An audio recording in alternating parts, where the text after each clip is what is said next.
Oh, yiggity. And we're back. Hold on. Let me look you straight in your retinas, man. We back on the scene with the gangster lean.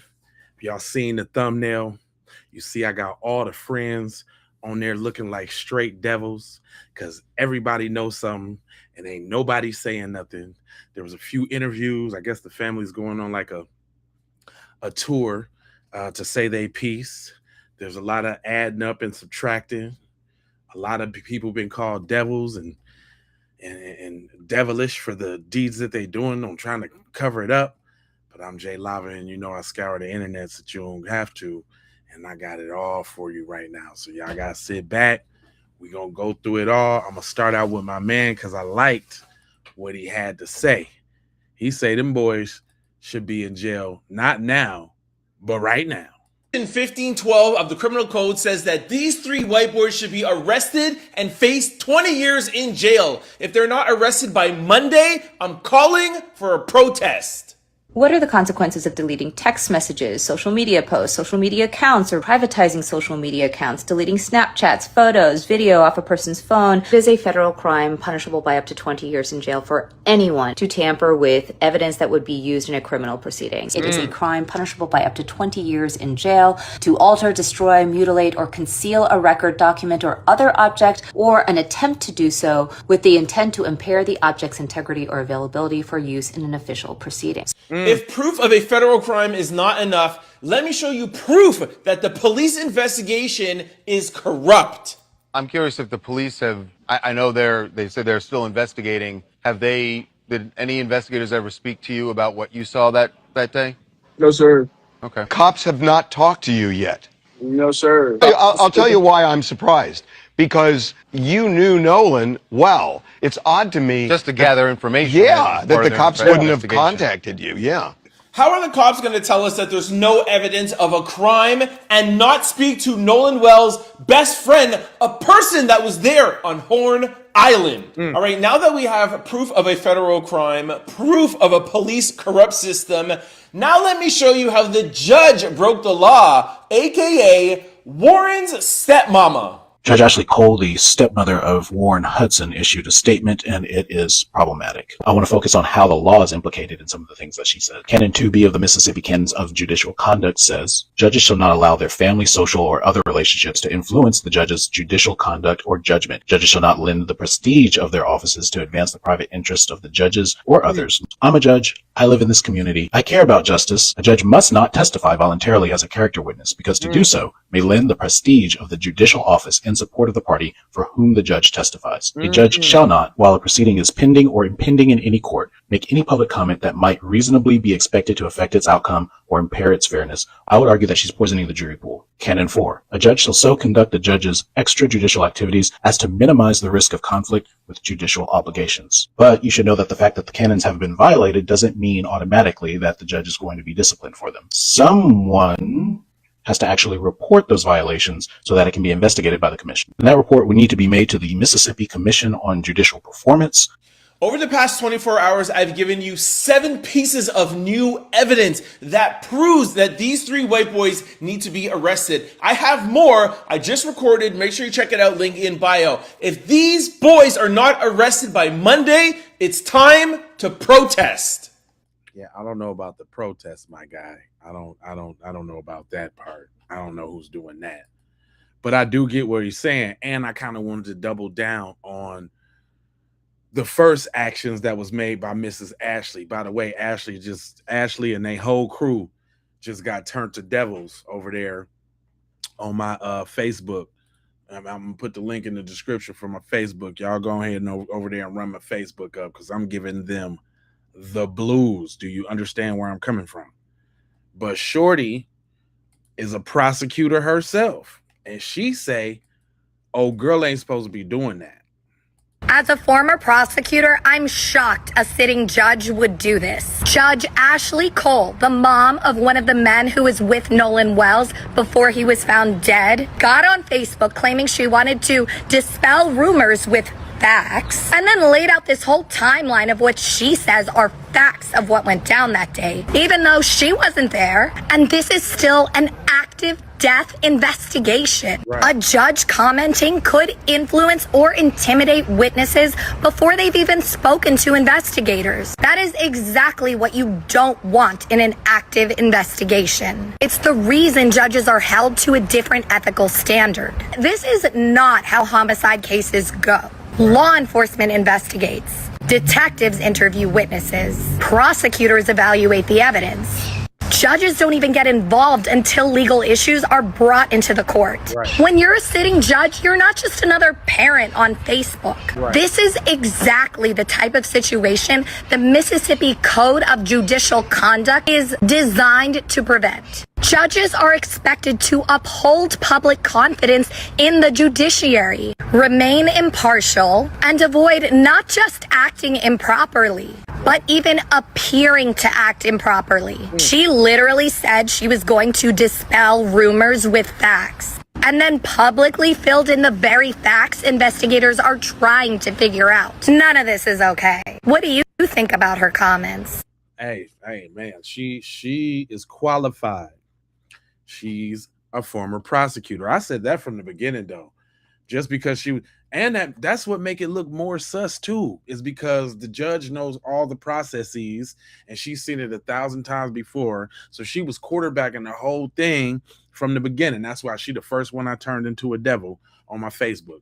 But anyway, another thing, when we go from the judge, the lady, now let's go to the cop, the police chief, who asserted that there was no foul play even before anything was anything. And then we come to find out that the body was so beat up so bad that they had to use dental records to identify it. So that don't seem like foul play to you, fam? But anyway, this lady is absolutely right when she say what she say. Ways a crime could have been committed here doesn't mean there was. But again, this investigation has to be thorough, has to take its time. You know, if that was my family member, I would want them to start with the premise that a crime was committed. I'm not going to lie, right? And I would want them to disprove. See, that's another thing. That's another thing that makes this whole thing look fish. When you got people that act outside of the ordinary on what people are supposed to do if they aren't complicit or trying to hide something or protect somebody. I'm over there battling and talking with people on Facebook right now, talking about why by putting up all of these things. That's why they scrub their social media. I'm like, nah, I'm putting this up, all of these up, because they scrub their social media, right?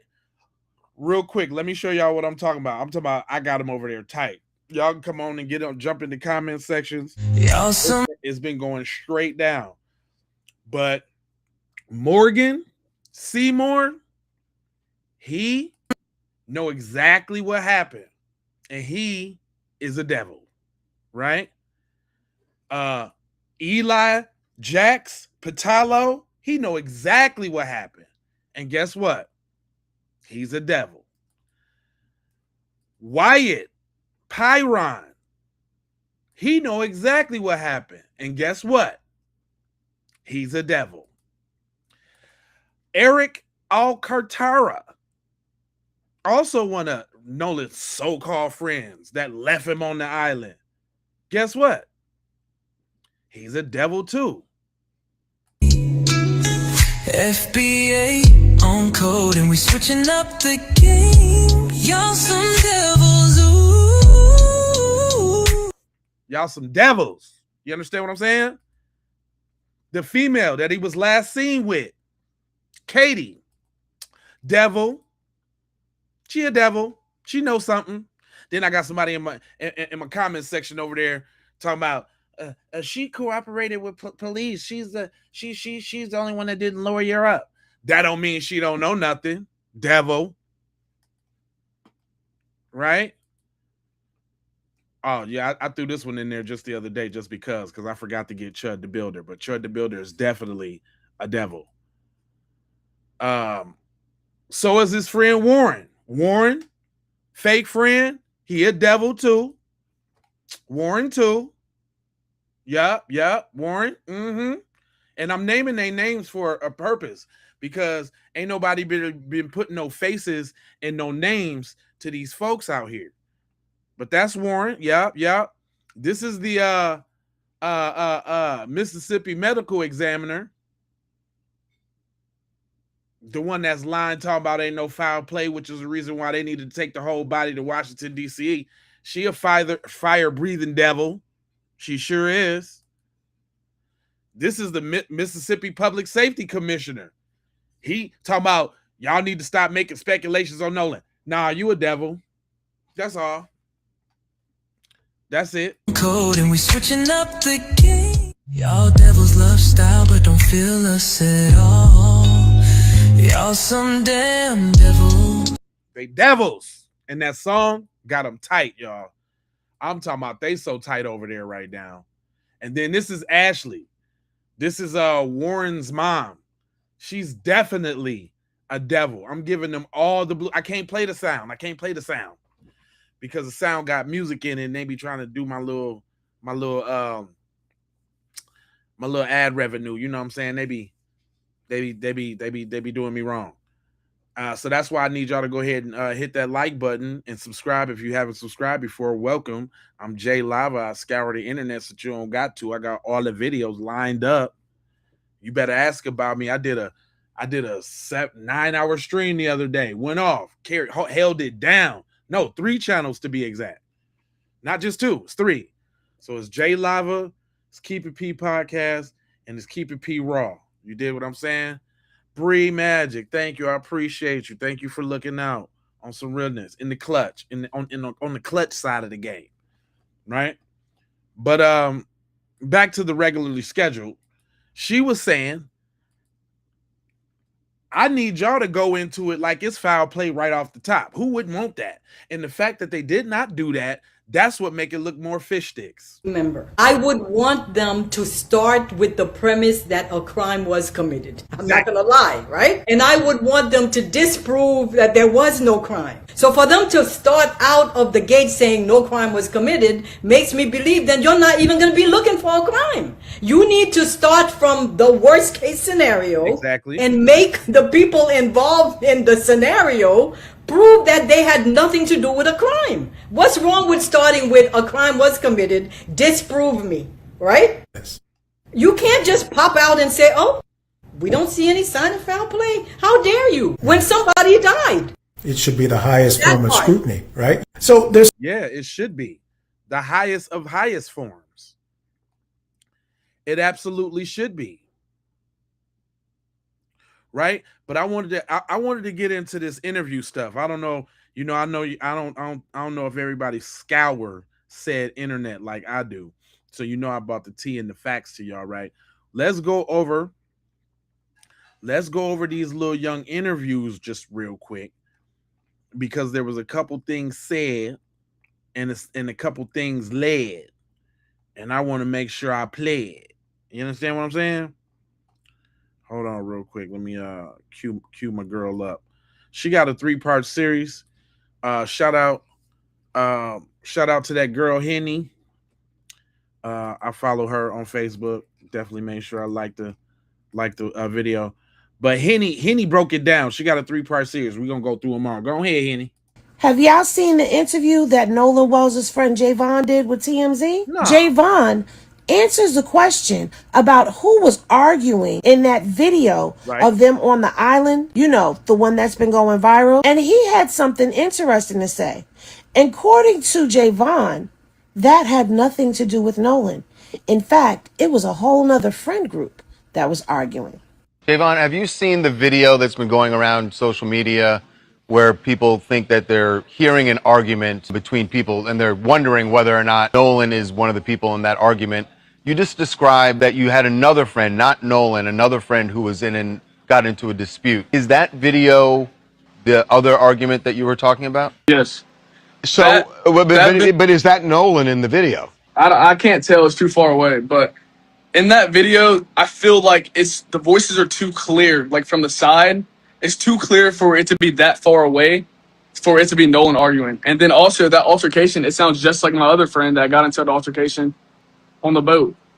And they were trying to, like, as he was in that altercation, I was calming him down. They were trying to get him out off the island. They were trying to get him back to land because he was just losing it. Describe that. That's kind of interesting. What was that about? He was just very hostile. Like he was just like really like mad. Like they were just trying to, like, the parents on that boat were trying to get him out.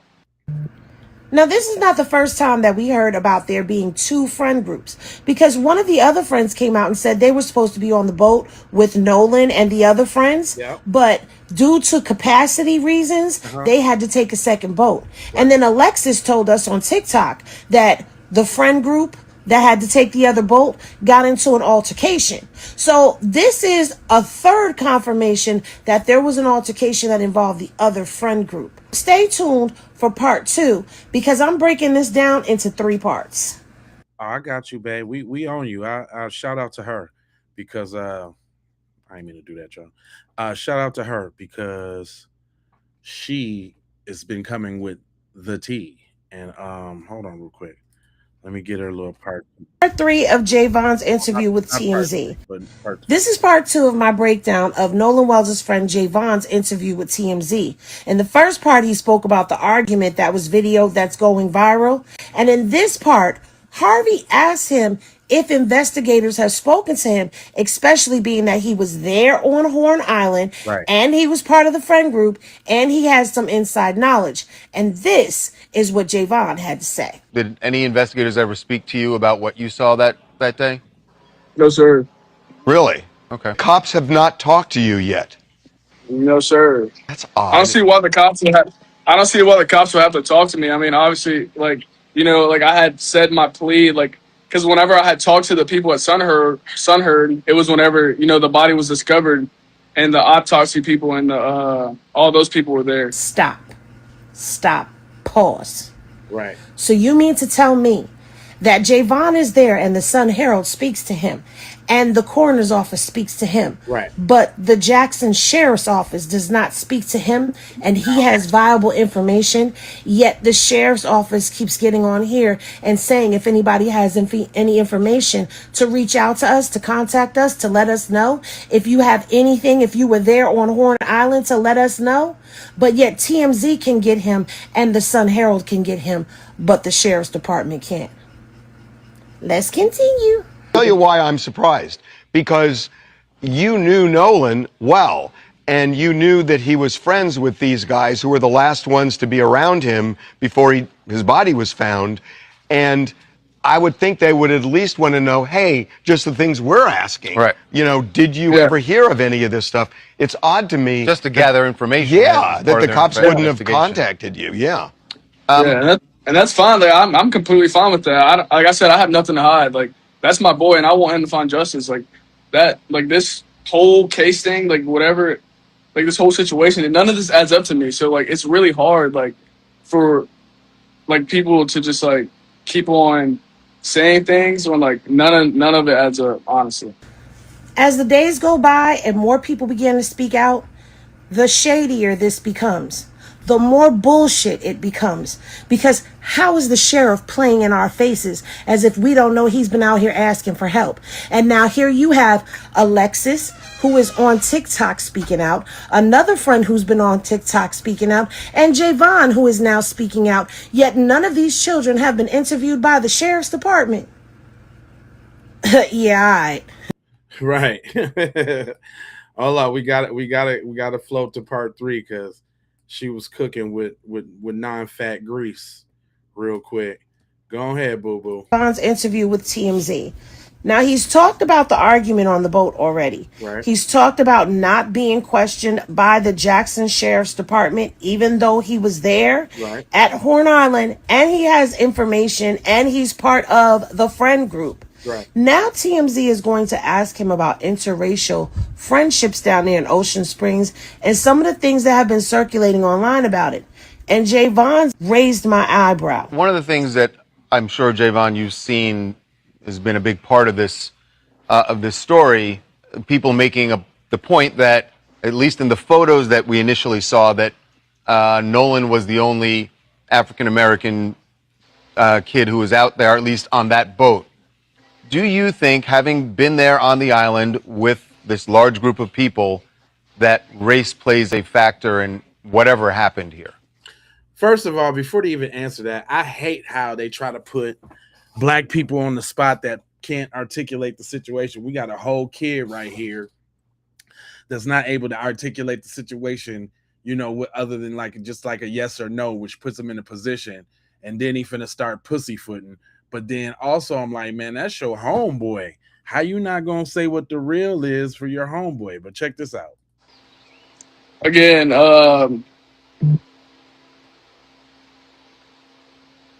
I don't want to answer that question. See? That right there, that pause, that look, and then deciding not to answer that question. If this is not something that has been an issue, or if there have not been issues within having interracial friendships down there in Ocean Springs, right, then why not answer the question? Right. He looked hella uncomfortable to me. I wouldn't say like, yeah, I wouldn't want to answer that question. I mean, obviously we go to Ocean Springs, we're going to have white friends. So like, that's, I mean, I guess it's pretty normal down here, but. Yeah, I mean, and I hear you. If that's, I guess you're saying that it's normal. It's not out of place to be a black teen in that area and that you have white friends, right? That's not uncommon is what you're saying. I'm sure every black person has white friends somewhere, you know? So I wouldn't say that it's a whole race thing, but it's just like, nah, little brother. Obviously they're going to paint it as that because none of this adds up. Nah, this brother. is the second time that Javon has said that things don't add up. And we know they don't add up. But this is somebody who is a part of that community, a part of that circle, who lives this life, who is saying that things aren't adding up. Couple that with the fact that he was uncomfortable during this whole portion of interview. He's hella uncomfortable. That speaks volumes within itself. What say you on all of this that Javon has said? And if you haven't watched part 1 and 2, go back and watch it. We did, boo. Thank you so much. Y'all give it up for that girl, Henny. If y'all get a chance to see her on Facebook, give her a like and a little subscribe. But in addition to this outside friend thing, I wanted to bring up this Coast Guard thing, because here they come out the water. Now all of a sudden they got a call one day. For real? That's what you're doing? I don't know about y'all, but if my child come up missing, I done sent my child out to go hang with these kids. I don't give a damn what color they are. And you don't have a single response, but the response that you do have, everything is full of lies. Hey, Ashlee, who paid the Coast Guard off? At first y'all said y'all didn't get a call until the very next day. Now y'all saying y'all got a call at 11 p.m. that night that he went missing? Oh, wow. What a wonder. I mean, how could you make that mistake? So the Coast Guard first came out and said that they gave them a call on the 5th of July at around 12 p.m. Then they turned around, retracted it, corrects themselves, and said, oh, yeah, we did receive a call from a friend of Nolan Wells on the 4th of July at 11 p.m. So are we supposed to believe this, or are we supposed to believe that? Now, I'm going to tell you what I do believe. I do believe that somebody went and paid that man off, or either they told him, hey, you better go back and change your statement. That's what I believe. Yeah. You can't tell me y'all got a whole judge over here. She's the first one that came out talking. Straight up. And my grandma always told me that a hit dog will holler. She came out barking. That ain't no Chat GPT letter that she wrote. No. That's a letter that a lawyer and attorney wrote. She was very careful with her words, and she made sure to let you guys know that she has 6 kids and she's a mother too, and she only shut her social media down to protect the children. But if you're a judge, your children, your social media should already be protected. Right. And one more thing. If Nolan was supposed to catch a ride home with Katie, right, why was the Coast Guard called at night? Why didn't you just call the police? Or how do you know he didn't make it back home? Because you had his phone. Right. So how did you even know that he was missing for you to call the Coast Guard? Why not call his mother first and say, hey, he said he was riding home with somebody else. He ain't made it back yet. But instead you called the Coast Guard to go look for him. Because you just had, what, did you have a inkling that he drowned or something? Like, because you conveniently called the right people. And you expect us to believe that 18-year-olds have that much sense. But yet this other 18-year-old, Nolan, he don't have enough sense to say, if I'm going to stay here at this island, give me my phone. Because I'm going to need a ride home when I get back on the main line. Nolan don't got enough sense to do that. But yet, these other 18-year-olds, they had enough sense to call the Coast Guard. Get them there to look for Nolan's body. Yeah, okay. I don't know about y'all, but if... Nah, I feel you on that. All the way up and down. And I still had questions about his homeboy. Because I'm like, yo, if my homeboy die, I'm not finna hold my tongue or say nothing a certain way. I'm about to give the straight beeswax like that. I didn't really get that one. And I liked that this video, shout out to my mans. We agree and disagree on certain things, but the message is the message. So this kid, his name is Javon Williams. Yeah. And what I'm about to say, if I'm wrong, I will let the family correct me and I will retract everything I'm about to say. I don't know. But he did an interview with TMZ and he claims that he is Nolan Wells' best friend. Right. But my question is, why are you doing an interview with TMZ if you have information that you think could help the investigation instead of going to Attorney Ben Crump's office when they just did a press conference telling everyone to reach out to them if they had any information, videos, or knew anything? What kind of best friend is going to go to TMZ and not to Ben Crump? It seems to me like they keep trying to put these black kids in front of us to say things to convince us that what happened to Nolan didn't actually happen. I said that. Come on now, y'all know we dealing with some people who got a couple of dollars now. And got a couple of dollars, and cuz got to live there. You know what I'm saying? Nolan might have been his homeboy, but he lives on. He the one that's gonna have to deal with it. He might be thinking I'm next. I don't want to say it's a race thing because he know how they get out. Yeah, because he's not his best friend. That's what I would be thinking. You know what I mean?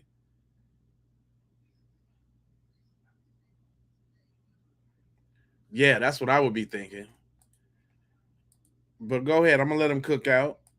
And I'm really not buying what they selling. Now, this best friend is also saying that the police didn't ask to speak to him. But you can ask to speak to the police. You can absolutely go down to the police station and give a statement. Is you cool? The math is not mathing. I'm telling y'all, it is all a scam. So, hey, he's not the only one that felt that way. Y'all know in my scourings, you know what I'm saying, I ran across a couple messages that fit the same narrative. And I mean, at this point, they really pretty much all questions, but the questions is valid just based off the moves that everybody was making when it first popped off. But go ahead, my boy. Shout out to IQ Shet. What was this?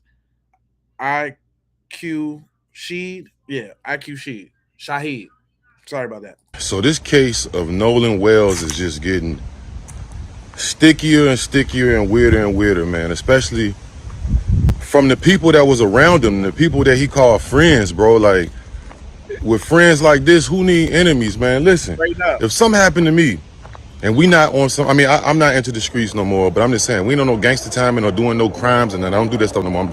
Seriously, I don't do that stuff no more, but y'all better tell my people what happened and get them my phone back and give them my keys and give them my whatever, the info, whatever you can tell my people or the people that's looking for me and I go missing, because Nolan's friends is not his friends, bro. And not just the ones on the boat, but we'll get to that, bro. Listen, his father went and looked for his keys. His parents wanted his keys to his car. I guess he went to go meet up. Before they left, you know, everybody rendezvous. Him and the kids, the friends that went on the boat with him, went and rendezvous, you know, at somebody's house. And it's like, you know, people normally do that. Hey, we're going to meet up here, and then we're going to all go to the amusement park or go to the Horn Island or wherever you go. We all, you know, you rendezvous somewhere. Right. Usually it's at somebody's house, you know. Right. Whether people come to your house or you go to somebody else's house. And they probably was in there chilling, getting ready, packing. and he left his keys there, which probably he did it. I would guess if he didn't accidentally leave his keys there, he did it because he don't want to lose them in the water. Hey, I'm just gonna leave my keys here. I don't need it. You know what I'm saying, bro? You driving, so Right. No, he was comfortable. That's what they do though. They invite you in, let your guard down, and ambush you. why would I need to take my keys? Right? This is perfectly normal. This is like a completely normal thing. But the crazy thing is that when his parents went to go get his keys from his friend's house, Yeah. he played stupid. Mm-hmm. And if you notice the videos I've been making, I have not been trying to like really too tough detail his friends, but I have to detail this one. So his father goes to his friend's house, his parents or whatever, and he asks for the keys.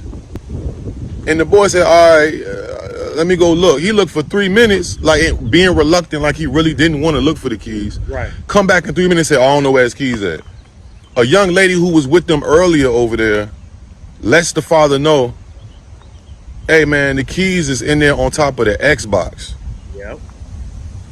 He go back in there and look on the Xbox, or quote unquote like he didn't look, and magically the keys pop up. Right. How you look for something for 3 minutes anyway? And if they sit on the Xbox, how you don't, like, when you sit, bro, you press the power. Nah, you skipping the part though, bro. How do they not have respect for your dead homeboy's father when he come through? What? If y'all was homeboys like that, oh, it should have been like, hey, Mr. Wells, what's going? That it should have been hugs. You know, crying, Mr. Wells. Here's the things that we have. Y'all should have been sharing stories of the good times that you had with him and all. But what? Y'all disrespectful right off the gate when you walk to the door? Come on, and then y'all wondering why we got questions. You can't change these demeanors and these things that are happening right in front of our face. Come on now. But go ahead, bro, because I picked this one because he finna show the interview and exactly what he was talking about too. But on the Xbox, sit on the couch or sit on the bed or wherever you play it.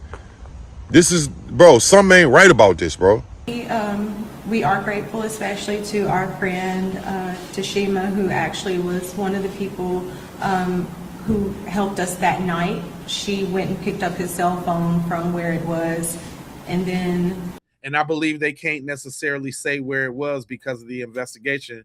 I've been watching a lot of videos and I've been trying to figure that out because that was one of my biggest questions, like, where was the phone? But then they say they went to a friend's house to get the phone, but he don't say the names and blah, blah, blah, blah, blah. It's you know, I think it got something to do with the investigation, but go on. Provided that to us because we of course contacted authorities to figure out who to do the report with, whether it was the county or the city, which then turned into DMR, who I contacted immediately from there. And you know, but can you tell them how you got the cell phone? So our friend actually, when I called her, Nolan is best friends with her two sons, Jalen and Javon. When I called her, I said, Tashima, have you seen Nolan? He's missing. No one has seen him. No one has talked to him. The boys were actually with her sons. So they opened up their Snapchat because a lot of the kids do have their locations where they're tracking one another. So one of the boys says, well, it's showing that I can't exactly remember what his location was showing, but my Life 360 location was showing something completely different. It was actually showing that his phone was like he was on land. And so we ended up, she received the phone from that parent, and then we met up where his car was, which was at a separate location. You notice how they talking carefully, right? Right now, because I guess they can't we can't determine which one of these little demon spawns. Hey, matter of fact, y'all that's watching this on the vertical, the up and down, if y'all gonna be watching, y'all might as well go over there to the horizontal one. You can find it on the same channel that you on, but the horizontal one, you get to see more of the screen. I hate that it cut it off for the vertical one, but subscribe. Make sure y'all hit that like button. First of all the people that be coming in and watching and don't be subscribing, do that. And then when y'all get ready to come watch the live next time, make sure you watch it on this vertical one. I mean, this horizontal one, so that you can see, you know what I'm saying, like both sides of the thing. You know what I'm saying? So you can get a bigger view of both sides and look better. You know what I'm saying? Just a little something. But back to the regularly scheduled program. Go ahead, Mom. I'm sorry about that. There were issues obtaining the key, but even so, there's just a lot of. Tell them about what happened with the key. So I'm gonna let my husband tell you about that, because he actually went up to the door to get the key, because at that point I was just not in my right mind. This has just been an awful situation, just terrible. Elmore Wansley, the father. Okay, so the situation with the key. When we got to the house, a few of his friends, they were already there. And they were at the door in the house, asking questions.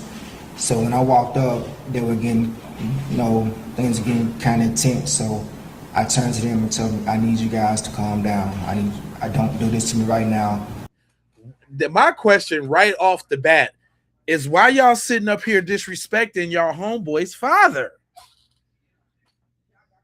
They wasn't his friends at all. They wasn't nowhere near his friends, because my friend's parents was my parents too.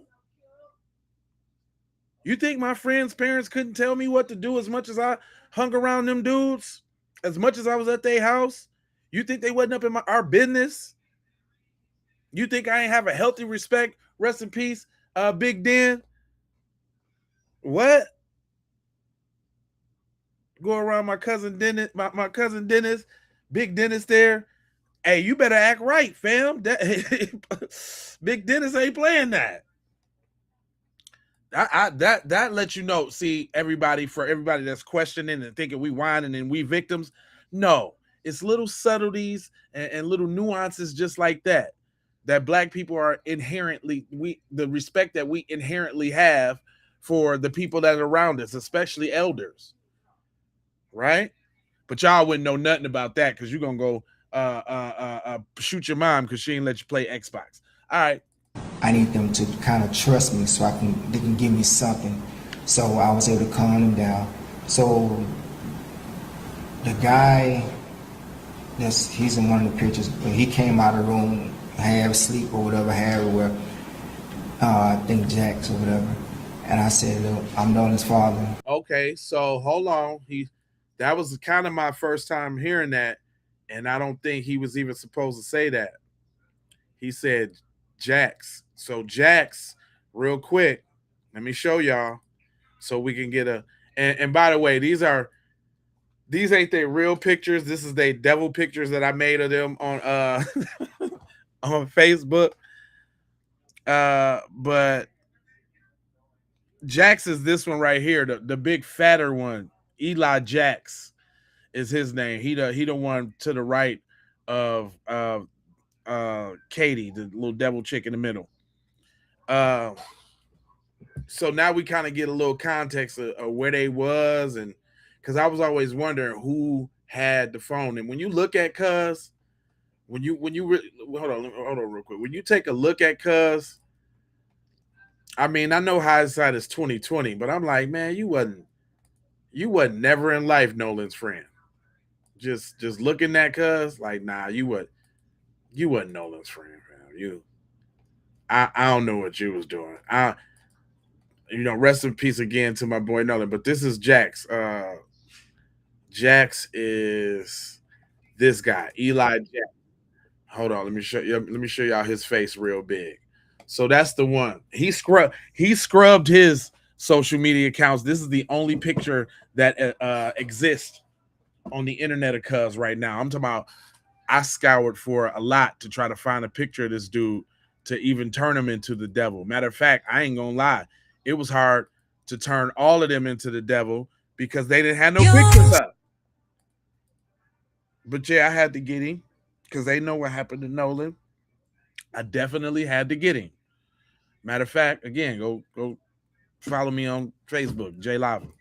But anyway, let him cook out what he was baking on, because the dad was telling the story about the disrespect. Oh, my bad. Whatever Harry were, I think Jax or whatever. And I said, look, I'm Nolan's father. I'm here to get his keys so I can get his car. I said, he's like, his car was in the yard. His car's parked in the yard. So he was like, I don't know, man. I know it's like my brother. I said, well, if Nolan was like your brother, would you please go in your room and see if you can find my son's keys so I can take his car home? He walks off, 2 or 3 minutes, come back. I can't find the keys. I said, okay, so at that point, I get the boys and I get to move them out the house because I didn't want them to go into the house and start tearing up these people's houses because there'd never be a hole in the situation. Why would y'all have to come to blows for a father going to go get his keys, his dead son's keys, y'all homeboys' keys? Why they gotta tear the club up why they gotta tear the club up? Why is that? Now, there's a couple assertions that could be made there. One, I would say, y'all didn't really know his friends like that. Y'all must ain't really know his friends like that, because if they would have, like went to Nolan's crib for a barbecue and got a chance to sit around dad and, well, nah, I'm taking that back. We talking about potential school shooters here. So based off what they did right now, we know it ain't no rationale. Let him continue. Nope, I ain't even gonna go down that road. So walk outside by the car. One of the guys that was in the house with us, he was on the phone with a girl, and the girl told him that Nolan's keys were on top of this Jax guy's Xbox in the house, because apparently she was there with him earlier. Right. So he goes back up to the door by himself, and 5 minutes later, the keys come out. So now I feel like you done lied to me. So now I'm really like in distrust with you. But as far as their night goes, if I knew anyone who had a boat, I would have went out that night. So look, they keep trying to say, right. Nolan drowned. He drowned. No, I real quick before he go on, because he finna cook. But we were saying that on the podcast the other day, me and Teezy, like, man, I would have been trying to go look for him that night. And shout out to brother, he did say that. I didn't hear him say that, but I would have been doing the same thing. Unfortunately, he didn't have access to a boat, but somebody had hit him up in the morning, right? And then they went out and looked in the morning. And I think that was even before the big search and rescue and all that. And they had went all around the island. They had got out and did their own thing. So if Nolan was there, they would have seen them already. That's another thing. And then we got the Coast Guard coming back talking about they got a call.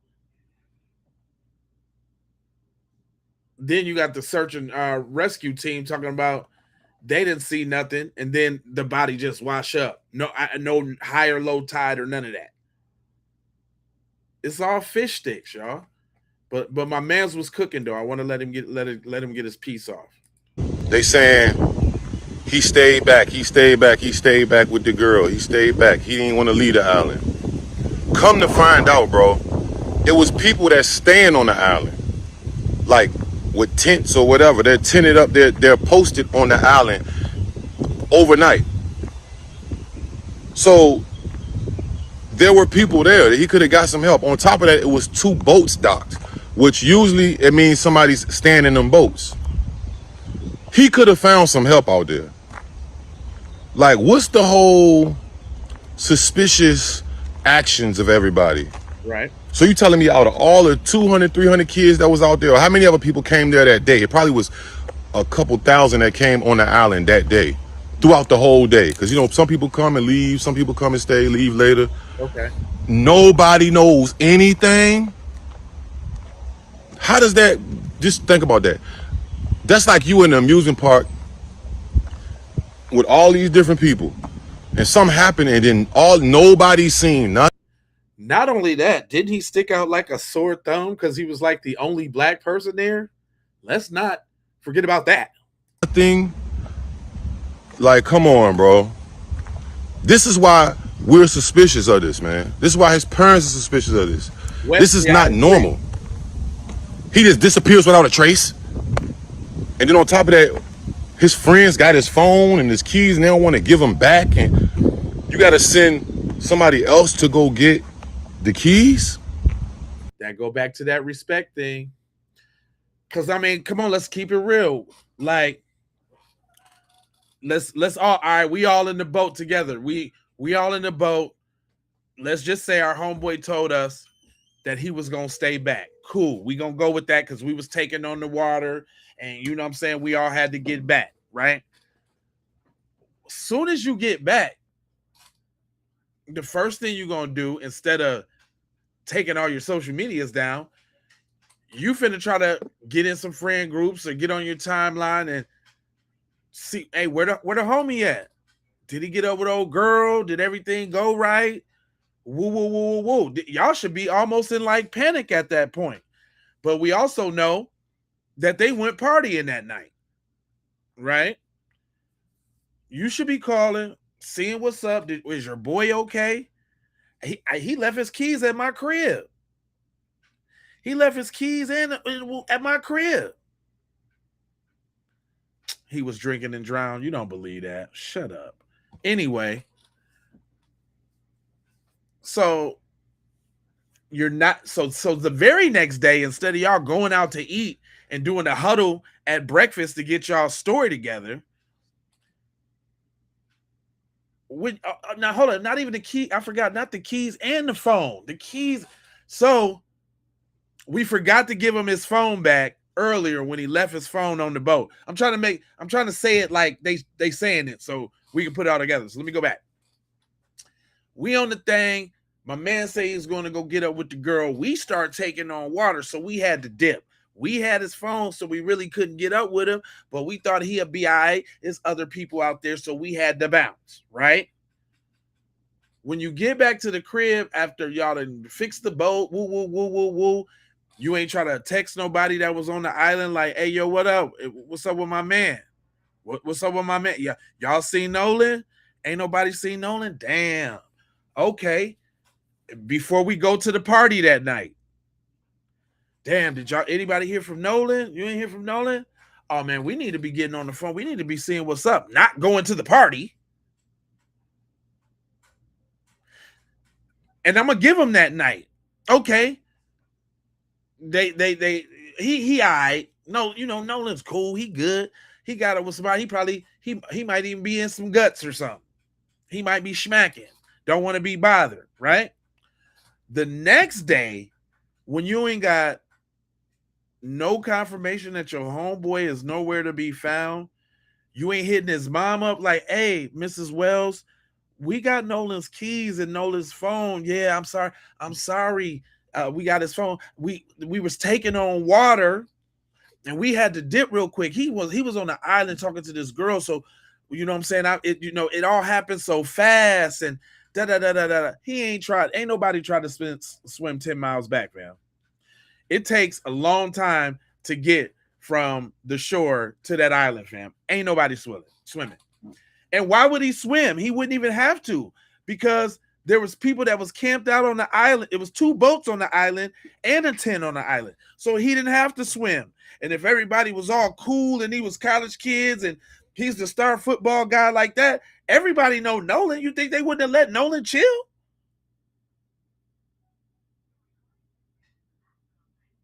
See, that's that you're being disingenuous, man. See, that's what I'm saying, man. What you need to do is listen to what we telling you, because ain't nobody better at breaking down the cases than black people. How many of y'all be watching them little murder mysteries, little crime drama joints?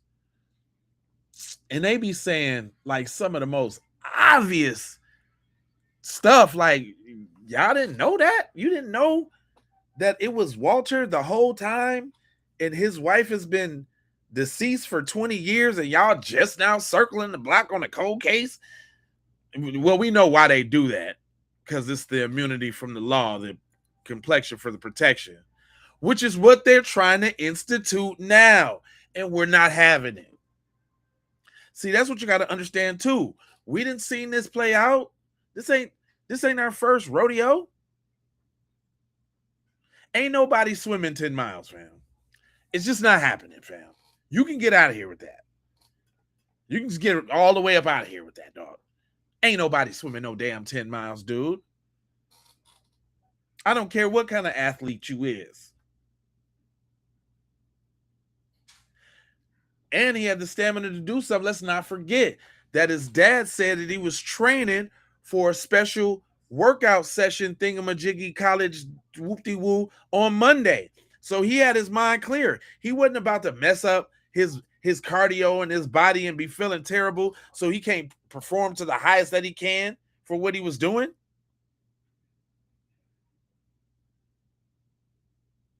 True indeed. Maybe they do swim, but when we was on there, we ain't see nobody swimming. Everybody was chilling right up by the shoreline in the sand, like right by the boats.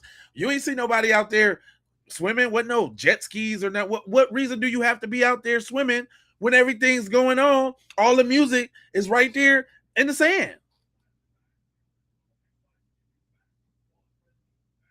We already went over if he was with a girl, fam. If he was with a girl and that was your homeboy, then y'all should have been trying to track him down that night. Hey, fam, you good?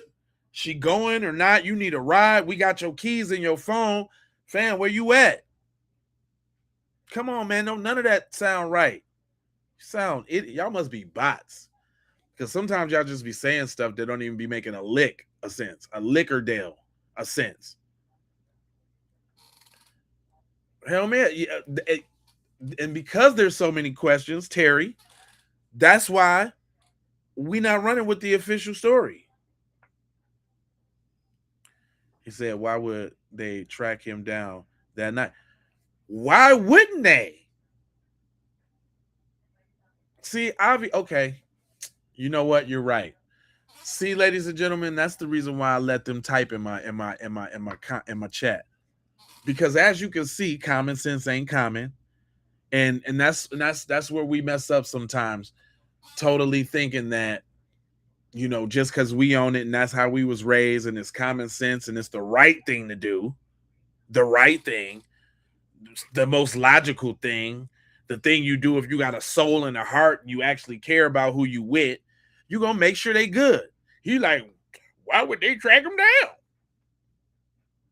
down? Why? We don't care. Dude, he's a grown guy, man. He's all right, man. Just, yeah, we don't care. So then if that was your homie and say he was drifting out to sea, dang, his own homeboys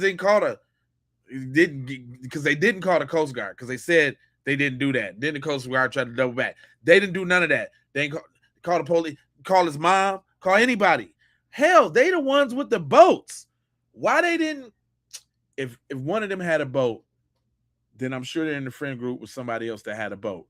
I would have been going to my partner's house and telling his dad, yo, we got to get back on the boat and go out there and see where Nolan at. We was taking on water, right?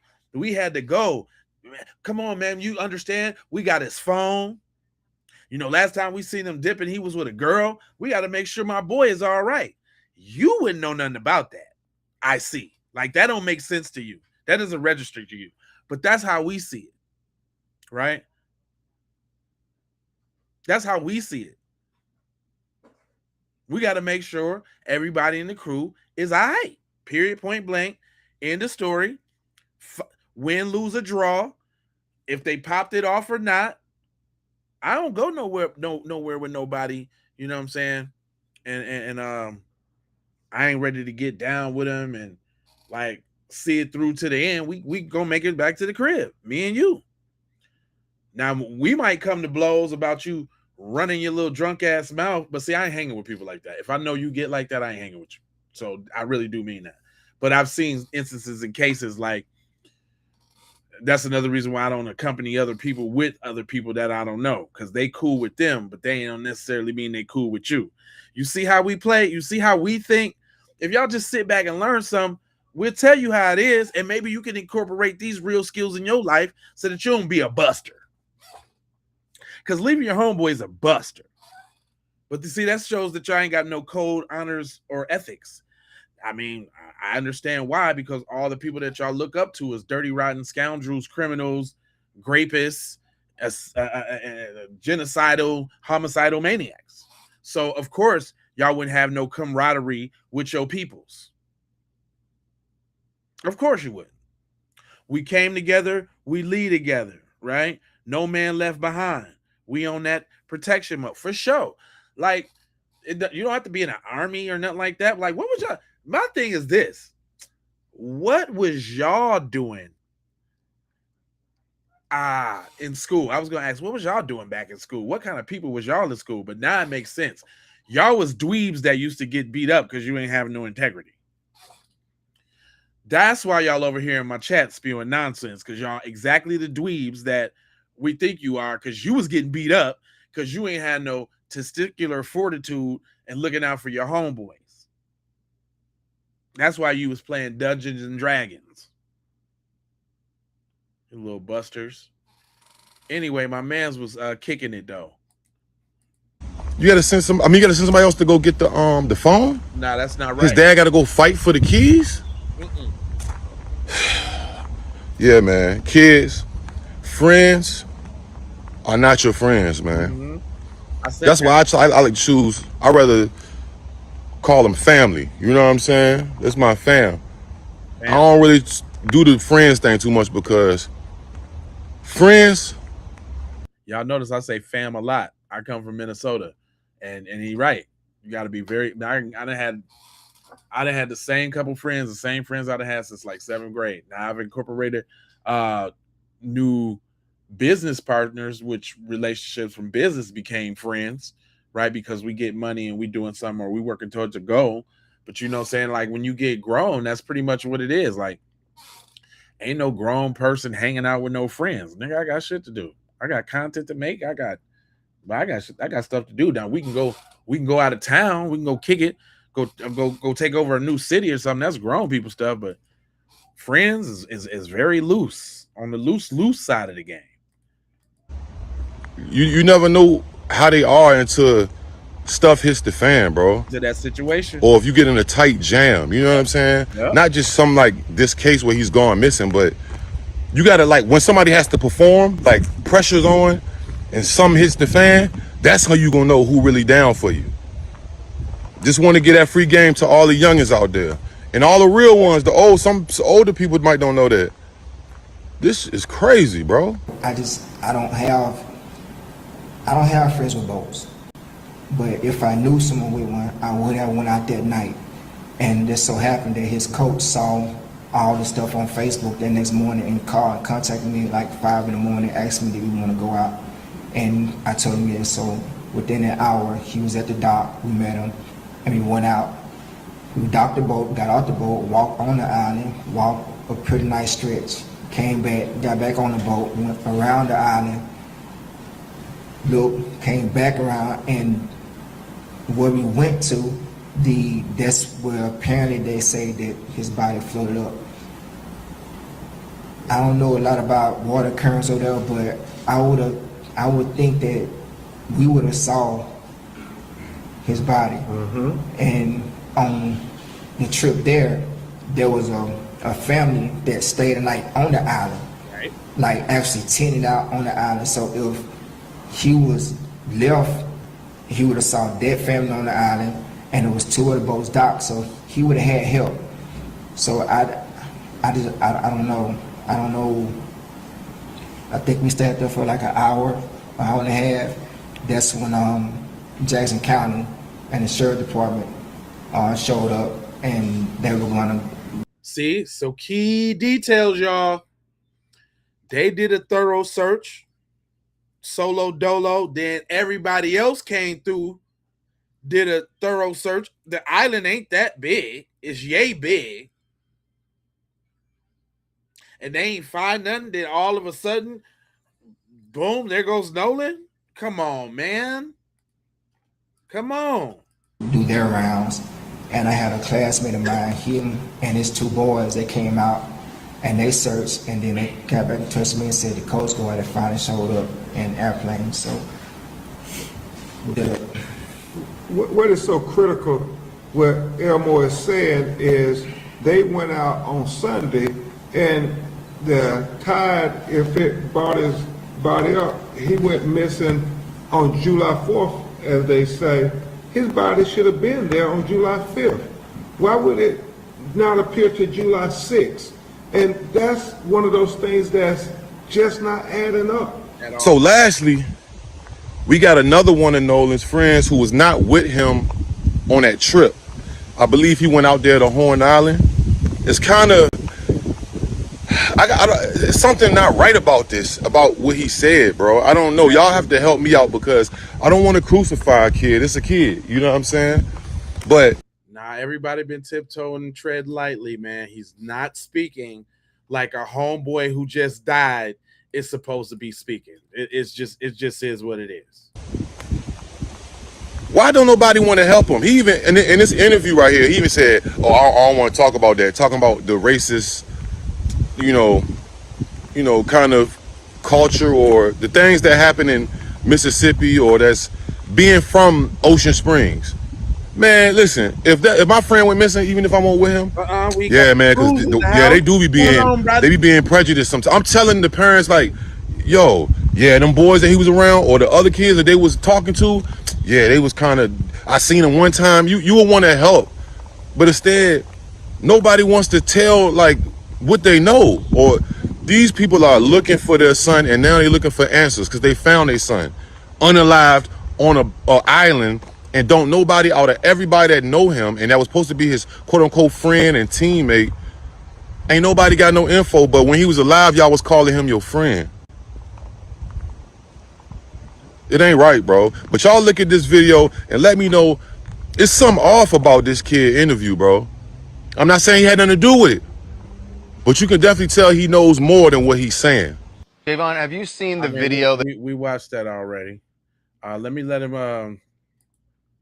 Let me let him get his last piece off because we've seen the video already, and then I want to jump to something else real quick. Family all together, man. His parents, his siblings, because this is just a sad case, man. It's a sad case, and I know they want justice, bro. Who wouldn't want justice? Who wouldn't want answers? But they trying to get answers from the people that Nolan called close, and can't nobody give them not one bit of nothing. The coach had to go take them to the boat, take them to the dock and to the island on a boat. Right. Like, they went and looked before the police went. His parents or his father went and with the coach, with Nolan's coach, and searched for him before the police searched. Now I know that a missing person report got to be like 2 days. Right. But this is crazy, bro. I just feel sorry for them, but the truth will come out. Well, I got an uncomfortable truth. You know I'm J Live. I scour the internet so you don't have to. And they just came right out and said it. So for all you little busters over there in my chat, you little busters, shout out to the Knicks. You busters over there in the chat. Just listen to this. Damn thing. Y'all be in there splashing and screaming, I can't swim, I can't swim. Oh, hell no. But you know, it ain't our fault. It ain't our fault you're fucking stupid. Grown man don't know how to swim. Yeah, what y'all think we do? You know, yeah, it's a big conspiracy. You know, every 6 months this skin tone, we all get together in our neighborhoods and we have like a little neighborhood meeting. Y'all ain't invited. We get together, we make plans, we talk about y'all, talk about, yeah, let's put this one in football, you know, let's put this one in basketball, yeah, let's encourage him to do that and this, yeah. We bet on y'all. Man, we just play y'all like a damn game and y'all don't even know it. This is a tradition. Been going on since the beginning of time. And y'all still in the dark. And you know, I thought I'd go ahead and tell you, but even me telling you, it's still just going to be conspiracy and nobody's going to be able to prove it. Yeah, this happens all around the nation. All of us are involved, every single one of us. Yeah. Now y'all see why I don't have no problem making these people devils. He ain't lying. Nope, he is not lying. That is the total truth. He trying to kick. Only reason I didn't play the beginning when he was talking about, because he was just basically saying, yeah, we did it. Yeah, we do that. We know, fam. So that's why I'll be listening to these little busters over here in my comment section or in my chat, talking that yin yang yang and yang yang yang. Because we know what's up. You're not finna gaslight. You're not finna shame us. You're not finna belittle us. You're not finna victim blame. Y'all not finna do none of that. And see, that's y'all problem. That's why I'm over here winning on Facebook right now, because I done made y'all some devils, and boy, the devils is out in my comment section. They just got my Facebook monetized. Thanks, devils. So that's why my brew brother, I be letting them go ahead and spew over there, because first of all, we got some very intelligent people who watch the program, and they gonna chop them down. That's first off. Second of all, because nobody would believe what I was saying if you didn't see the goofies over there in the chat saying the goofy stuff. So it kind of works hand in hand. It's a symbiotic relationship. Like I say all the time, right? Think about this, y'all. For all the righteousness and truth and justice, the love, truth, peace, freedom, and justice, knowledge, wisdom, and understanding that we be standing on, there's always the other side. It's the yin and yang of it. You cannot have you can't have what we do. You can't be who we be without them. It's the light and the dark. So take it with a grain of salt, y'all. And know this too. When it truth, I appreciate that. Just know when it start ramping up, like it's ramping up now, that's when it's working. Trust me, they wouldn't be over here in my chat going back and forth if I wasn't really talking about nothing. If we was talking about celebrity gossip, think about how their conversations would change. They be trying to show us how knowledgeable they are about rap, trying to fit in, trying to come colonize, trying to get in the conversation, this, that, and the third. Right? Think about it, y'all, for all my intelligent people who watching this right now. I'm telling that truth. I appreciate it. That truth hurts. Yeah. Think about it. If we was talking nothing, nonsense, BS, boogie, ba, they be over here right now, copping please, talking about, how much they love NBA Youngboy and typing lyrics and all of that. But nah, we talking about black empowerment. Right now, they're like, this is their thing. I'm gonna tell y'all what I'm experiencing right now before we go on with these devil memes that I'm doing. It's a great case study.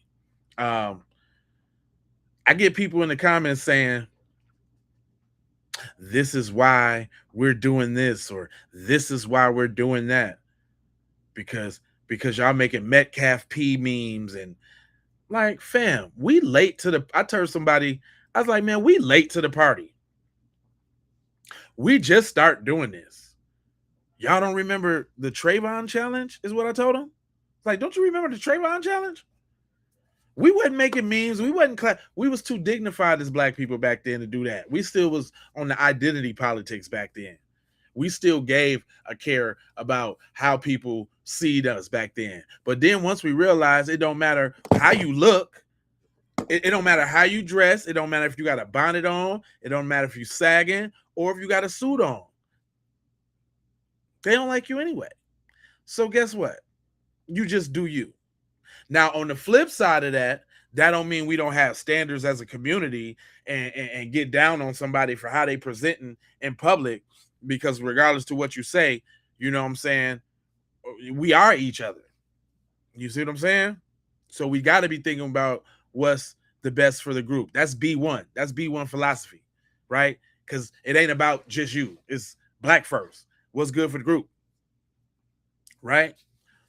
But these people cannot understand, like, they're really no, they can understand it, but they're really afraid. Think about it, black people.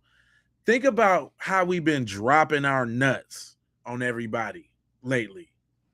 Really, you know what I'm saying? Like, I'm talking about immediately swift clapbacks. Ain't nobody slide with nothing. You say something slick at an award show. You say something slick on a podcast. You say something slick at an award ceremony or a book signing. You say something slick about FBA right now, and we on your ass. I'm talking about on your hind quarters. Pronto, ASAP. Ain't nothing. Ain't no more cracks to slip through.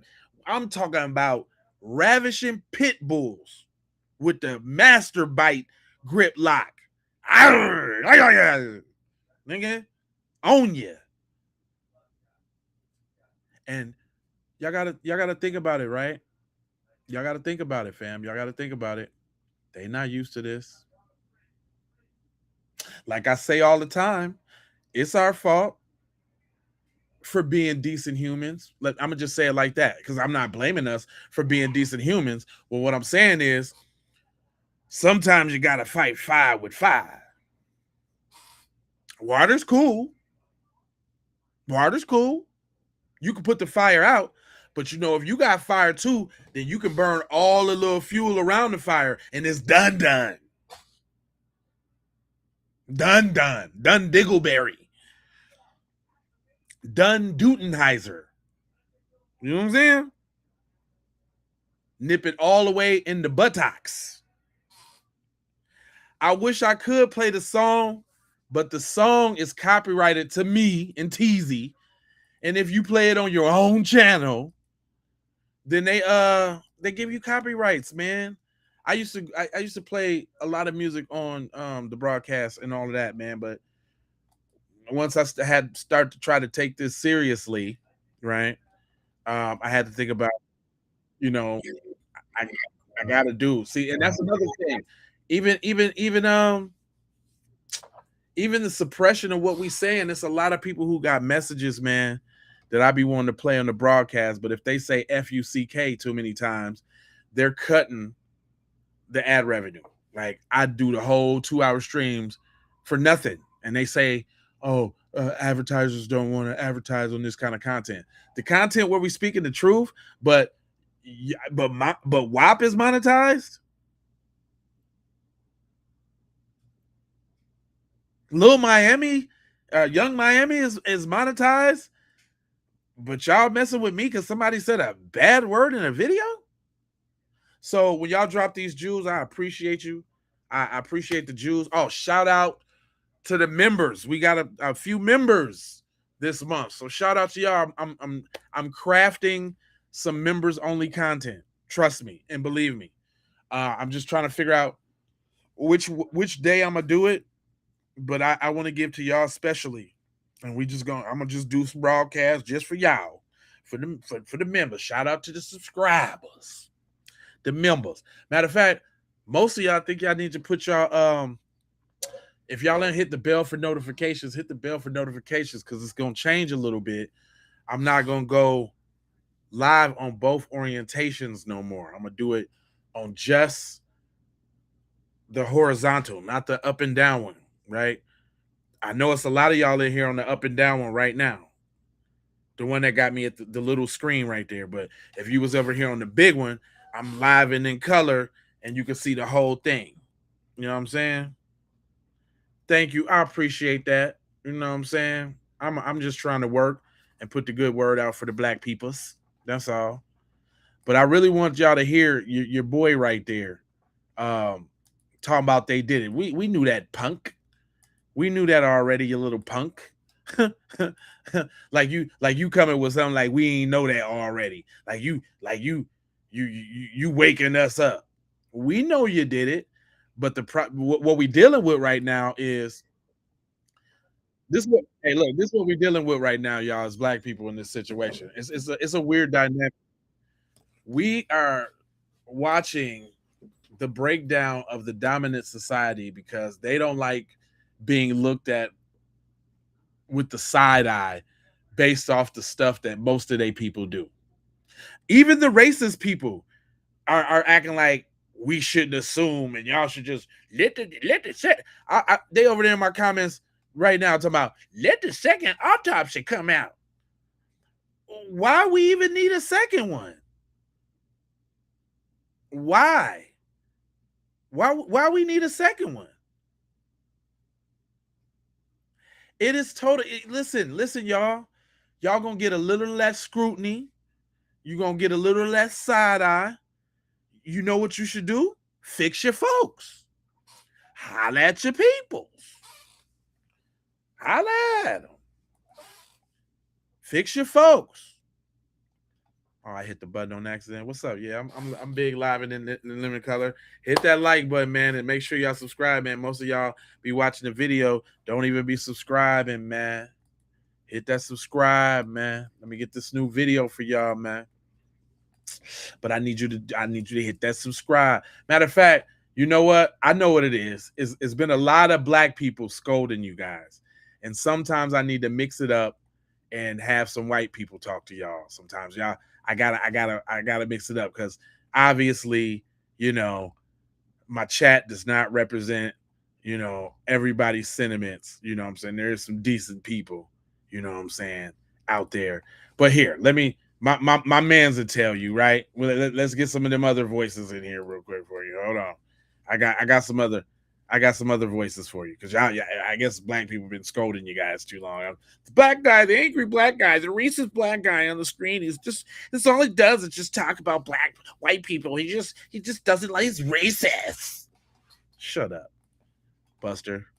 And you don't understand why black people wouldn't send their kid to be alone with just white people, then you are not safe to be left alone with a black child. Damn. Your own home. What you say, bro? That was deep right there. The boy had a little Pam. He sprayed a little Pam in the plate and on the skillet. What you say there, boy? If you were white and you don't understand why black people wouldn't send their kid to be alone with just white people, then you are not safe to be left alone with a black child. Damn. Keep my kid. So, a word of advice for everybody. You heard what he said now. Y'all got to listen. When they be talking and they be listening, when they be talking, look, a whole bunch of people dropped off when I said that. Oh, they don't like them messages. Thank y'all for looking out because they don't like that. I seen about 50 people skedaddle. Soon as they people get to talking to them, ooh. But listen though, this is what I'm saying. This is a note for my people. This is a message for y'all. Y'all look at them chats and them comment sections, man, on y'all Facebooks and seeing how these people is answering these questions and if they come in with all of that extra explaining, because them is definitely the people that you don't want around your cheering. But go on. Even racist white people can acknowledge that black culture is valuable. And the problem is sometimes that we know it's valuable because they can't keep their ass away from our stuff. There they go. They right there. They're right there. The boy cooking. He cooking. Go ahead. Worth that black people bring to the table is exploited by white people. So it gets them into relationships where people are really consuming them rather than being in relationship with them, which is a trap. It's no credit to a white person. Okay, hold on. Let me touch on something he said right there because I don't want to skip over it because he's cooking.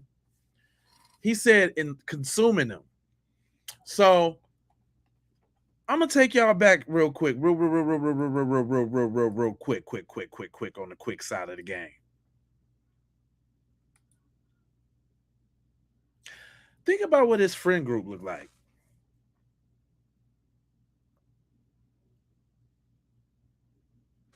Think about what his friend group looked like, and think about what Nolan looked like. Perhaps they all look like some dweebs. Let's just get that out there. They all look like some USDA grade A dweebs. They don't even look like they should actually even be hanging around Nolan. They don't even look like they. They some dweebs.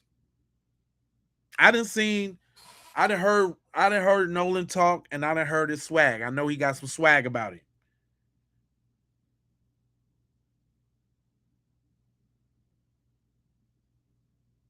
They're all, yeah, Wesley's a dweeb. Yeah. You know, we got the dweebs that work. You ain't even making sense. I know it don't make sense to you, devil. Calm down before I find out who you is and you be the next person that be a devil on my Facebook. Anyway, he said they consume him. So since they hanging around Nolan to be cool, to look and be cool, right? Then when he get the little cute white girl, you know what I'm saying? Somebody probably had a crush on her since like 5th grade. And here goes the big jock dude with the huge traps. He's just gonna poke my girl, man. He doesn't deserve her, Katie. Katie, he doesn't deserve you, Katie. I love you, Katie. Nolan's gotta go, man. Nolan's gotta fucking go, man. I'm sick of it. Nolan's gotta go. I'm sick of it, man. I'm just saying. I think that's very interesting if we're gonna talk about. And he's saying this. Sometimes you gotta listen to them folks because they be telling that truth. You just got to hear it now. You just got to put it in your earlobe space. Go ahead now. Relationship with them, which is a trap. It's no credit to a white person for them to see the value in black culture. But white culture in its nature is exploitative, and it will take. So it's important that we teach our children not to mistake relationship for consumption. That one's deep, because hold on now. This picture, I'm finna show y'all this picture. And this picture hits way different now. You know that picture with all of them surrounding him, and the one I had used for the thumbnail. Hold on. The one I had used for the thumbie with him and all the people around it. This joint right here. Hold on real quick. I'm gonna download it real quick because I gotta make this point. Hold on now. I got something for you now. Hold on now. I'm finna take you through there. I'm about to take you through there. This is that exclusive keep it P jump. Because I'm definitely about to take you through there real quick. Hold on, I just got to download said image. And then here let me upload it over here because I'm gonna put it full screen. And this is another reason why y'all should be on the full screen team side of the game. You see what I'm saying? Because if you was on the full screen side of the game, then you can see this full picture and get the full impact of what I'm about to show you. You know, that up and down, that vertical is cool. It's cool. You know what I'm saying? It's cool. But wait a minute now. Now look at this, y'all. I know if y'all on the up and down version, see, this might be your time to go ahead and switch over to the other side. Go over to the horizontal one and get off the vertical one. If you're gonna stay now. If not, stick and stay where you at. But if not, you can go over there to the horizontal one. You see? But you see this? Where? Well, y'all can see it even on the horizontal one. Where's Nolan at? Why is Nolan monkey in the middle? Literally.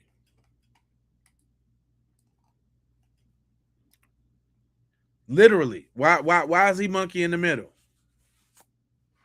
Right? If we talk about using and absorbing and taking from,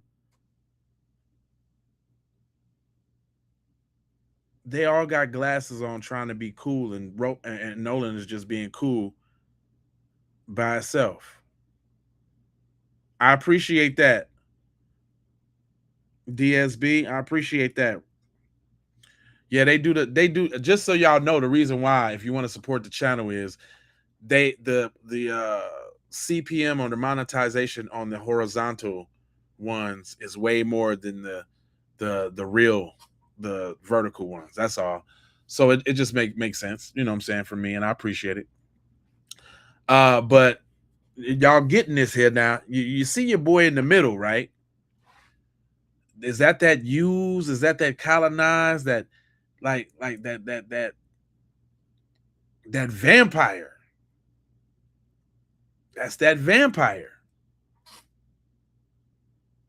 Say queer. I mean, that could be the case too. We know how y'all get down.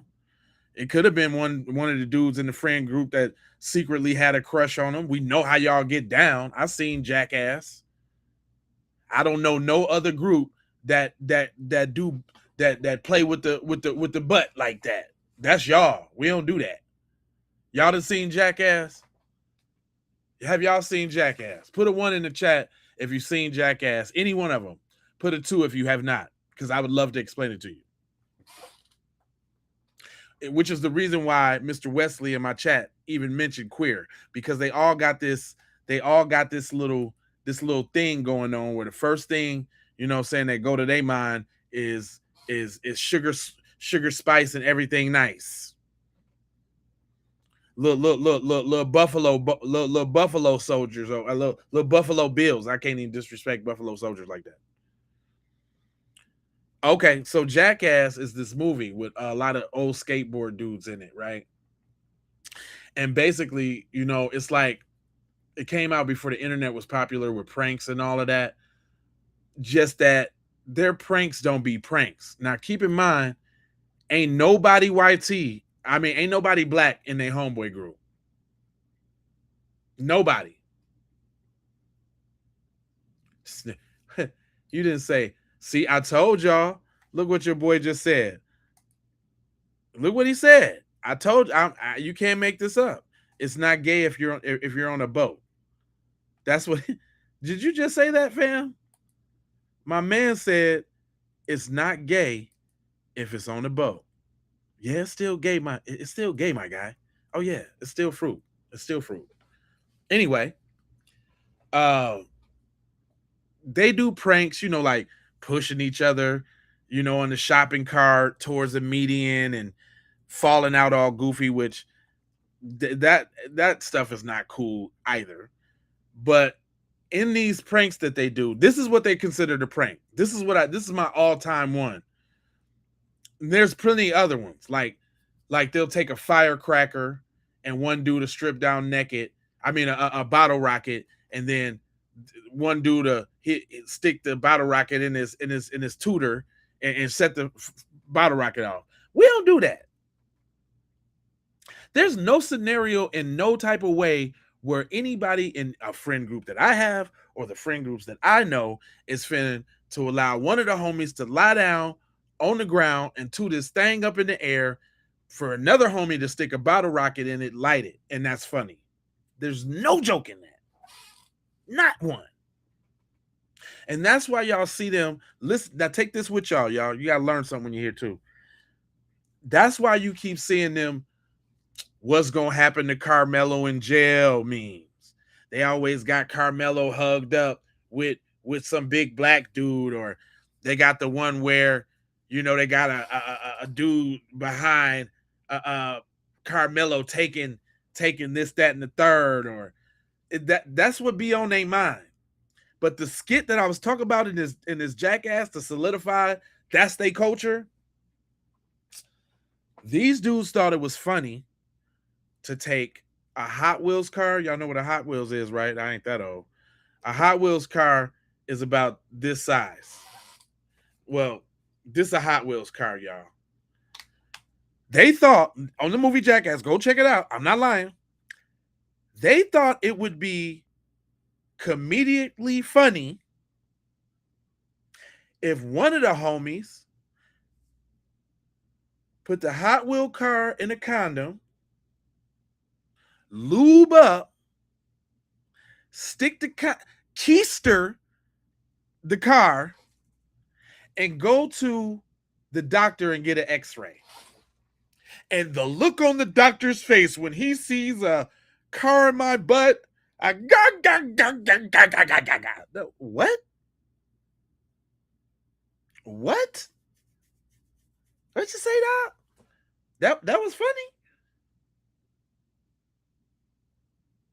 No, I'm gonna give y'all a better one that I just thought about from this same movie I seen.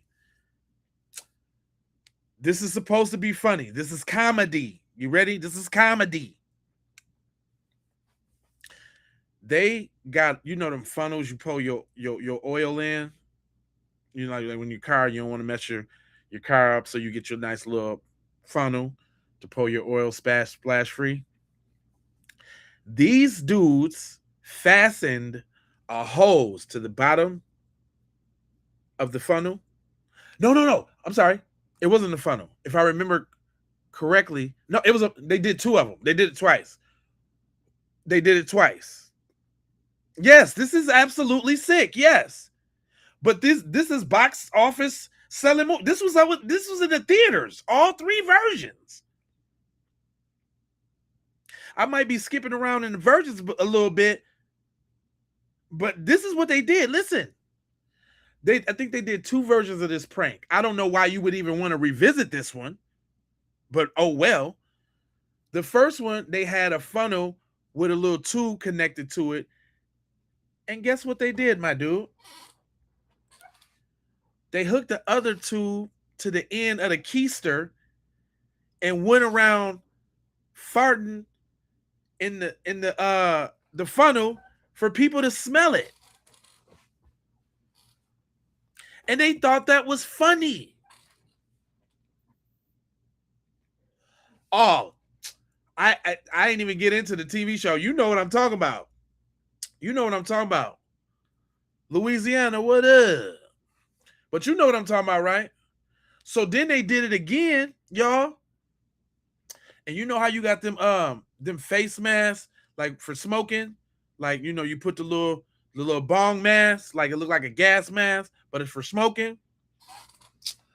Why they hook a tube up to one of them and put the gas mask on and have somebody fart in the tube with the gas mask on so you can't like get away? Like as if the funnel wasn't enough on the first one, they did it. They came back with the gas mask.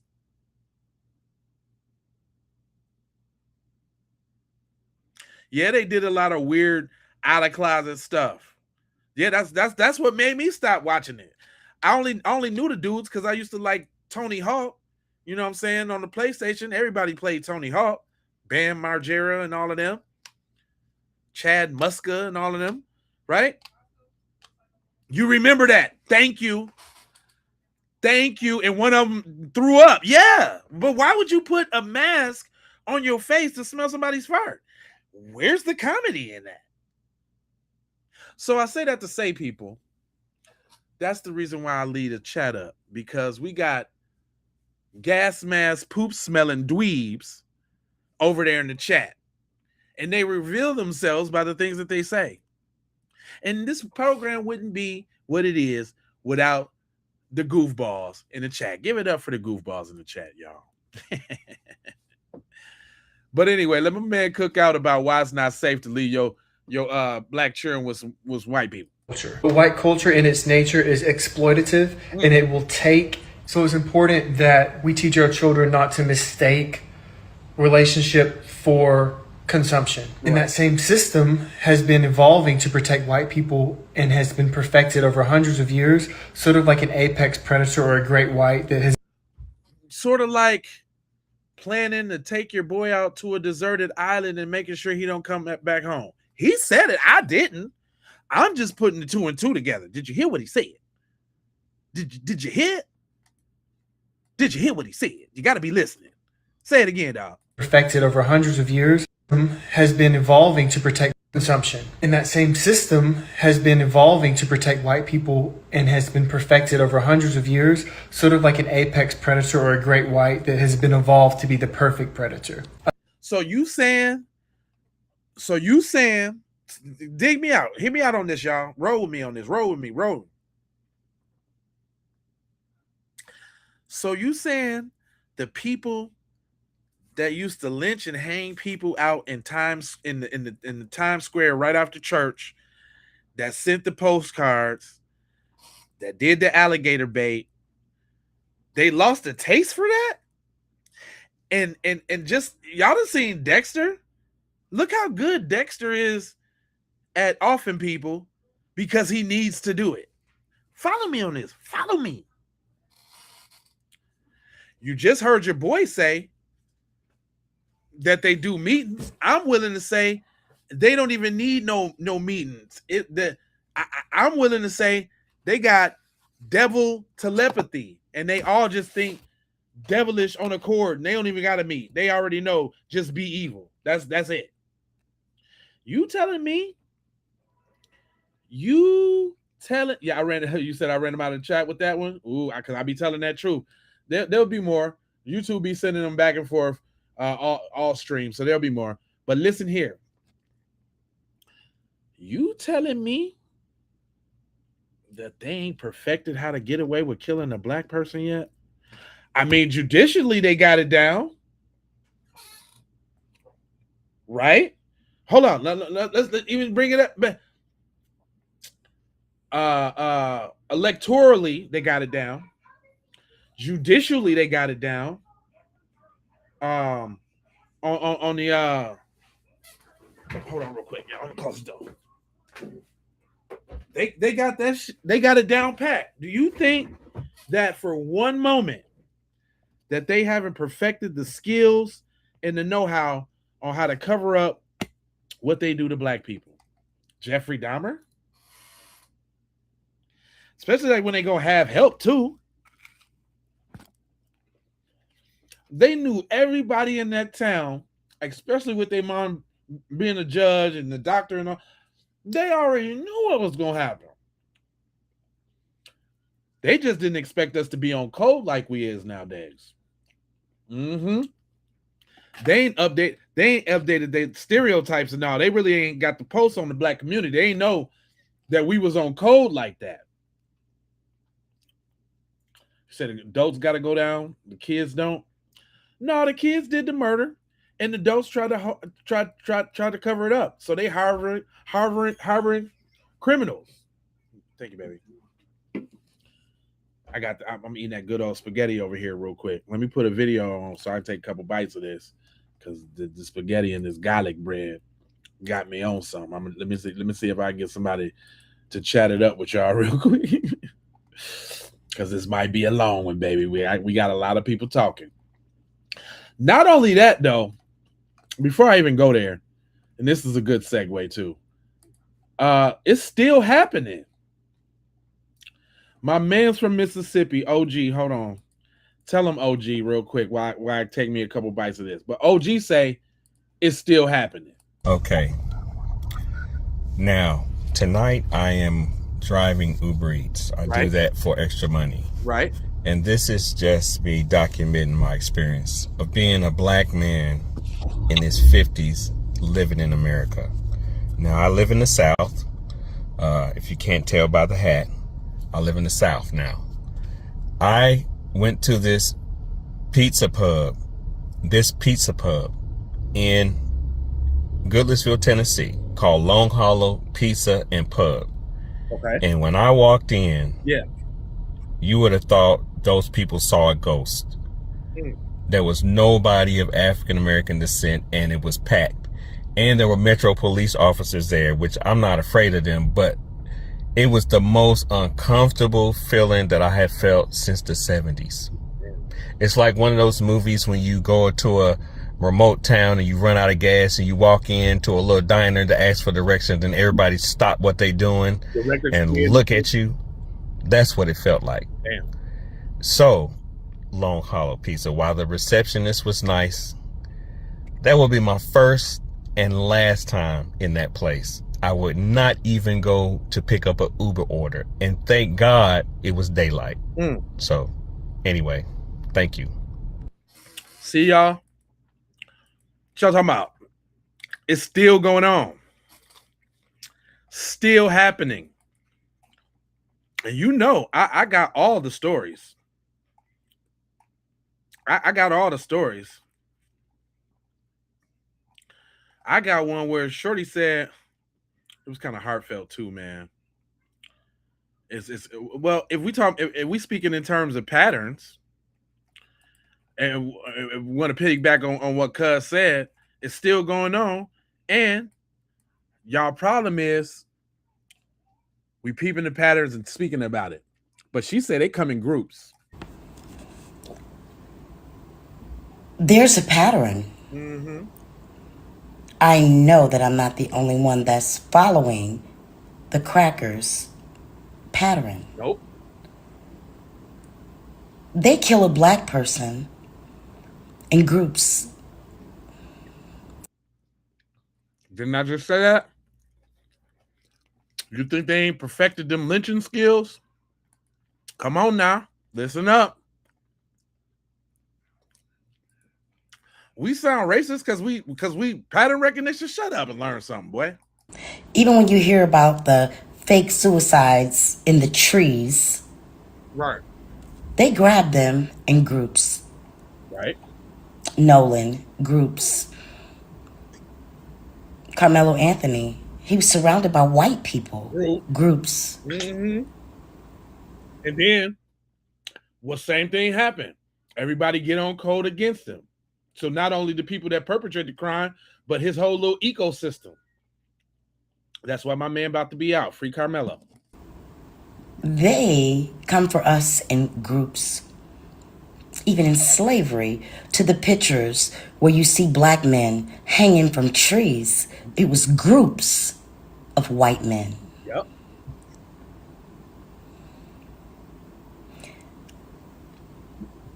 I've always been curious of what it would be like, if, like the roles were reversed. Right. And they were out on their own, running their daily errands. Right. Existing. And they got grabbed. And they got snatched. Right. We wouldn't even need groups. They have to come in groups. Right up. Understand that. The physicality doesn't match ours. And they talk that gun shit like dweebs. Basically what she said, but go on.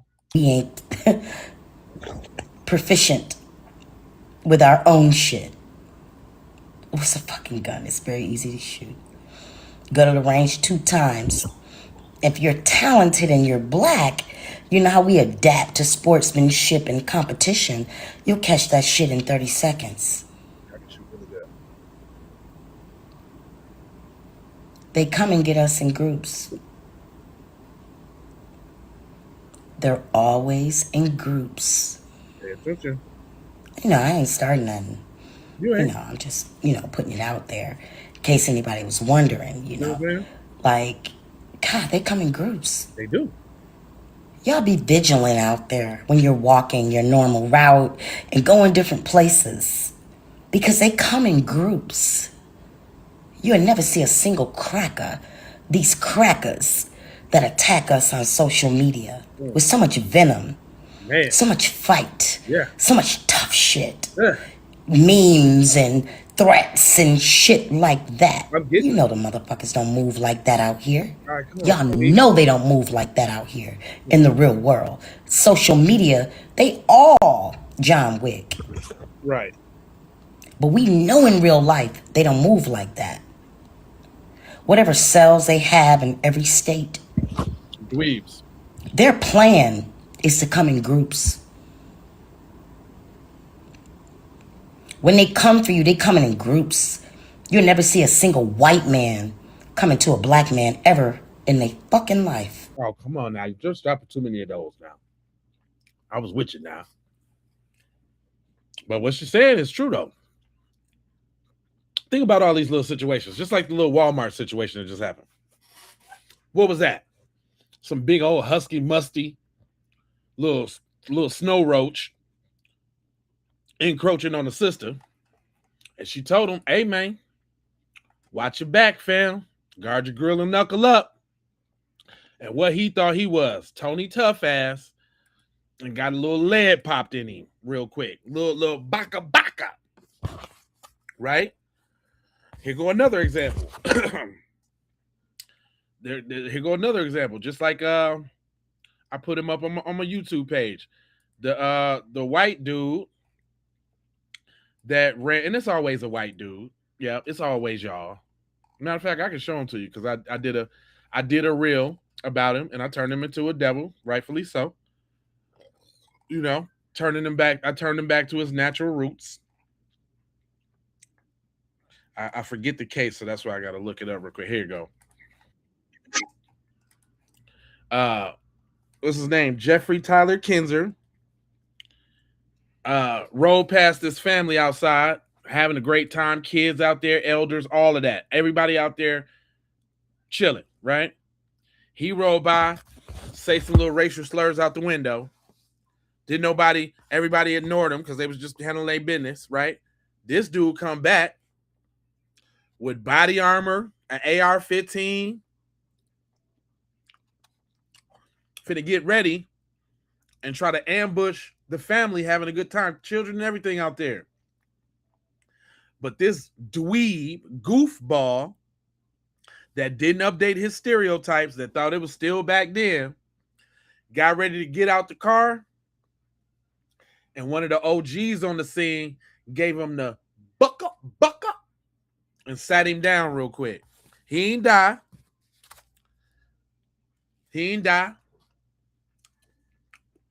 Although he should have.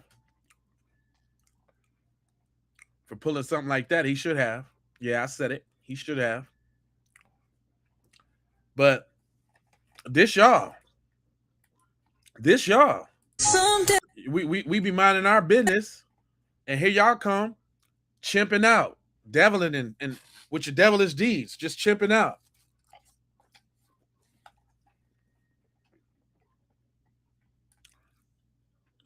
Chimping out.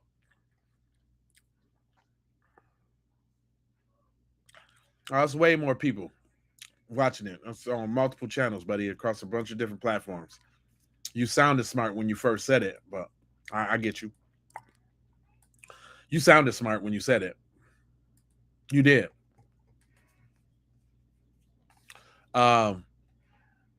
If it's such BS, why are you over here watching it then with your little dweeb self? Anyway, them boys knew what happened to Nolan. Nolan's father talks about him going to Nolan's friend's house and the friend having an attitude talking about he can't find the keys to Nolan's car and all of that. If that would have been me, I'm going to just be honest. Y'all would have been hearing about a different type of story concerning everyone in that house. Straight up.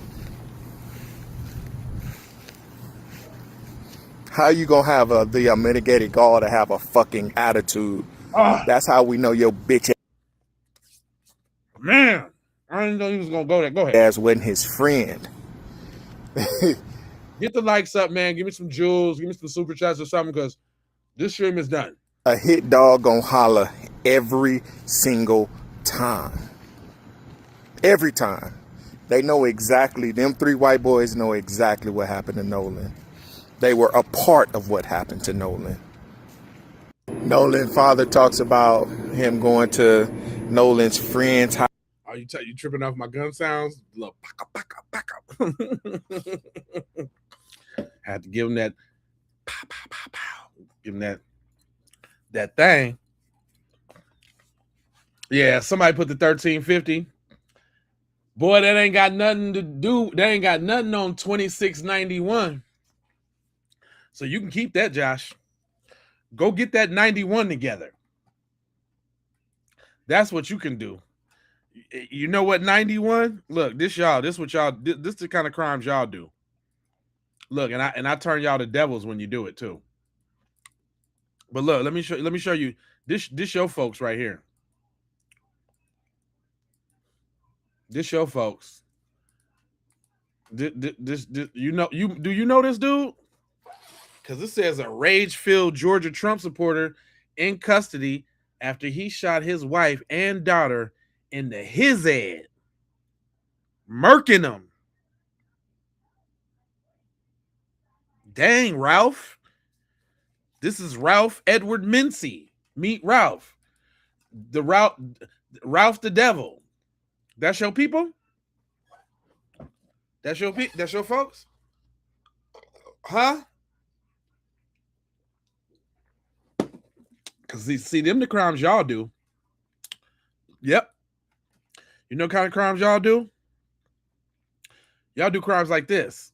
You get caught up punching on a pregnant black woman. This dude got taken to jail for punching, and man, y'all should have seen that video. Man, that video was so terrible. These little cowardly dudes hitting that sister like that. It was terrible. Straight devil. Yeah, that's y'all. That's your folks. Look at them. Looks just as normal, just like you. But we know how y'all turn. We know how you get. We know what's underneath there. Go ahead and let your wings out and just say what you got to say. Look, these your people right here. Remember when I was talking about that ecosystem and how they know when they do something that they're going to be protected? Now go back to that case of your boy right here, Dylan Roof. Remember when he went to that church? A church, mind you. Y'all so supreme. Y'all so this, that, and the third. But he had to go to a church to target some old black people. And guess what? Unlike y'all, we let him in. Praise with him. You know, this, that, and the third. And guess what he ended up doing? Mowing them down. Well, this is the judge that gave him that said both the families are victims and all of that. Look at the judge said that he was in possession and distributing material depicting actual abuse of babies. Boy, if that ain't devil, if this the type of stuff y'all do, these y'all headlines. You might be talking about Pookie and Ray Ray that shot somebody. Pookie and Ray Ray going to jail when they shoot somebody. When they rob the plug, when they run off on the plug and get shot, they're going to jail. Why y'all keep getting off? Why do people in y'all ecosystem keep letting these kind of people off? Why this judge ain't in jail already? I'm just saying. This your folks, man. Y'all over here talking about that 1350. What is that? Is that your law enforcement officer? Who is that? Michael Proctor? What did Michael Proctor do? Text messages leak showing he was encouraging his officers to show up slowly to a crash because the victims was black?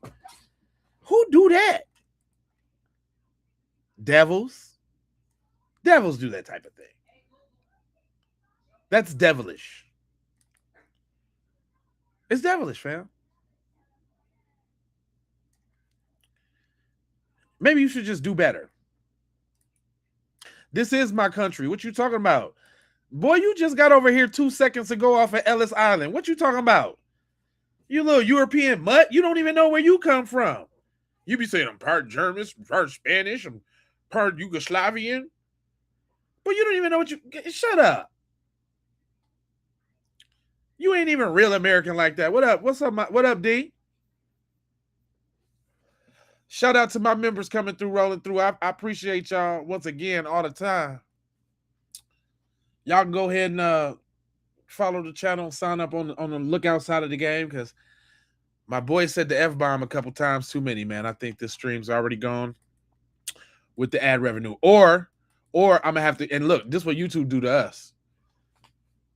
It'll 18 and up it, and then it'll say no this, or you gotta cut out this, because the broadcast I did the other day, the whole 9-hour stream was good until I put that white boy on that dropped them F-bombs. And I had to literally go into that video on the YouTube studio and cut them few seconds out the video to salvage the video to try to get some monetization on it. No, my speech is not. It might sound devilish to a devil who wants to say, who doesn't want anybody to reveal their dirty, dark, devilish deeds. But no, to the people that follow me, the people, my family, my family I'm talking to, we know what's up. we know that that's a shame tactic, that you don't really want us talking. You don't really want us bringing up what y'all do.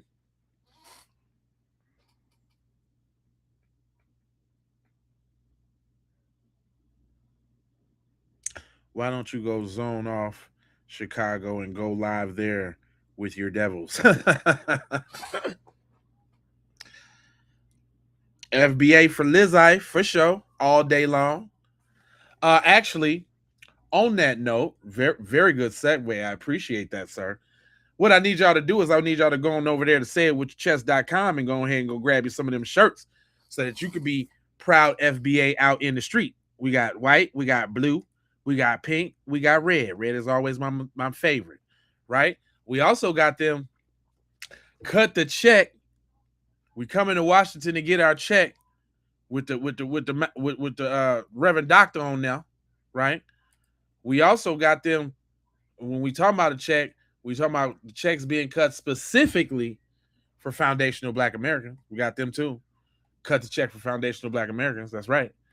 We got them. And we got them. If you in the movement, I boycotted today. I kept my money in my community today.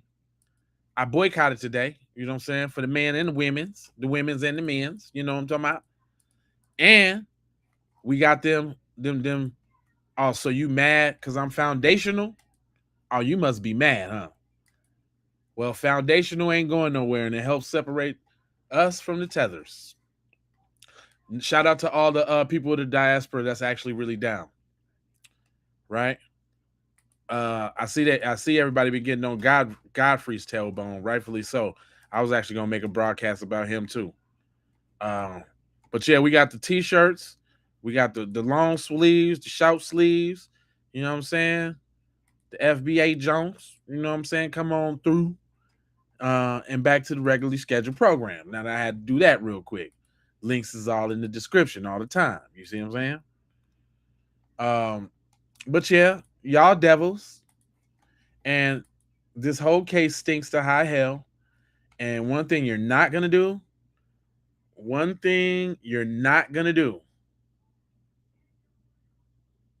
is gaslight us and just shutting up. Look, I got them so heated, man. Look, I be getting these little comments all the time, man. They be on my tailbone, man. What do you say? You're the devil. What do you say? Hold on. I be getting these little threats. He said, you're the devil, evil to the core, hater. May Father himself teach you his way. Whatever that is, Neil Nystrom. All right, Neil. I told y'all them devils got him over there on 10,000. Like they don't understand how Black people is not being courteous and the gloves is off and we participate in the same nonsense that they have. Even from a fun side, it's not like I don't got no hate or nothing but behind what I be talking about or what I be doing. It's all for fun. You doing it, I could do it too, and better than you. You see my horns? You see these? No. See this Bozak? That's what you can see. I see your horns. I see your horns. I really kind of wanted to touch a little bit more on them interviews, and there's somebody brought it around. But while I was talking, though, we talking about being safe. The difference between us and y'all, dear white people. I grabbed this because my brother, he ain't doing no cooning or no shucking and jiving. He's just saying like what it really is for the kind of people that we are and the kind of people that they ain't. If my son white friends come to my house, they safe. Right. If my daughter white friends come to my house, they safe. Right. The parents have nothing to worry about. If anything go wrong or go left, I will immediately call the parents first. Right. Even if my kid do something wrong to your child, I immediately call the parents first.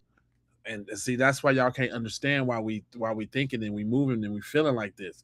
As y'all see, every Black person we talk to, we all coming with the same thing as if we all wrote it down and scripted it. We looking out when you around, when you in family, when you tap in, when you in my comments giving them folks the beeswax, you family. You see how we do? Y'all come over to be anti-family. Y'all come over to start trouble with a family. We over here doing family stuff, and here y'all go. Come over here with your hostility and your colonization mindset. We're gonna get to the bottom of this shit together as parents, as adults. Yeah. And like I stated in my previous video, if my kid's white friend decide to come over here, right, I'm treating them like them my kids. Exactly. Your kids become my kids once they enter my house, my atmosphere. They gonna follow the same exact rules as my kids got. I'm not one of them ratchet ghetto ass parents that let my kid do whatever the hell they want to do, when they want to do it, and how they want to do it. It's structure over here. And it should be vice versa when it come to white people. If my black son come over your house or my black daughter come over your house, I expect y'all to keep them safe and call me if something go wrong immediately. At the end of the day, your child matters, my child matters, and I just want these kids to get back home safely. Y'all gotta realize our kids live in two different worlds. And the crazy part about it is, white people, if your child at my house, right, you ain't gotta worry about feeding them, giving them no money, because I'm gonna supply everything because they at my house. Right. I'm gonna feed them. If we decide to go to the water park, I'm letting you know, hey, can your son go to the water park? If not, it's cool. We'll go to a park or somewhere. We'll go out to eat somewhere. We'll go to the movie. But long story short, I'm gonna keep you informed with everything that I'm doing with your child while they in my presence. Right. I'll even call you and ask you, hey, is your child allergic to anything that I don't know about? Right. Because I'm about to feed them and I don't want him having an allergic reaction to something that I ain't know about. So I'm calling to ask you as a parent, is there anything that he's allergic to or she allergic to? We need to bring back those type of parents. Parents that actually care about other people's kids and their kids. I think so. I hear what the brother's saying. You know what I'm saying? And I ain't pooping on his parade. You dig what I'm saying? But what I'm saying is, bro, is that's what we teaching our kids. That's not coming from the other side. You got little Timmy that's plotting on how to whack his mom because she took his Nintendo Switch. It's not the same. You can tell we got some of them little Timmys over here in the chat because they over here on the floor throwing fits. Cause they can't convince black people to see it their way. We're not demons. We're not devils. We're not all like that. Okay, that might be true, but what are you doing to check your folks? Why we always got to be the ones loud and proud checking your people? Y'all just sitting by quiet in the church mouth. Here, rat piss on carpet. Ain't said Nathan. That's why the questions are still coming out. And they ain't gonna stop. Shorty say it's about them cheering though. Let's make this make sense. I know when it comes to us and our kids, black parents and our kids, so parents in general, if you leave with a group, we always tell our kids, you better stay with that group, because if you leave from that group, when you get home and they tell me that you had done walked off from them, I'm gonna whoop your behind. See, everybody's not saying the same thing just because we all had a black people meeting one day and said we're gonna say this in case somebody kill us or leave us on the island. Do you hear the morals and the conviction that come out of black people's mouth when we talk about being responsible for not only ourselves but others around us? Do y'all even have a concept of that? Are you ever gonna get away from the colonized? It's just all colonized, no breaks for y'all, huh? Just I wake up in the morning, I gotta take the milk to get some cereal. I gotta rob the bread and steal the butter to make some breakfast.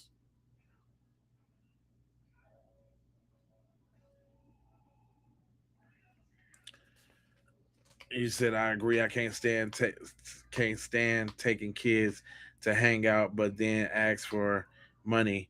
No, take them to the movies, McDonald's, etc., etc. I'm white, but we were raised like he said. When we invite, we play. That's what's up.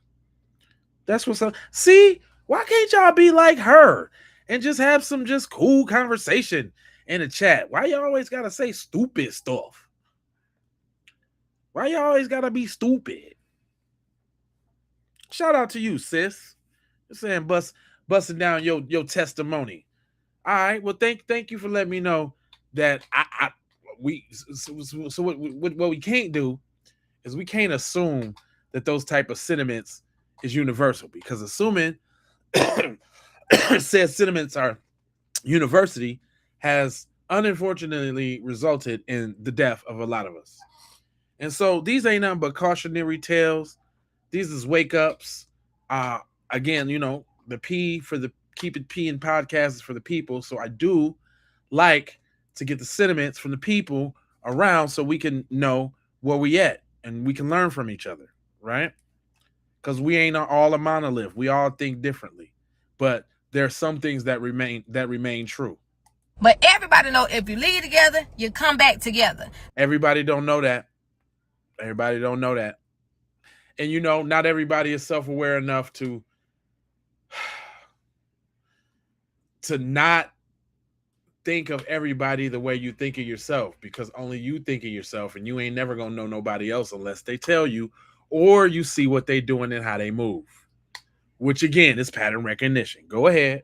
So why is it that Nolan didn't come back to his mama after he left with his friends? And also, why was his phone with y'all while he was on land, according to y'all? And also, why did his parents have to track his phone and his keys down? Because y'all wasn't gonna call and say, hey, we have his phone, we'll give it back to y'all. But instead, y'all went in his phone, deleted messages, went to his Snapchat, deleted his Snapchat, and clear out all his messages in Snapchat. And then y'all want us to believe that this was an accidental drowning. Okay.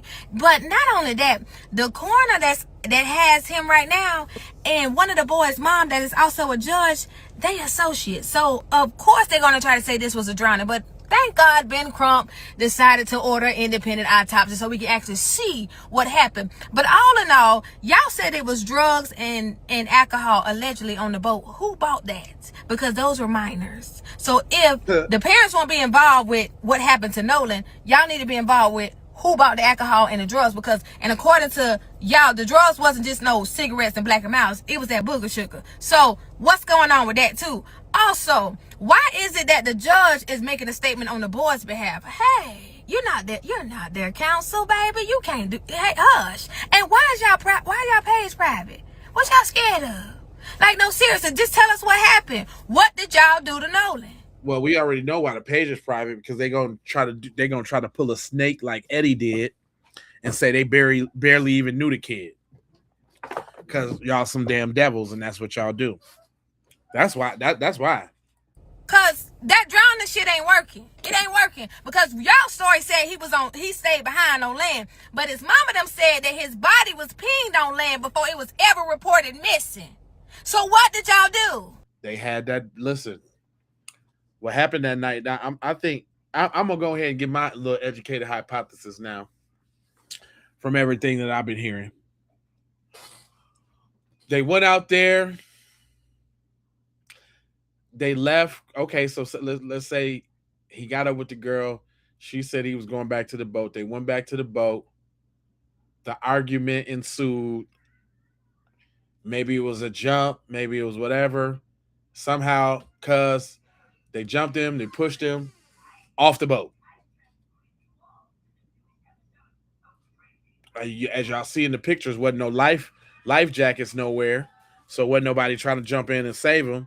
And they was already jealous of him anyway, and probably liked the girl that he had, or liked him, one of the two. And they was like, just leave him, man, just leave him. Like, he'll die anyway, and nobody found out about it, and we'll just be like, and you can only come up with that scenario if you think that you can get away with it. Everything they doing right now is because they thought they could get away with it. They didn't know the community was on code like that. They didn't know that Tyler Perry and Colin Kaepernick was finna step in. They thought that mom was going to be able to move a little muscle, holler at a few people in the county, get it smoothed over. Unfortunately, a little niglet boy passed, but we got to think about you guys' future. We don't want this to ruin your whole lives. And so the cover up begins. And then we already know, the ecosystem they in. The same reason they was all willing to overlook them boys' crimes is that's the same immunity from justice and law they want when they appear in front of the court and the judge, and they all be giving each other the wink and the nod. Kaepernick is anti-American because he kneeled. Dude, where you save America 84 16? You're a bot. You gotta be. I know you didn't come over here and thought you ate or said something intelligent with that. It's not a conspiracy. It's unanswered questions. The sad thing is that instead of getting the righteous investigation with the assumption of foul play like it would have been if Nolan was the white dude in the black friend group, if Nolan was the white dude in the friend group, them niggas wouldn't have been able to go to a party that night. Cause soon as Nolan didn't show up where he was supposed to, they was finna come around them niggas right up. Right up. Right now, what was like a week or so left, they be talking about if they get a bail or not. Because they wouldn't have no bail. It's a murder investigation. They would get no bail. Teenagers and all. You get whatever. You'll get no bail. And you must sit there until we sort this thing out.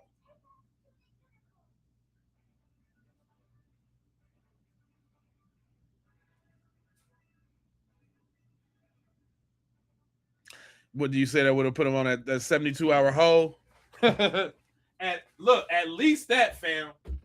But not hell no, they wouldn't have put him on. They wouldn't no getting out. Hell no. Look, Money Mike. I gotta disagree. Ain't no getting 72 hours. Now y'all niggas ain't going nowhere. Pull up a chair and sit down and get cozy. Because we got to sort this thing out. You guys said that Nolan was on the beach and that he went and talked to some girl and you guys were taking on water and Nolan's phone was at your house. And when Nolan's parents went over there to get it, you guys gave him static. Oh no, you guys are going down. See, none of that shit, man.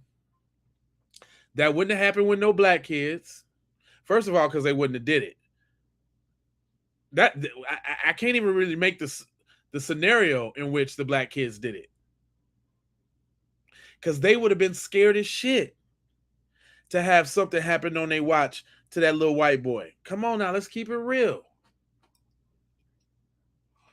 Low key, high key, boy, they would have been protecting Nolan like he was a golden goose while they was in his little. You see what the black father was saying, right? Same principles would apply. They would have made sure Nolan was Gucci. It bet not have been no hood dudes from Compton at the party, because they would have stepped up and made sure didn't nobody touch Nolan if he was white.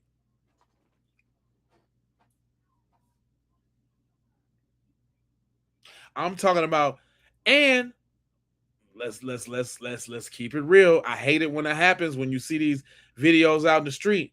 But if Nolan was white and something happened to him on the island, it would have been a nigga that wasn't even his friend. Like, y'all hold up now. No, don't, y'all can't beat on the white boy like that. We going to jail. We's going to jail now. Eyes be all bucking. No, don't do that now. You're throwing your life away.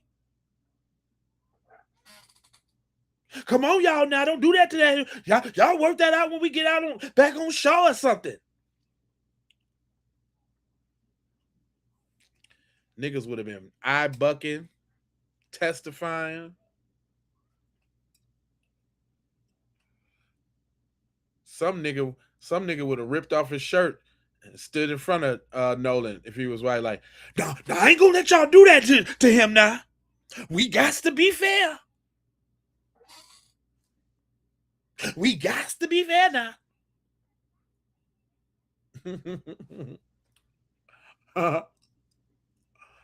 Y'all know I know. You know I know what I'm talking about. Nolan got hit one good time, and a nigga would have damn near jumped out all his clothes and jumped over and huddled over Nolan in a fetal position. Like, Nos, y'all ain't gonna do that to him now. You're throwing your life away.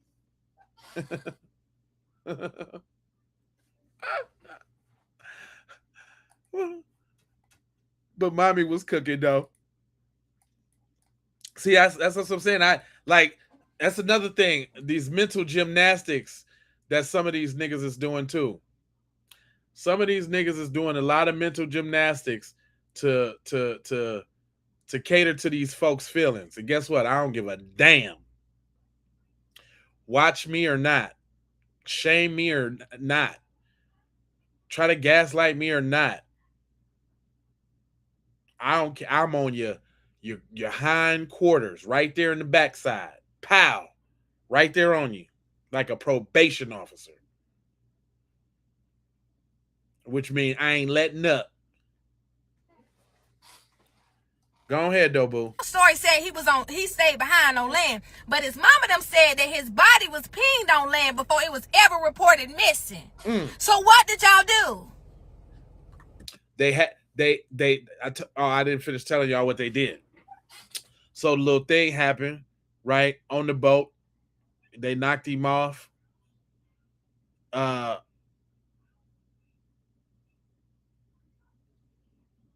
no, I forgot. I forgot that the KKK element. I heard on a couple videos ago. So boom. This what happened. Old girl lured them to the joint. They told the other dudes that they couldn't come, so they could have him all by himself, and they was already working on an alibi because they already knew what was gonna go down, right? Because let's just keep it real. If they would have beat him, stomped him out, and killed him on that island, still would nobody had said nothing. Oh, we just gonna skip over that it's in Mississippi, and if they all beat and stomped on the black dude, what nobody gonna say nothing? They ain't saying nothing now. They ain't saying nothing now. They wouldn't say a gosh darn thing. Mortal Men, you tapping in from the UK? What's up, Rosie? Across the pond. I told y'all Keep It P podcast is a global show. Yeah, we over here kicking the ballistics about this farce of a case where they trying to convince us that these white people didn't kill this little black boy that they went out with. They lawyered up immediately, of course, because they already know. We was the ones that took him out there. You know they had the little dudes from the other school over there to really actually put in the work. So I even go as far as to say they might not have they might not have did the final blow, but they definitely got a bunch of licks in. A bunch of licks and all of that. I do every time. Well, why you keep coming to my channel then if I get stupider every time? Y'all don't be making no sense at all. And what would possess you to say that? Wasn't that something you just could have thought in your head and kept it moving and just went somewhere else on the internet? But no, you're a little obsessed. Black people live rent free in my head, face ass. You had to make your presence be known. I know you want me to 23 Newman. Hey, how you doing? You buster dweeb. See, that's the stuff that dweebs and busters do. They hop on your joint and say something stupid just so they can get acknowledged like that they're here because they don't get acknowledged nowhere else. So he had to jump on and say something stupid when he could have simply just went to a whole video, a whole nother video. Could have just never would have known you was here. You know that, right? 23. Thanks for the engagement, though. I appreciate it. And see, my friends, that's why I'm over there winning on Facebook right now, because of people like him who can't stay out our stuff. Let me go ahead and let this sister cook out real quick. Finish her little meal. Go ahead, finish your plate, babe. Oh, okay. Yeah, let us know because we still don't believe that he drowned. There's no way we believe that. Y'all did. Well, we know the facts by now that his lungs wasn't waterlogged. And wait till this second autopsy come out. Can y'all imagine what the excuses and all of that's gonna be? All right, I'm calling it right now. Next is gonna be they seen something happen, but they had to go real quick on the boat, so they really couldn't intervene, which still is scumbaggy, which is still low down, dirty, rotten, scandalous, right? But next is gonna be, oh, well, we were leaving as the commotion was starting, so yeah, it is. It's suspicious as hell. You believe they made sure he drowned, but but he was found on the island. He didn't wash up on the island in the tide as if he was sitting around floating. Because if he would drown, then he'd probably be at the bottom of the. Well, no, let's see. Body do float. He probably would have floated out somewhere or washed up on the joint. He didn't wash up on the joint on the 5th. They found his body on the 6th that next morning.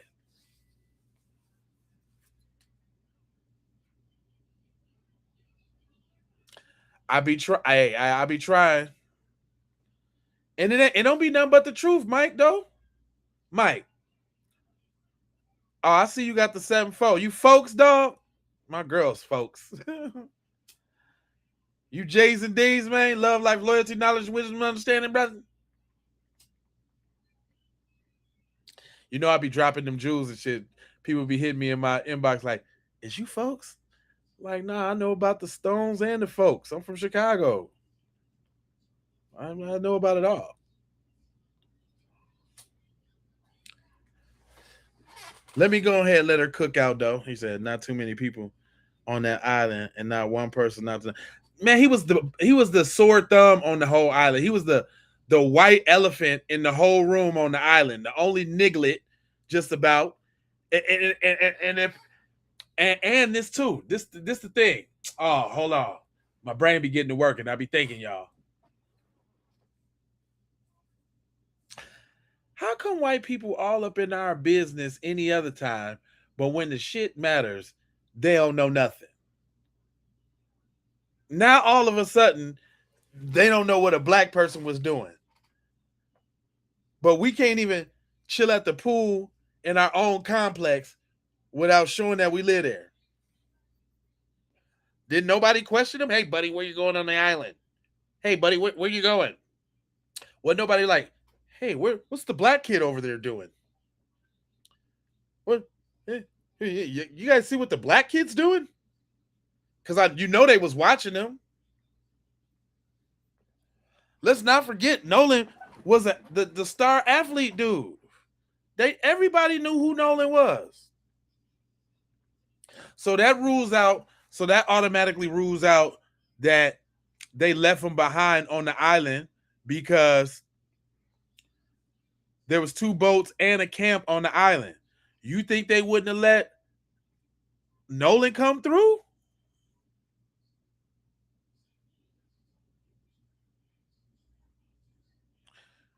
Yeah, the whole town is on it. In on it. You right. I totally agree.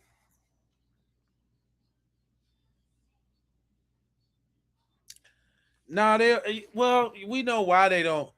We know why. Okay, maybe I'm not sure if everybody does. So let me not speak for everybody.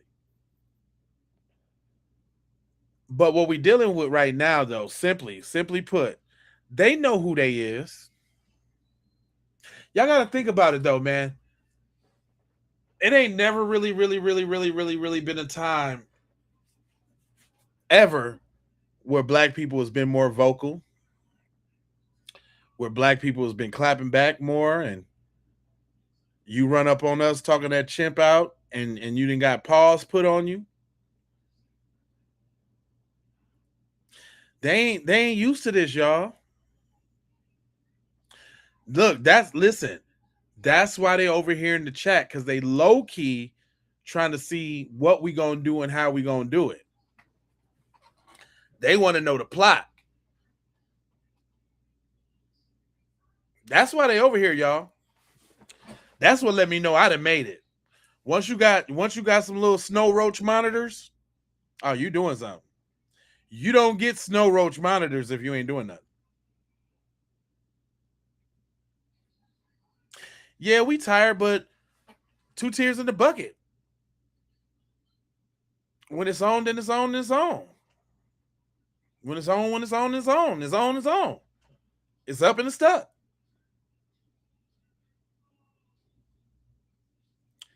You said we'll never know the real plot. Oh, we gonna find out. We damn near know the plot right now. What you talking about?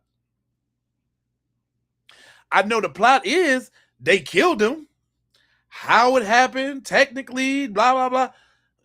We'll figure out the details, but they killed him. We know that much. That we do know. But anyway, the psychology, and for all of y'all, so you know what you're dealing with out here in these internet streets. And the only reason I say internet streets, because these same people, these little dweebs talking tough, they're not finna run up on you. Even the toughest, swollest white dude ain't finna run up on you. They do not want the friction. The only time you gonna see a white dude in public talking Tony Tough nuts, he got a concealed and carry on him. That's it.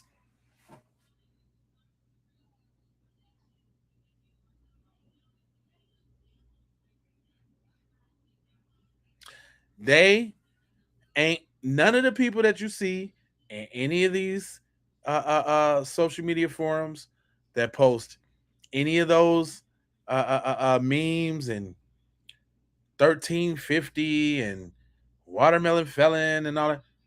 They are not, I repeat,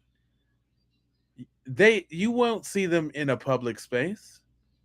Now watch out if you're a little child or a female, because we know these dweebs, they love messing with children and females. Don't y'all? Don't y'all like soft targets? Say y'all don't like soft targets.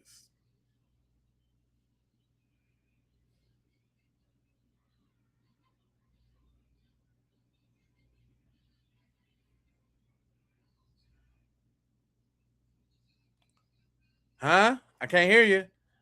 Don't all type at once.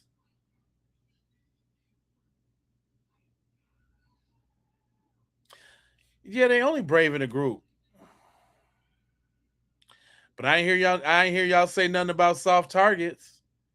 Y'all love picking on females, little females and old people and females and kids, huh? Y'all don't go to none of the big buck black niggas that'll smack the taste out your grill. Y'all avoid them like the plague.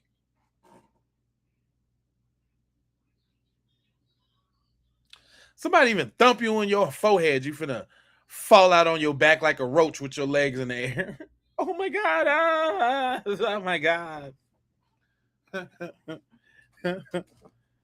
So somebody blow on you too damn hard and you curling up.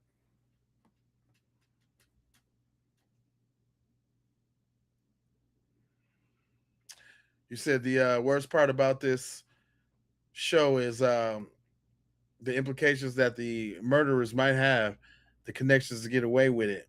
Don't know if that's true. Yeah, that's what they trying to do. They trying to listen. Like I said earlier, they I put this on y'all brain. I let this sizzle in your spirit.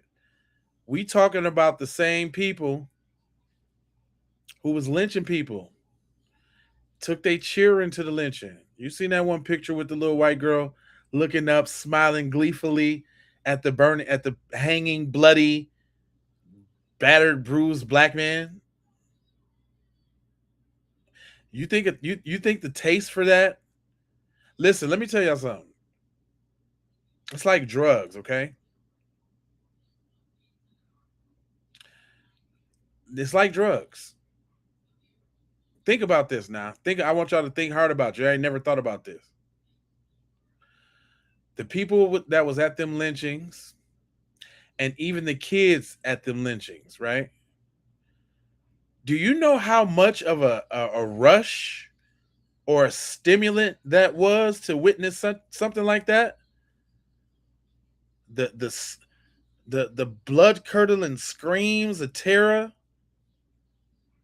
You know what I'm saying? The the look of glee and joy on people for doing harm to another person. It wasn't 100 years ago, fool. What do you think Nolan was? That was a lynching. Let me get where I'm going. Listen, shut up. The same people who used to do them lynchings back in the day, young and old, develop a taste, an appetite, an addiction, you will, to that feeling. Sick, twisted. That's why we know we ain't dealing with humans. But they grew an addiction to that feeling, man. You know what kind of high? You know what kind of high and what kind of endorphins and serotonin rushes through your body? Matter of fact, actually, let me take that back. I'm sorry. Because I'm assuming that we the type of people that can do that. Ain't that funny that black people ain't never lynched nobody ever in history? Y'all don't find that suspicious? Have you ever thought about that? Have you ever said those words out loud? Did that ever cross your mind? Black people ain't never did nothing like that to nobody.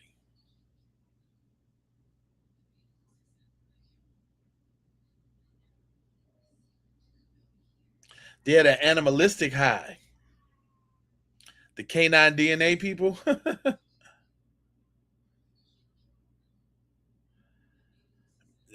Think about that though. These people developed a thirst for blood. Literally. Not hungry to achieve or eager to excel. A thirst for blood.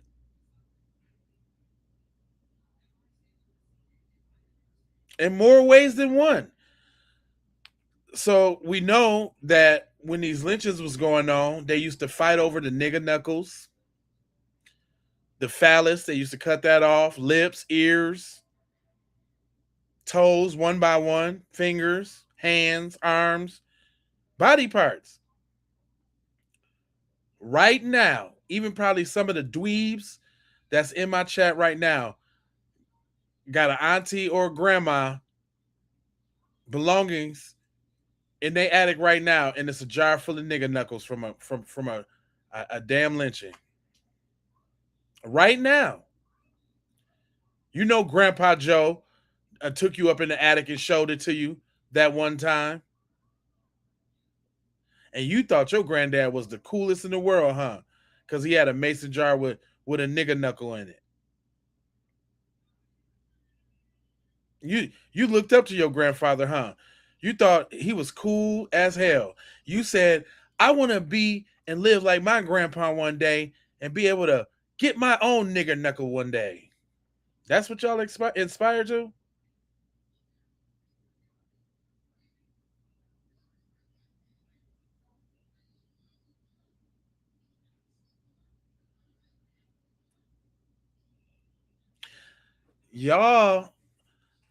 Y'all people then developed a taste for terrorism, blood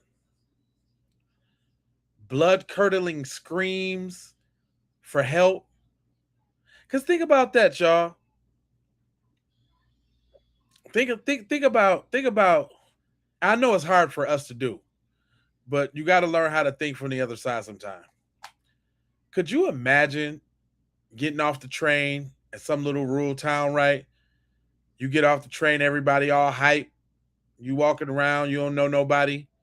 but everybody seems to act like they know everybody because they can all unify on seeing the worst done to a piece of flesh ever in life. That's another thing. That's how we know we different, y'all. That's why we ain't did nothing to y'all yet, white people. That's why we ain't did. Y'all so scared like we gonna do something to y'all like y'all did to us. The reason why we ain't did it because we ain't like y'all. Because we don't really want revenge. We fought for what we needed to fight for, still fighting. Just leave us alone. But you can't do that, can you?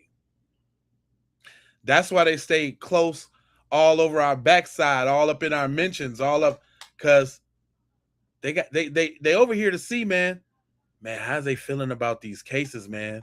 Is they ready to snap out? Is they ready to start coming to get us yet? And that's y'all mind frame.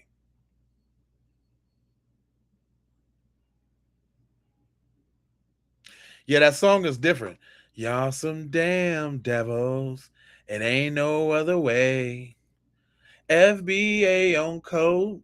And I'm switching up the game. Y'all some devils. Ooh. Oh, oh. It's a very nice song. Nah, they can't get away from us. They over here right now to make sure we ain't plotting and planning to get some get back. Also, when you make it and start when they notice and you recognize that you actually saying something that can help the people, think about what I just said. Say it real slow. But if I was saying some garbage, if we was talking about wasting our money and rapping and Dracos and sticks and switches, we would have a lit chat probably. It'd be because they wouldn't be talking like this over there because they wouldn't have any reason to be afraid. What y'all see over there is that 1350 LOL. That's fear. You hoping that you can do them is time wasting tactics, y'all. Now I'm not saying don't get at their throat in the comment section because believe it or not, you notice how when y'all clap back at them, they really ain't got nothing to say, right? They never can really straight on answer your questions and this, that, and the third. They ain't never really got nothing to say.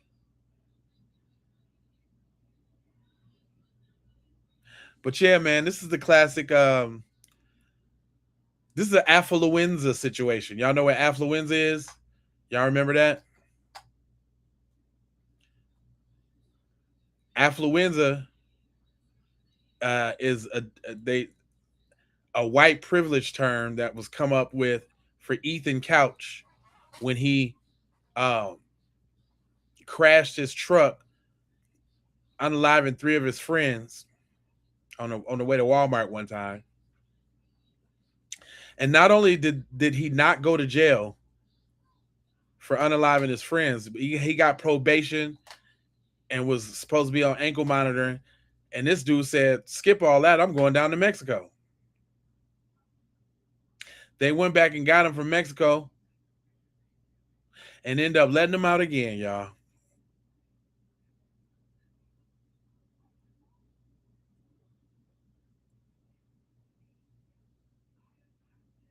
Why oppress? Why? Stop doing it oppressing.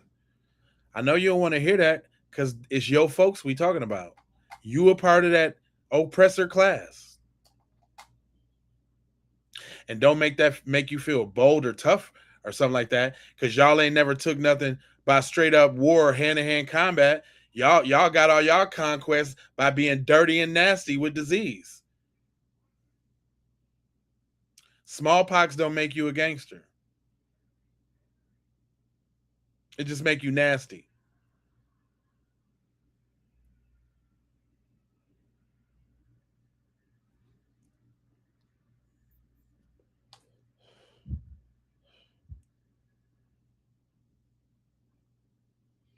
Let's go, Brandon. You the type of dweeb that I just got done. You the type of dweeb that I just got done explaining. What about OJ? He didn't kill them people. He got off. That's why he didn't go to jail, because he didn't kill them people. And notice they bring up OJ, right? Because of that thirst for injustice and terrorism and barbarism and genocide and all of that. He would bring up OJ because that was a time in which a black man actually got I wouldn't say fair at all, because they tried to frame him. Mark Furman and all of them, Chris Darden, Marsha Clark. They tried to frame him, but he got off. And I know you wouldn't like that, because it's justice. I told y'all, he just answered it for me. I told y'all it's the yin and the yang of this shit.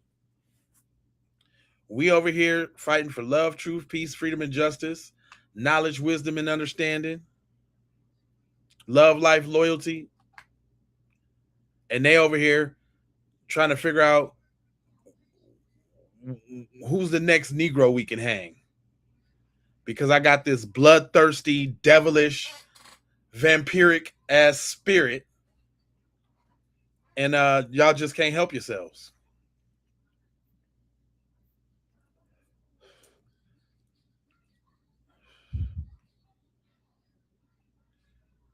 Hell yeah, the backstabbers. I ain't trusting it. But hold on, hold on. We got more people in the community. It ain't just me. I'm echoing the sentiments of everybody. I'm talking about Shorty right here got a whole workout fit on, but she can clearly see that lady judge of them boys' moms is on some BS. You gonna tell her she wrong? So Judge Ashlee Cole has released a second statement, and she is basically saying that, you know, she's so concerned and her family and the others will not be speaking to the press at this time right now, and their thoughts and everything are with Nolan Wells' family. But let's look at what's really going on. First off, in the statement, she has pictured her face at the top and her title. Now, she is not overseeing or adjudicating anything having to do with this case. So by putting her face and her title at the top of the statement, what she's saying without saying it is, I am an authority figure. I am a figure with power. I'm white, not say so. And if I say it, it go. I am a figure who has influence over this situation. And as far as her concern for the Wells family, if you're so concerned, then why did they have to use Life 360 to track down the cell phone? Guilty. Ding, ding, ding, ding, ding, ding, ding, ding, ding. It all goes around that cell phone. Thanks for the jewels, Gun B. I ain't even see you. Thank you, man. 100. I appreciate it. Hey, I'll be needing them, and make sure y'all hit that like button. Make sure you subscribe if you ain't subscribed already. But I be needing them, man. Them little jewels and little tidbits, them little because as soon as I play a reel with somebody saying the F word in it one too many times, they taking all my ad revenue. But yet and still, we got Cardi B WAP busting through the charts. They ain't stopping Cardi B's her ad revenue on that garbage, I bet. But go ahead, Mom. Keep bust it down. See, normal people, if you have a group of kids who are friends who do everything together, if one of those children comes up missing for any reason, what you immediately do is you say, hey, look, I've got his keys. Let me return those to you. Hey, I've got his cell phone. Let me return that to you so that you can go through it and use it to help locate him. What do? You are at the location that evening or the next day looking for your missing friend. We all didn't come up with this script. There was no memo sent out to black people to say all of this. I just want to make sure we're clear on that, because y'all going to keep hearing the same sentiments at the same time. It's going to be the same thing. These are the actions that did not occur that have people looking at Judge Cole's family and the other families involved sideways. You're circling the wagons. You're being very tight-lipped. We haven't heard from the children. And as I said before in my other reel, if the tables were turned and these were not white people of privilege, if these had been black kids and a white child was missing, there already would have been arrests, there would have been aggressive investigating, children would have been being held without charges until more information was evident. I ain't seen this video. I swear to God, didn't I just get done from saying that? y'all ain't finna keep playing with black people like we don't know what's up, man. We do not have everybody each other's numbers, and we are not all conversing this same thing. This is basic human knowledge, but as we see, we're dealing with some non-humans. But I digress. Go ahead. Everything in this case is so suspicious, and I just feel so disgusted at the level of callousness that these families have shown toward the Wells family. Here, your son is missing and then pronounced dead, and there is no outpouring of concern, of involvement, of being helpful, of transparency. There is only this very sterilized legal statement that is being made by Judge Wells on behalf of the other children. One of the things that's really especially egregious that she says in her statement is she wants to help the Wells family rest and properly mourn. What kind of statement is that? How are they supposed to rest when their child is dead? How are they supposed to rest when they have no answers? Properly mourn? It sounds very creepy and very controlling. Like this is how we feel you should be handling his death. We feel like when you say rest, as in you don't need to pursue this any further. You need to accept his death and go on about living your life. Like he was here one day, he's gone the next. It is what it is. That is so absolutely disgusting. Now, the Mississippi Code of Conduct for judges says the judges shall not use their judgeship or their position to lend credibility to their private matters. And that is exactly what Judge Ashlee Cole has done in her press statements. By posting her face and by posting her position, she is trying to lend the air of authority and power and position to the situation when in fact she's just the stepmother of Warren. Right. And that's how her statement should have come out. As a concerned mother, as a concerned party, or however it may be, but it should not be as a judge in my position, in my authority. Does that make sense? Look at how she is presenting the situation in order to manipulate it, in order to gain trust, in order to say, because of who I am and my stature and status, I am to be believed. And we're going to point the finger back at the Wells family for their child's conduct and for coming up missing, but not at my family and my people. So yeah, that's how they all feeling right there. I told you, we all know what the deal is. Every single person that did y'all know they had a little protest for them today? But guess what? I love to see this too. Guess who showed up at the protest, y'all? It's the Brews. Oh yeah. The Brews showed up to the spot in Ocean Springs, Mississippi. Deep too. Captain Ho, shut up! Are you ready? Yeah. Platoon, are you ready? Always ready! Ho, hand! Good! I am a son of a god! I am a son of a god! Yeah! I got the power of God!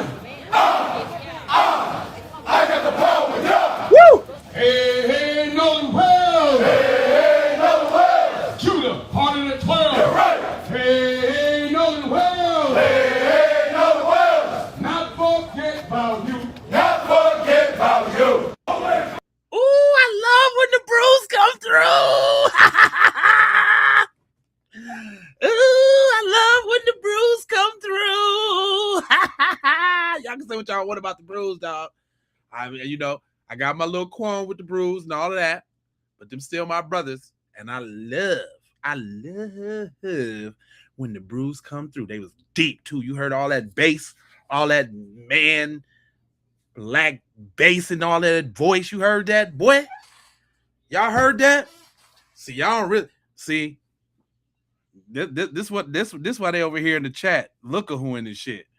They want, is the bruise coming? I hope they don't get them bruised now.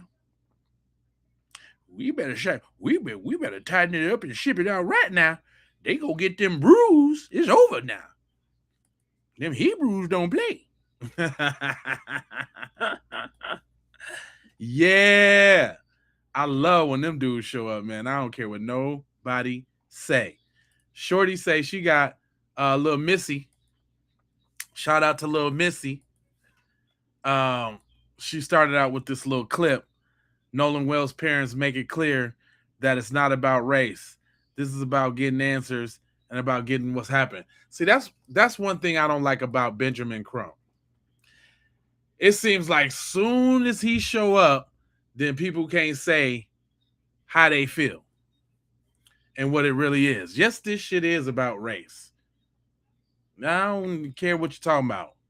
This is a sophisticated 2026 downright good old lynching. And y'all done got pretty good at it too. Because you can't tell me that y'all don't still got a bloodlust for some nigga knuckles. You do. You do. You do.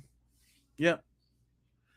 Hell, some of y'all, some of you dweebs in the chat might even be children of some of them people that been to some of them lynchings. Y'all probably children of them. If not, because the people who watch my program, the highest percentage is between the ages of like 39 and 45 and 46 to 65. So it'd be like a lot of older people on here. Some of you dweebs was probably even at a lynching. Matter of fact, make yourself known. If you was at a lynching, put it in the chat. Let us know. Let us know if you was at a lynching. And what was that like for you? Are you still a psychopath serial killer today? Do you still have that Jones in to see somebody strangled and set on fire and stuff? You still feel that? Do you still feel that way? Huh? Come on, let it on out. Let it on out. Is there anybody on here that been to a lynching before? Or how about how about this, white people? Has anybody in y'all family ever told y'all a lynching story before? Come on. This is a safe space. Come on. I ain't gonna put you out there.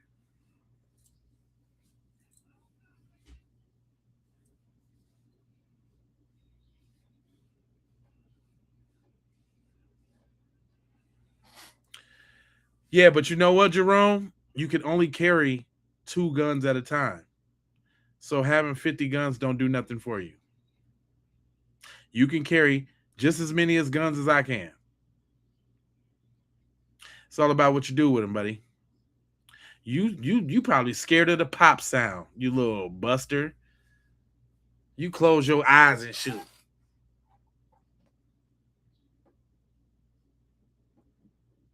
He said, we.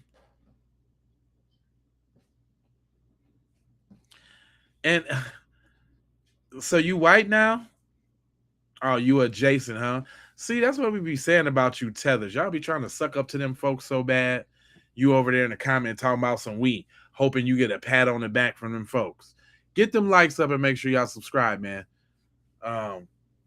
You trying to get a pat on the back from them folks with a last name like Joe's Wyatt? What's that? What's Joe's Wyatt? Let me look that up. Joe's Wyatt. Joe's Wyatt. Some weird shit. What is it? What's this weird ass last name you got? What is that? What kind of name is that? Let me see what we got. So you. Oh, so he must be. So you over here talking shit from another country, fam? You what? You Polish? You a Poland? You Polish? You Polish? You know y'all people wasn't considered white for a long time either. I remember watching this show called Archie Bunker, and All in the Family, and Gloria had a boyfriend, and he was Polish, and Archie used to get in him all the time, calling them dumb Polacks and all of that. They used to ostracize y'all on TV, actually, which is crazy. Oh, he from Wiccalandia? If you're using guns, you have no chance. In my fire Marshal Bill voice, let me show you. Right. Like, they the only ones that don't know how to shoot. Dude, my dad's a Vietnam Army vet. What are you talking about? Good old down south Memphis Negro. Definitely guns is in play, fool. What are you talking about? Thank you. I appreciate that, man. Where you tapping in from, Chris? Bram, that's the American way, remember? They create their own misery. Yeah, they ain't gonna be doing nothing but be miserable over here messing with us and in our thing, in our stream.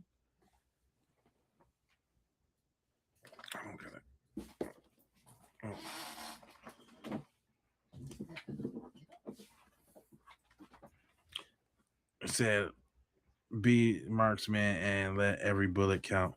Yeah, whatever. Y'all don't really want, man. Y'all had the whole pandemic to pop it off. Y'all had the George Floyd protest to pop it off. Y'all always got chances to pop it off, and y'all never do. So y'all don't want it. Dude, y'all don't want it. You don't want it. You don't want it. You just don't. You want to know why they don't want it? Here, I'm going to give y'all a secret, black people. Y'all ready? Let me give y'all a secret. If you be paying attention and you know, then you know. The reason why they don't want it with us is because they really don't know how many of us it is. They've been saying this 13% of the population shit forever. And you know what? That might be 13% of the niggas that actually do the census. Because I don't know not a nobody that done participated in the census. So therefore, guys, it's a whole bunch of us. Think about this, y'all. Think about this. I want just use some regular logical deductions, right? If black people was 13% of the population, right? Why are they always trying to get us to vote? Did you ever think about that? Why are they always trying to get us to vote if we 13% of the population? If every single man, woman, and child came out to vote, we couldn't overpower the vote of the dominant society. Or could we? Or is that them telling you it's a lot of y'all without telling you it's a lot of y'all? I mean, voting's not only about democracy too, guys. Let me sprinkle some game on y'all. Voting is about to make sure niggas is still on the treadmill. Voting is about making sure you niggas still believe that there's a system and there's some democracy where if you just get the right person in there, then you good.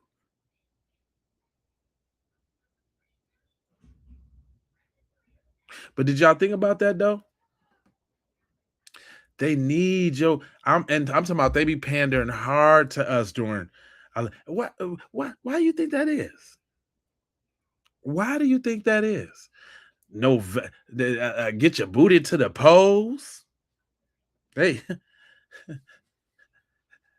was, man, they had us messed up.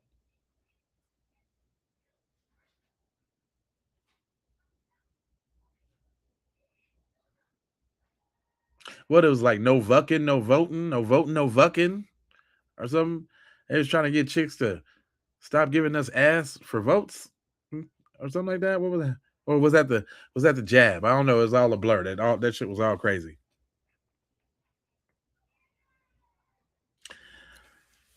If voting worked, then we would have been then we would have been way farther along than we are.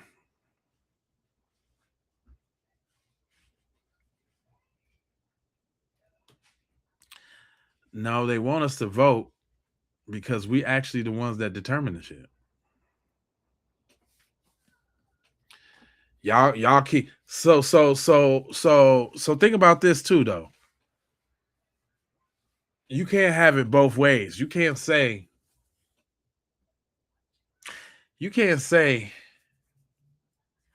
black people is only 13% of the population, yet all the so-called dominant societies' birth rates is falling. Why would you be worried? Why would you be worried if your birth rate is falling and y'all ain't having enough babies?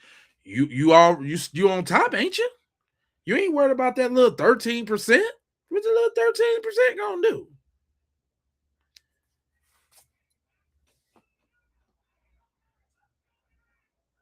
If y'all was just a little 13%, then why they always got to, if we was just 13%, y'all,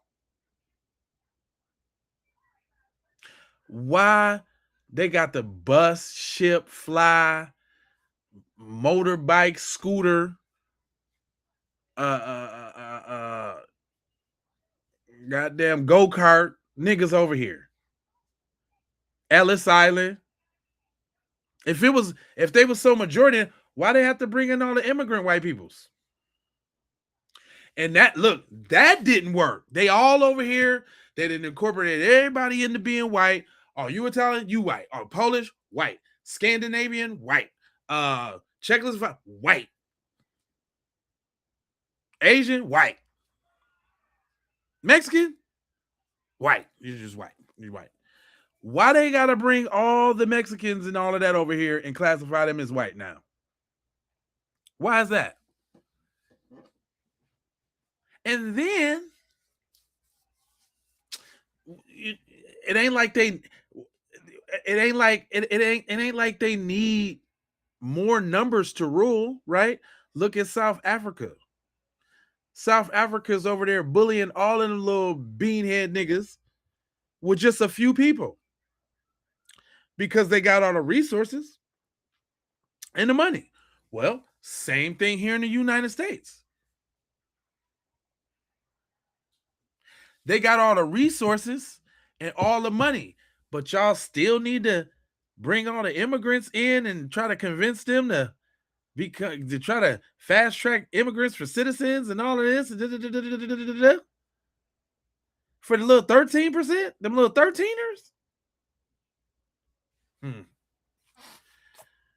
Y'all better start paying attention.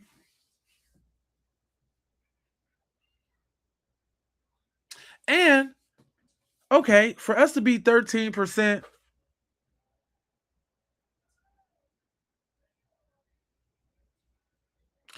you would think that we'd be less percent. The way they be poisoning our waters, poisoning our food, not giving us proper medical or medication, killing us wholesale, state-sanctioned violence against black people. Now we got proxies and deputized citizens to harm black people. You would think we'd be less than 13 then.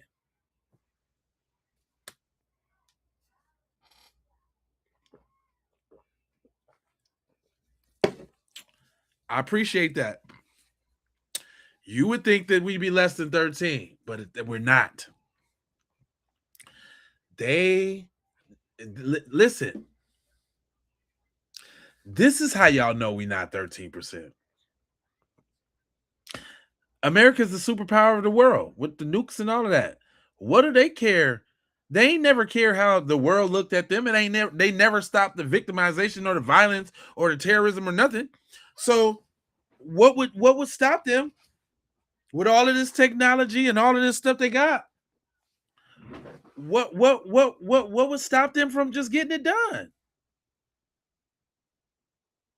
They've been saying that shit for longer than 50 years.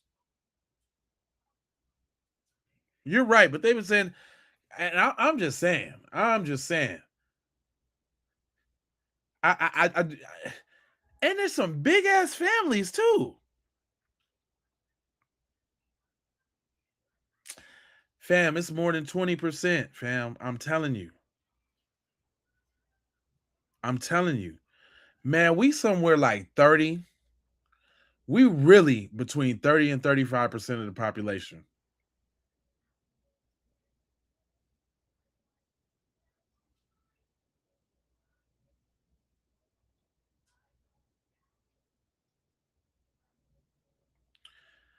Oh, for sure. I appreciate that. Listen, man, we like 30, 35%. Because if we was not, the brutalization would be even stronger. Look who we dealing with. Look who we talking to. Nothing else holds them back from doing all the devilish shit that they want to do. So you saying, look what they do to other countries that they bigger than, that they got more than, or that they think they're stronger in. They just go take that shit. We blowing this up. We changing your now you don't got no president no more. We got this group of guys that we want y'all to be president. These are presidents right now. But I'm just saying,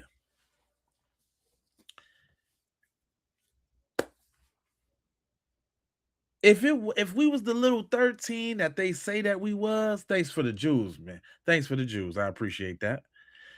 If we was the 13 that they say we was,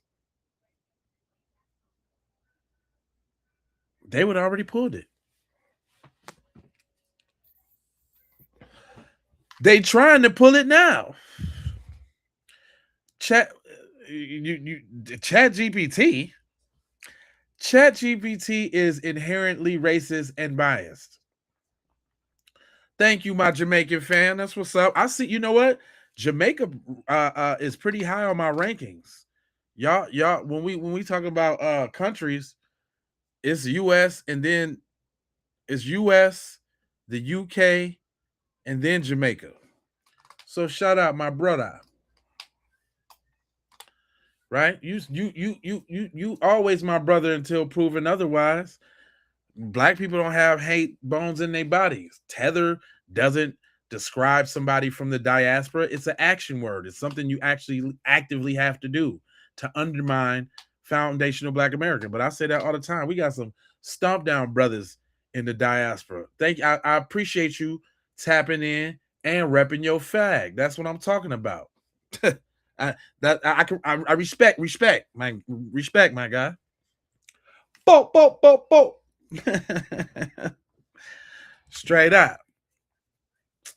Yeah, we was once like this was our shit.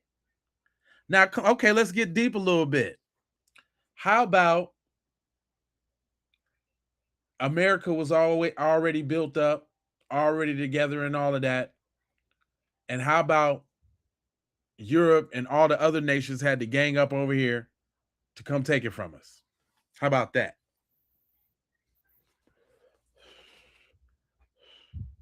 Huh? How about that? Because I'm you know, I keep hearing about this Tartaria.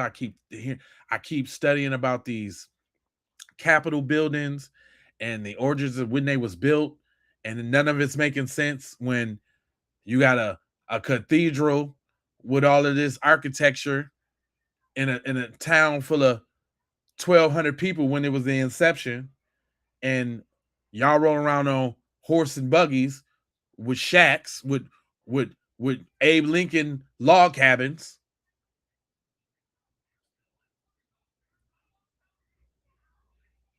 Y'all got Abe Lincoln log cabins, but then y'all got these big old Capitol buildings with this with the marble and these gargoyles and these black looking people on the side of it. Where that come from? What you talking about? The $5 Indians? Come on, man, that cat been out the bag, fam. You talking about the Siberians? The Mongoloid Asian people? Was that what you talking about? Come on, man. The cat's been out the bag on that. I know. Come on, brother. Update your stuff now, Drew. You talking about the Siberians? The Siberian Huskies.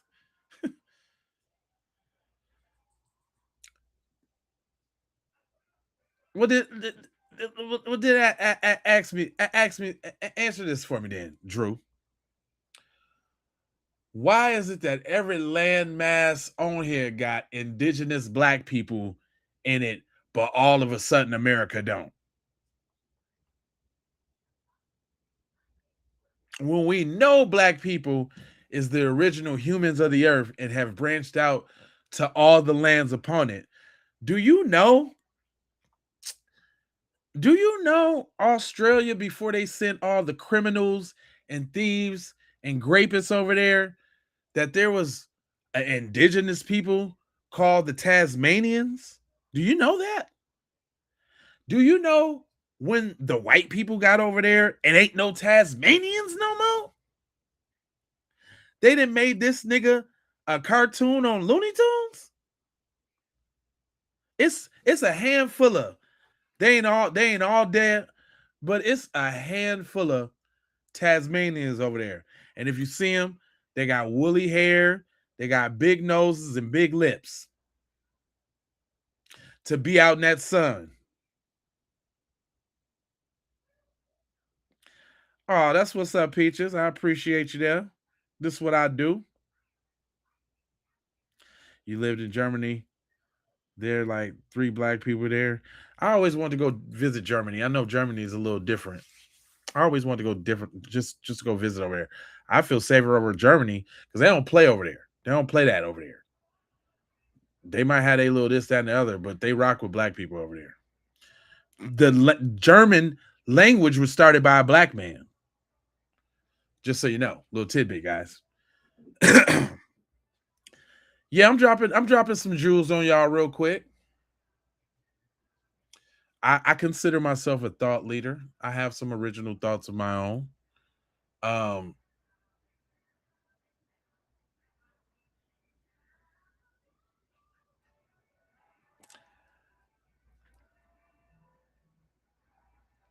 The white folks believe the lie.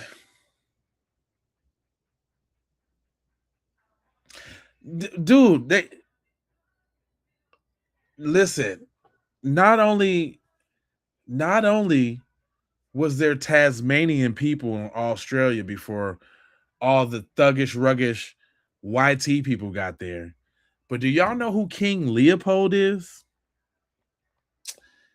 King Leopold was a British general, and he was the one that helped carve up Africa for the French and everybody else. But there was this people in Africa called the Pygmies. It's probably the origin of where midgets or little people and dwarfs and stuff come from. But there's a black people, an untold amount. They say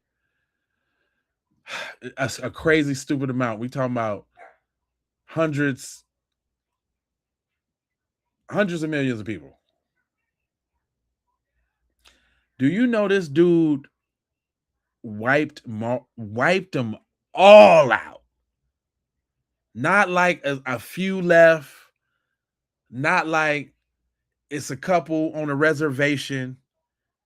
The nigga killed all the pygmies. Look it up. You know what symbolizes the pygmies right now today? Leprechauns. Leprechauns are a derivative of the pygmy people because they were short and they thought that they were lucky because of the fruits that their land bared. But they wasn't that lucky because they killed them all. All of them. Not some of them, all of them.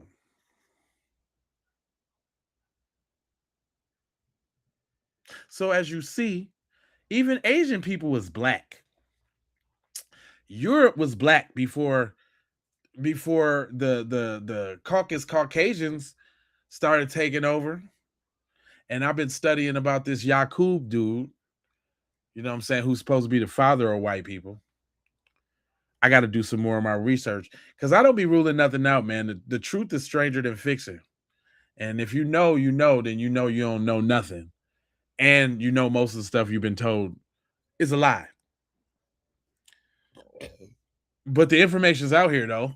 You just got to read, have discernment, and decipher what's what. But I'm telling y'all some real stuff, man.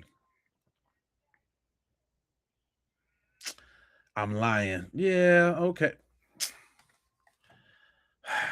Take you niggas to school real quick. Let me take you to school real quick. The pygmy people of Congo in Africa.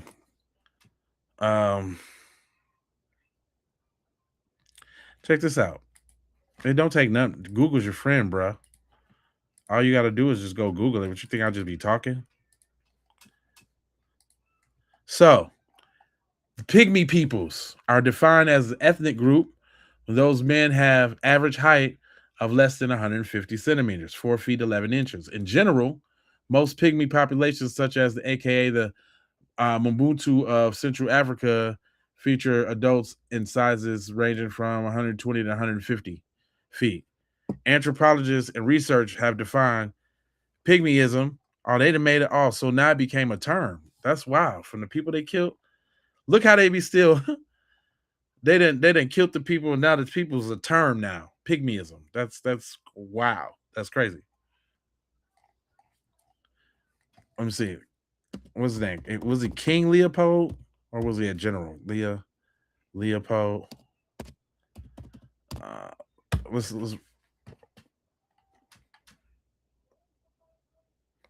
read about.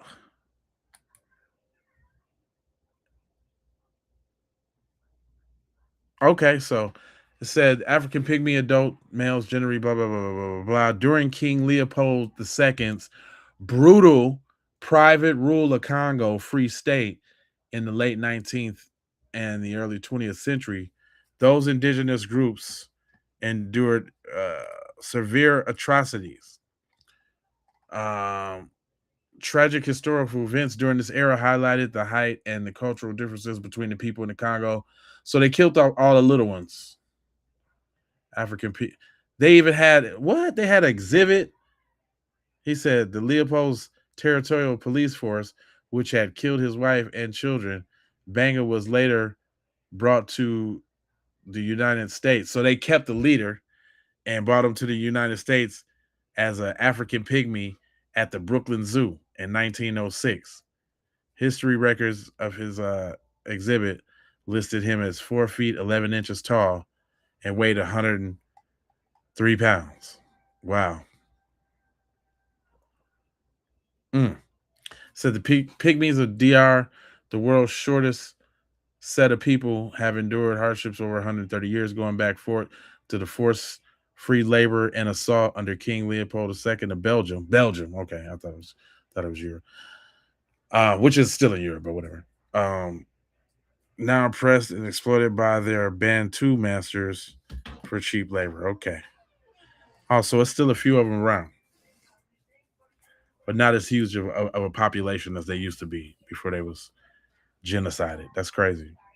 Guess what? Black people ain't never did that to nobody. You see that? Ain't nobody ever did that to nobody. We ain't never did that to nobody. That's your folks.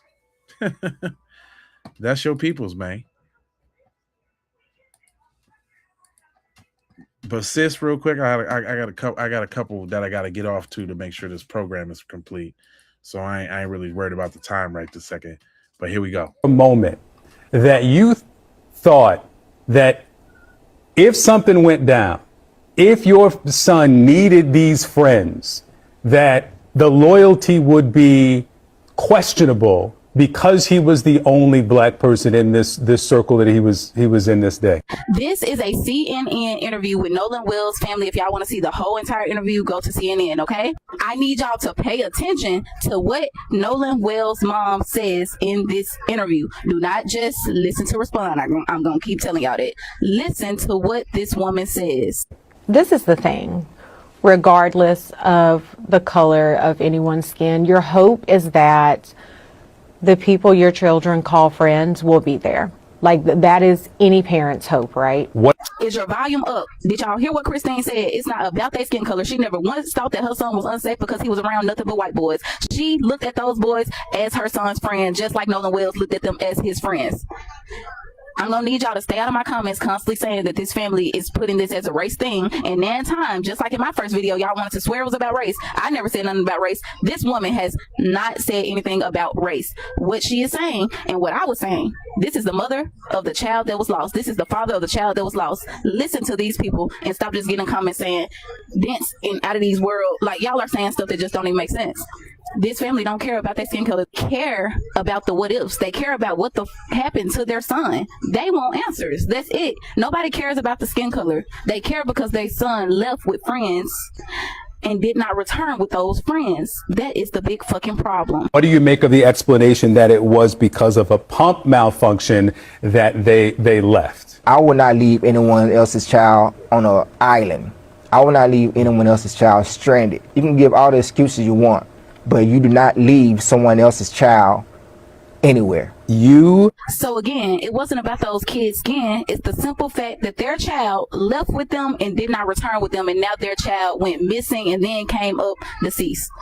That is the big fucking problem. So y'all, in my comments, stop making it about race and just make it what it is. He left with friends and he did not return with those friends. They gave them a runaround about the keys.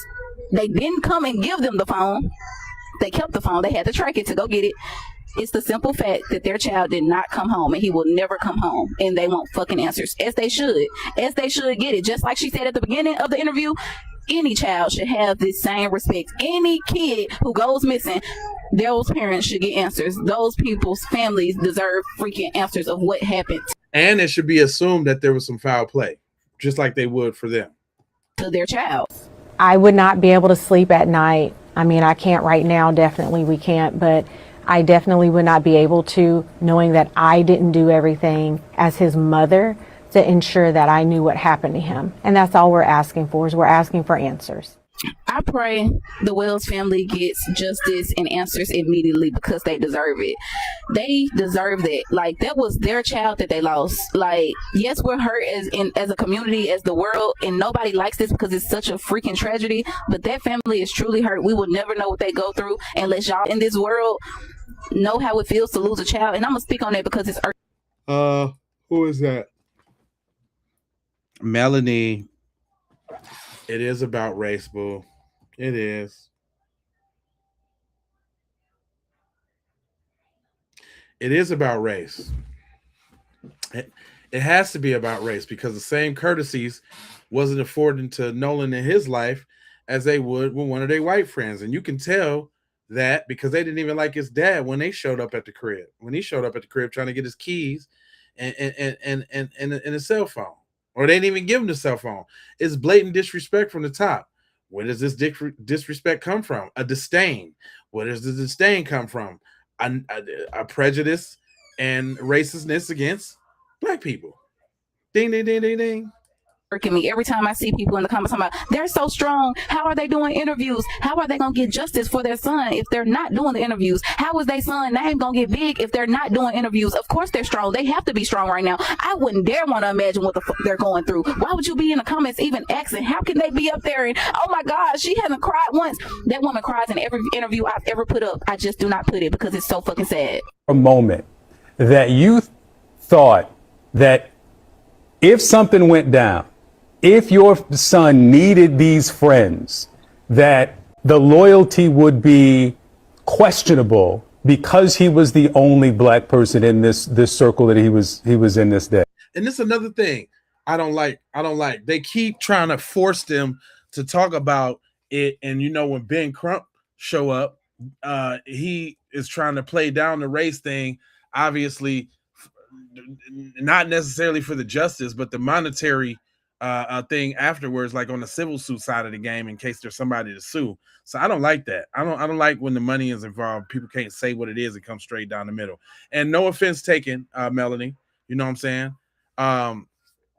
You're right. No, you're right. They should have took care of his friend. You speaking real shit, but since it's not your experience, and I understand that, baby boo, this is clear.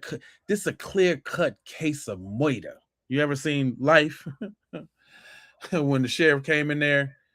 Matter of fact, the movie Life is the real black experience, and this been going on since and before that movie tells the picture. That movie starts off, I think, like in the 1920s. You ever seen Life before, Melanie? With Eddie Murphy and Martin Lawrence? You ever seen that? Real quick, because I can have a conversation with you. You know what I'm saying? You see where you was wrong at. You apologize. I can respect that. I ain't gonna beat you up on that. We can have just regular conversation. Have you ever seen Life before?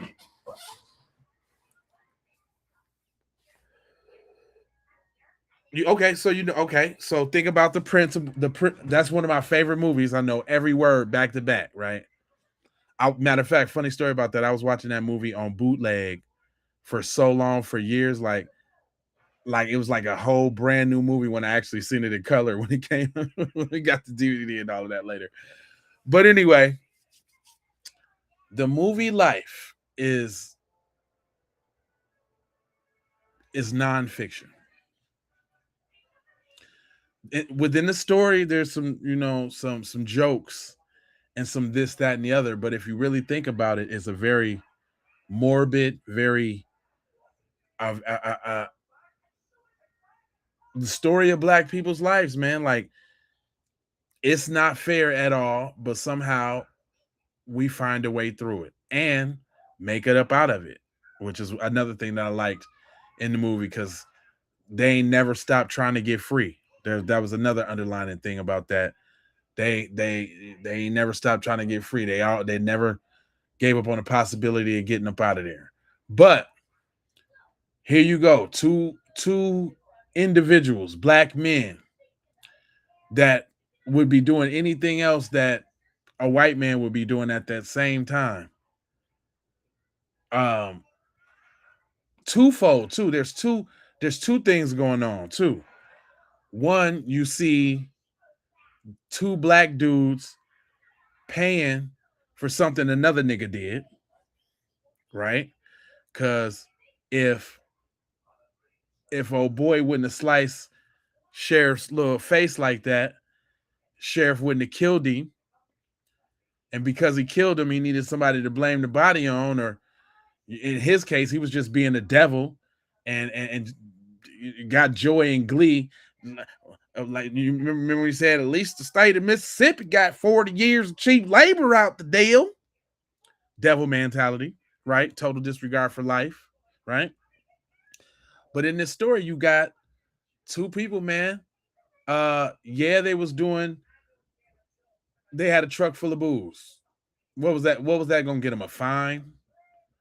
What, 20, 30 days in the clinker, maybe 30 most, right?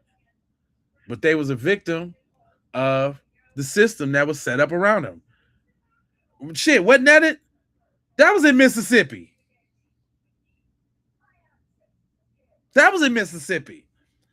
So this is telling the story of that place. We ain't all lying.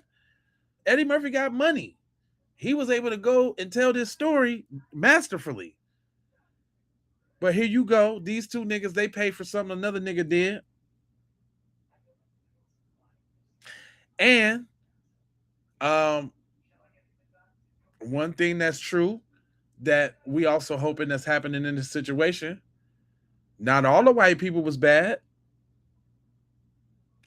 Just like when the warden at the end of the movie figured out what had really happened, there was a stark difference between him and the other dude, and he rode for him. The only thing happened is he died on the toilet.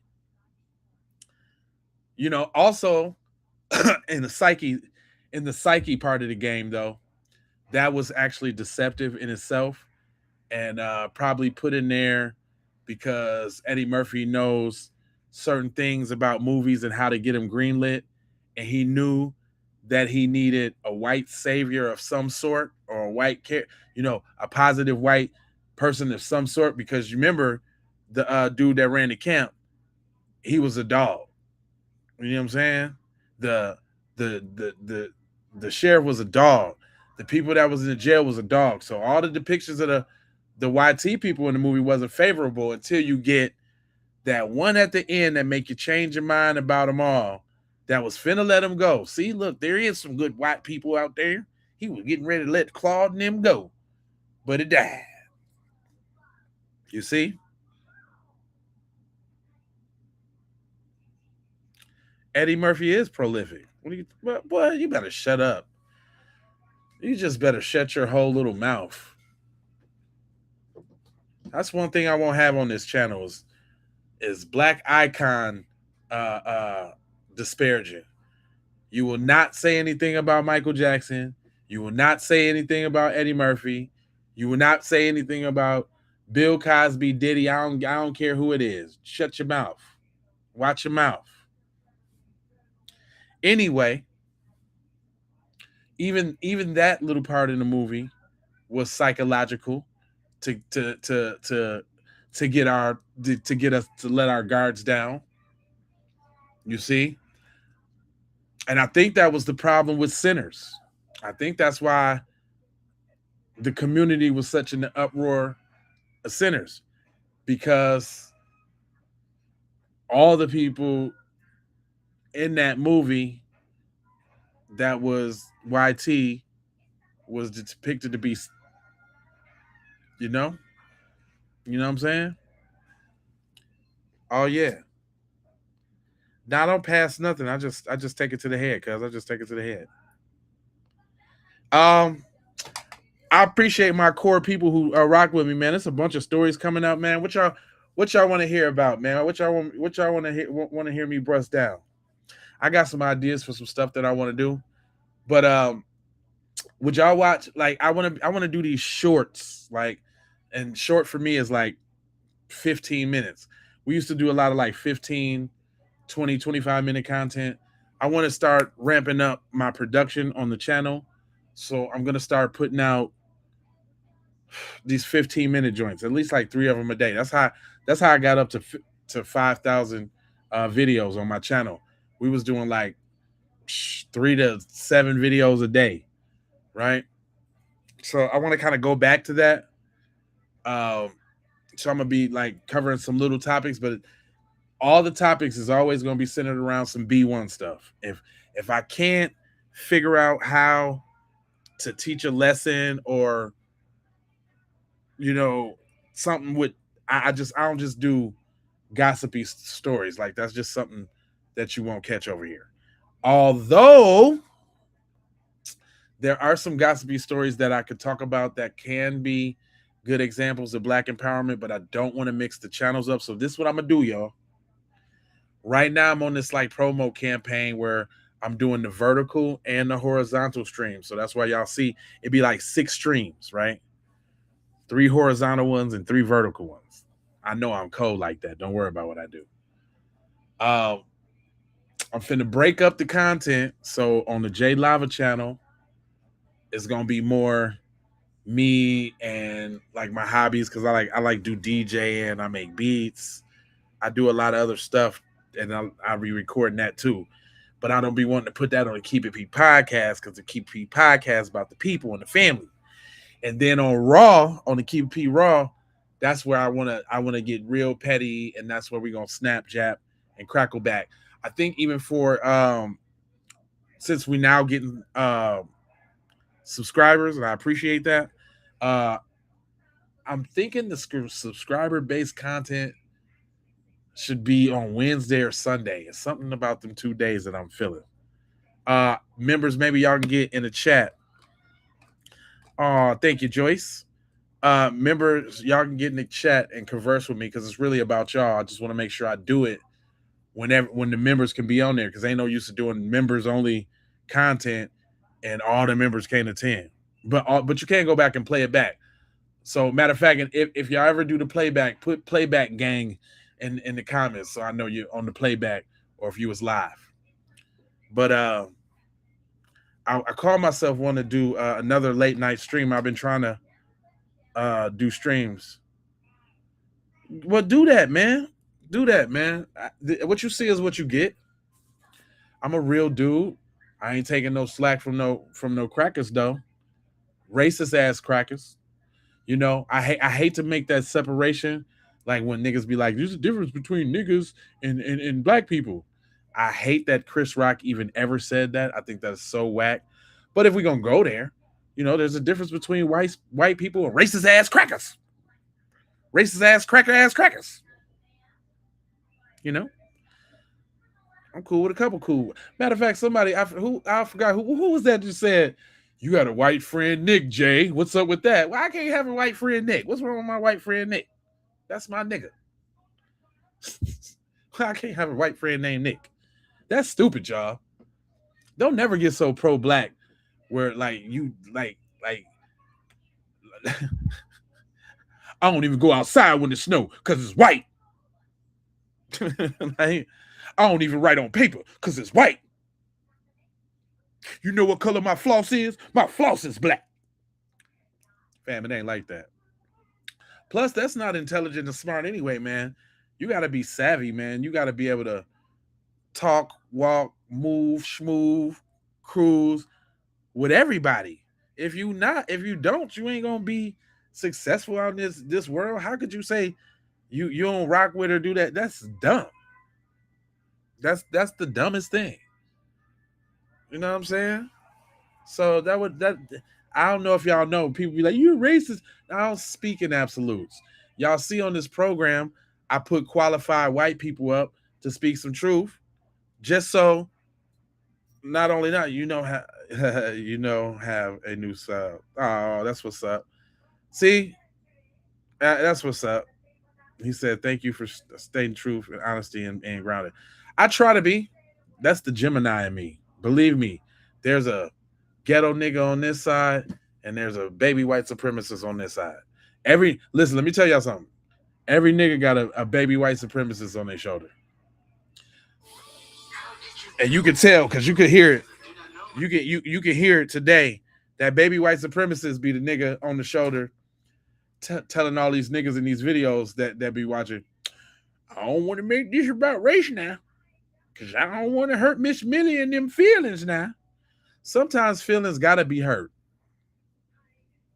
If they don't feel it,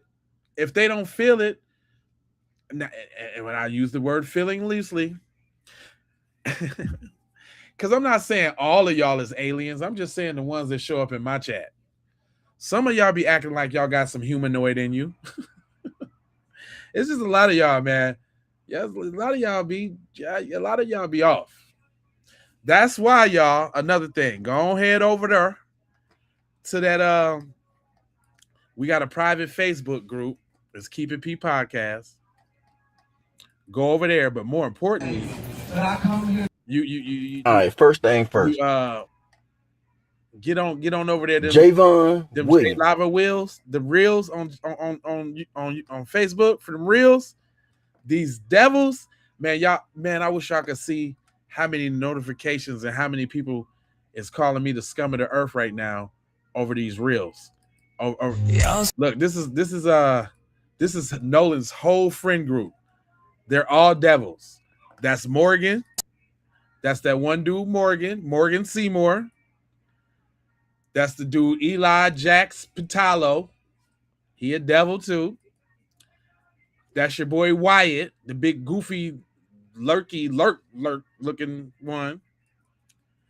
That's your boy with the with the rock hair in that picture with all four of them. The one on the right with the hair, look like he in a rock band. Eric Alcantara. He a devil too. Yeah, look, turn him into a devil too. They all. Oh, matter of fact, I don't know if I let you see the devil I turned them on to. Let me slow burn it. This one breathed fire. He's a fire breathing devil. This one, he's a cat-eyed devil. Him, he's I guess a swole devil. He got. I know his body don't look like that under that suit. The devil made him swole. Anyway, he's a fashion model devil. She that's the female that he was last seen with. Her name's Katie McCormick. And somebody said to me in my chat, "Do you think this is cyberbullying?" No. It's just my opinion on how I think they are and what I think their character is because of the actions that they did. I could think that they're devils. That doesn't mean that they're devils. But I think they are. And guess what? The First Amendment protects that, buddy. So yeah, Katie, I think she a devil. Who else was in their little friend group? Hold on, I'm gonna show y'all all of them. Not Chud. Oh, him, Warren. That Warren was the one. If you think about that one photo, So you know this how creative I am, y'all. I took all of them devil faces and I made it for the thumbnail. It didn't really hit like I thought it would. See, if y'all was on the long form one, y'all could see this. But you see,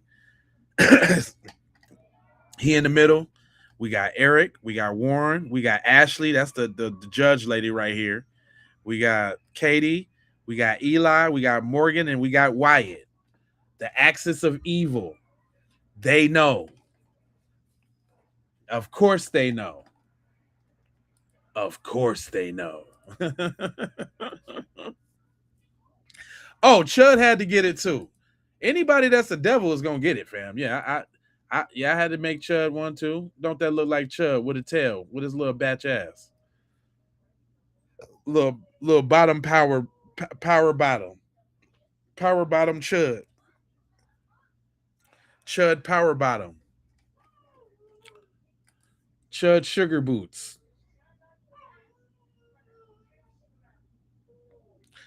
I need an AI for the thing that I called racist earlier.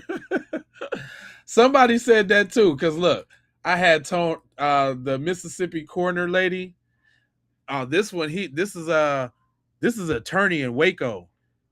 He's charged in an alleged sexual assault of children arrest. Again, not once, but again. A second time. Alleged lady violated court order to stay away from 17-year-old children. So they told this dude to stay away from children, and he just couldn't get enough.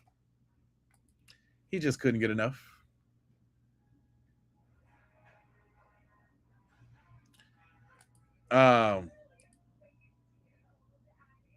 That was the Warren friend. Yeah, he's a devil. Look, this the Mississippi Dr. Stacy, the chief medical examiner for Mr. Wells. Look, I turned her into a fire-breathing dragon. That's a fire-breathing Karen. Karen devil. Devil Karen. It is a lot of devils out there. And I'm going to have content for a long time. That's the Mississippi Public Safety Commissioners, the one that told us to stop speculating. Shout out to OG Ron. OG Ron put these pictures together. I just animated them because I'd be creative with the AI. Look, I got the head orange man in charge. He did some foul stuff too. Got to put him on up in there. He got some sexual abuse that he had to pay for. Dropped off a whole bag, 5.8 million, paid out to this lady, Jean Carroll, for his little implicities. Ain't nobody safe. Rick Chow, no, he got to be a devil. You knew. Lil Nas X? Okay. I never thought about it, but yeah. You know the next person I'm finna make a devil, though? Carmelo's friend. I'm finna make Carmelo's friend. He's the next devil on the list. As soon as I get off, because Facebook say my best posting time is between 8 and 2 p.m., 2 a.m., and I dropped all of these devils last night.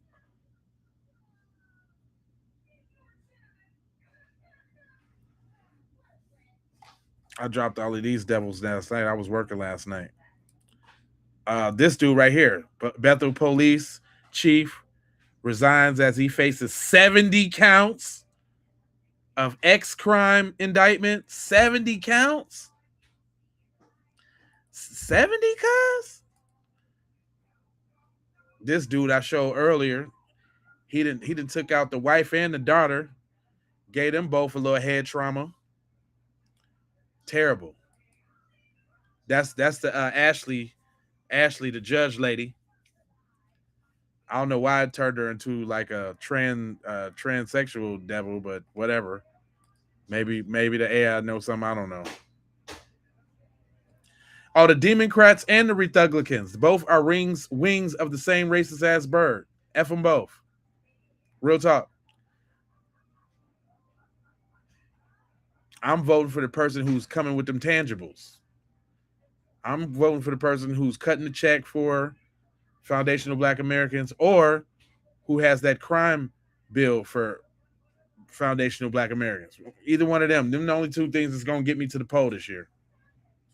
Or whatever year. Whenever the year is. I don't know. That's it. If they ain't giving up the tangibles, if they ain't giving up, I can't even do it. I'm gonna go ahead and vote for the couch. Last time I voted for these nuts. I wrote these nuts in everywhere because that's when I don't know. I was on some petty.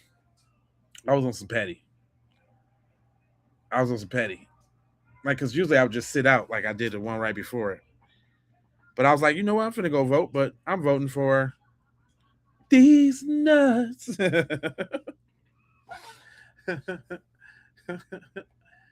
I did.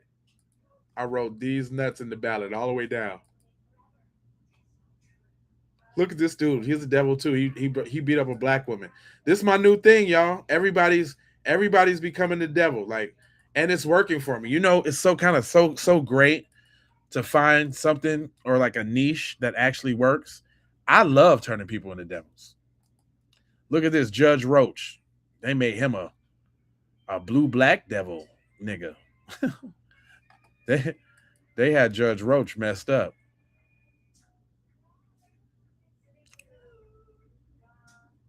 Look at him.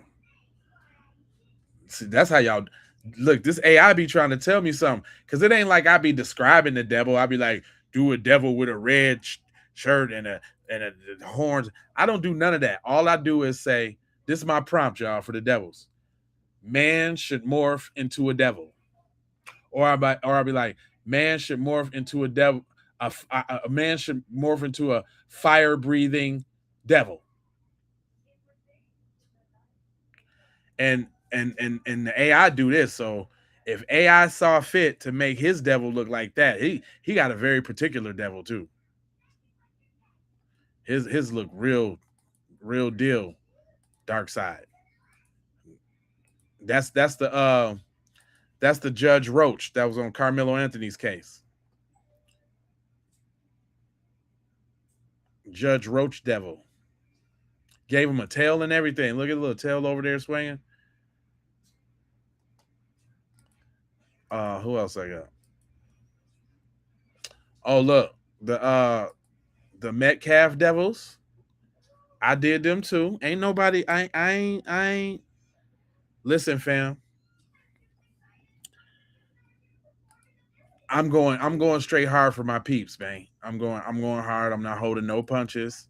Everybody can get it. Yeah, AI know their nature.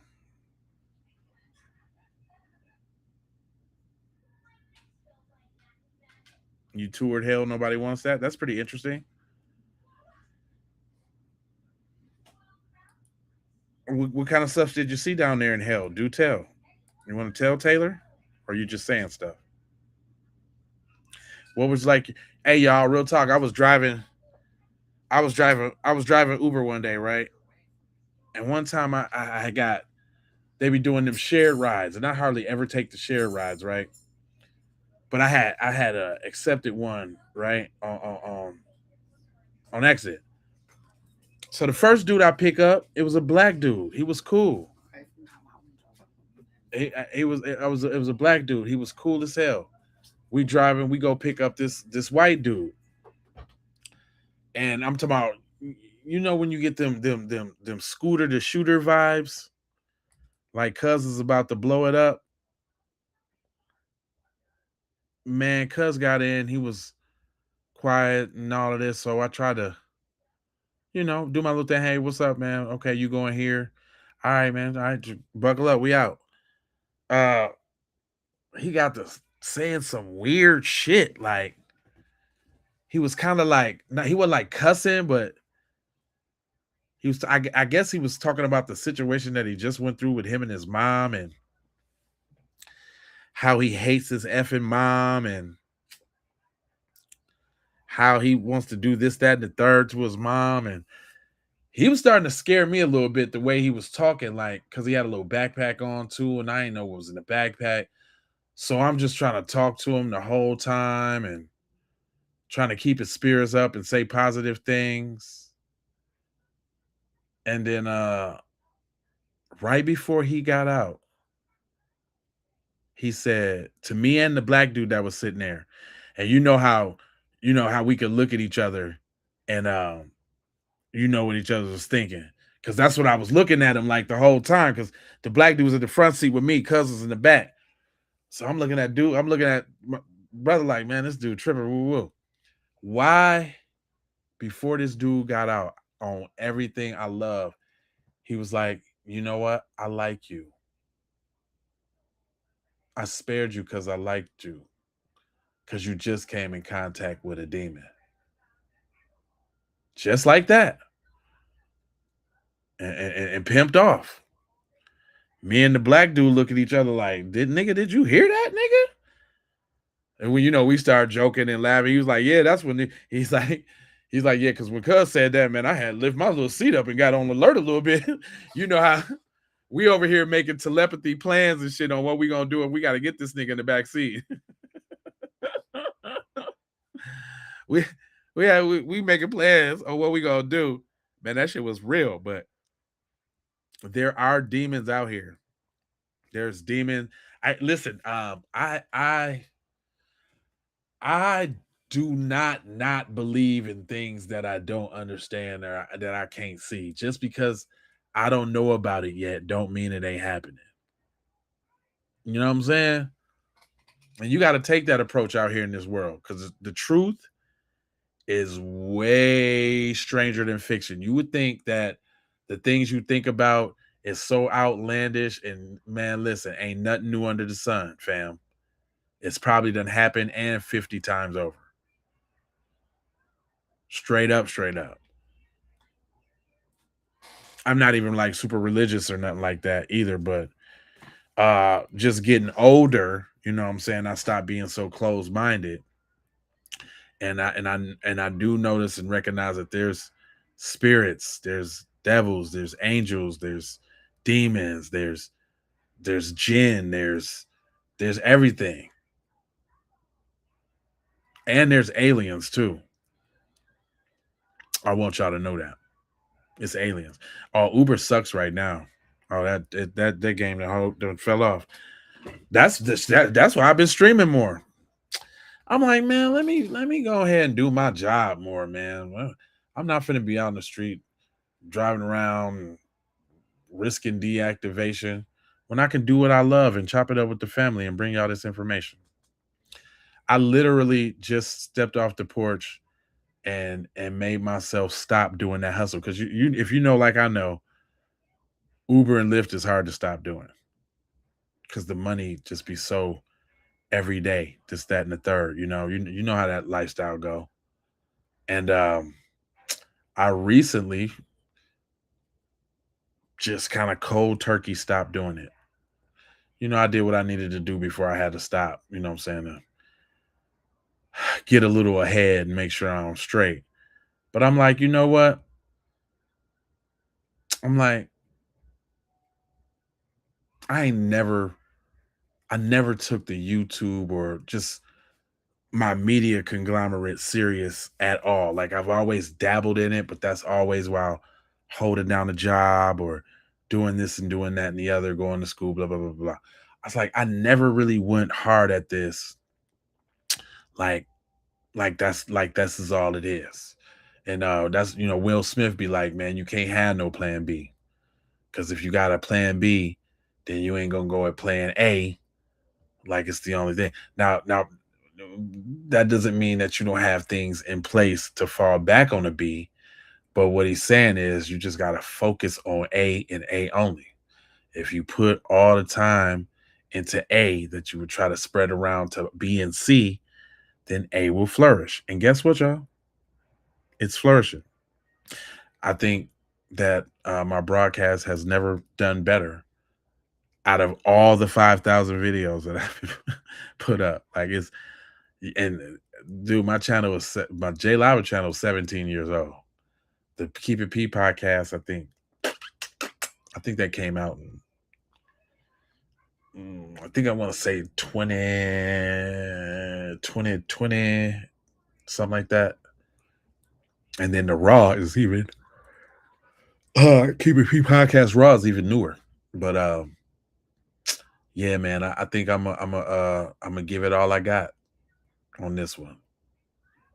And y'all been giving me a very good response, man. Like the comments and the way y'all been rocking with me and all that. I'm like, yeah, like my voice is needed. People actually want to hear what I got to say. And that's pretty cool. That's pretty cool because I like to talk. I ain't gonna hold y'all. Y'all see what is coming up on. Damn, did this become a 4-hour stream and I didn't even really wanted to? It did. So see, look, the time be passing. We just be talking. We be chopping it up, kicking it. These niggas trick me. Yeah, my J Lava channel is, it just kind of messed me up. I looked at it the other day. I'm like, what? But yeah, I've been on the J Lava channel since 2009, fam. 2009. Matter of fact, while I'm looking, let me look right now. I've been on the J Lava channel. Let me see. Oh yeah. June 27th, 2009. Yes, indeedy. Von Speedy. Can y'all see that? That little pop out? Yeah, you can. That's it. Yeah. I've been let me see. What's the other channel real quick? Let me check out the microphone real quick. So that's the J Lavi, the Lavi Bear channel. Then we got the Keep It P podcast. I've been on there since 2017. I'm surprised.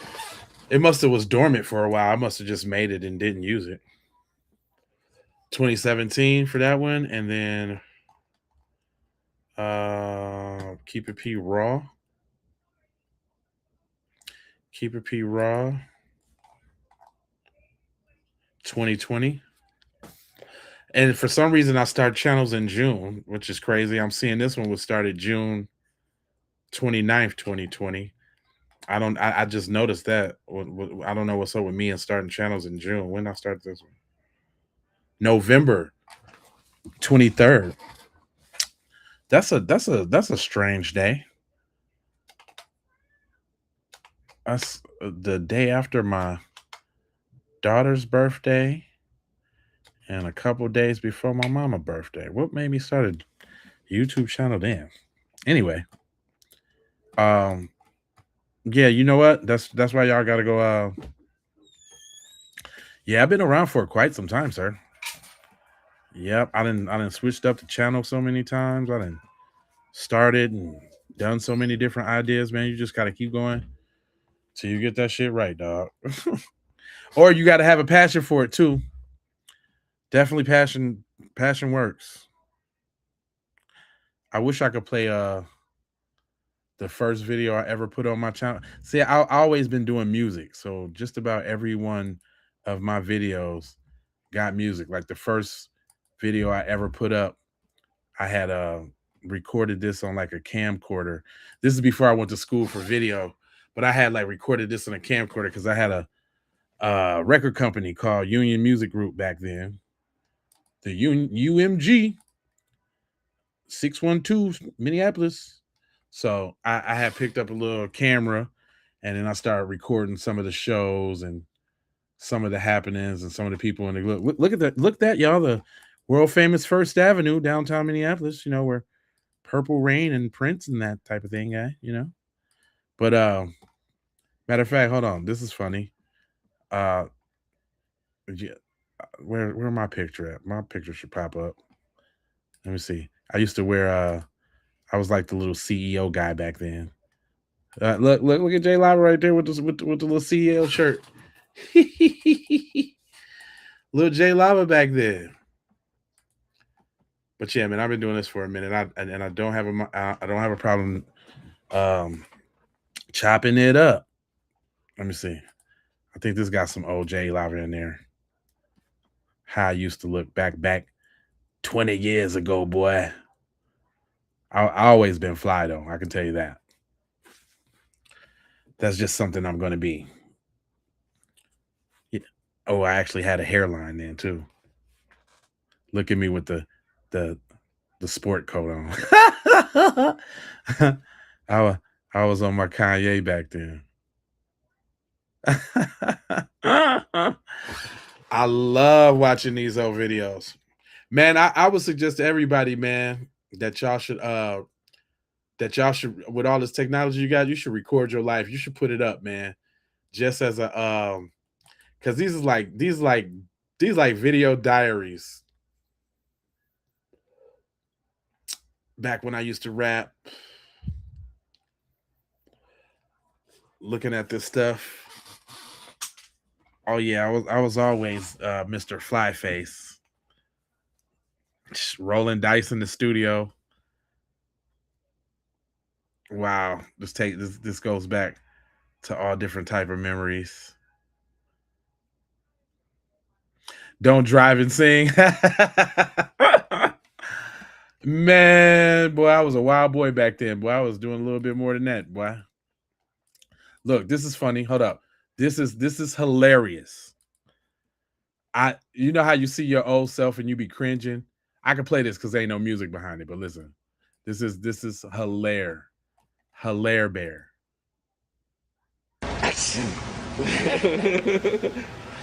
Yo, Jay Lava.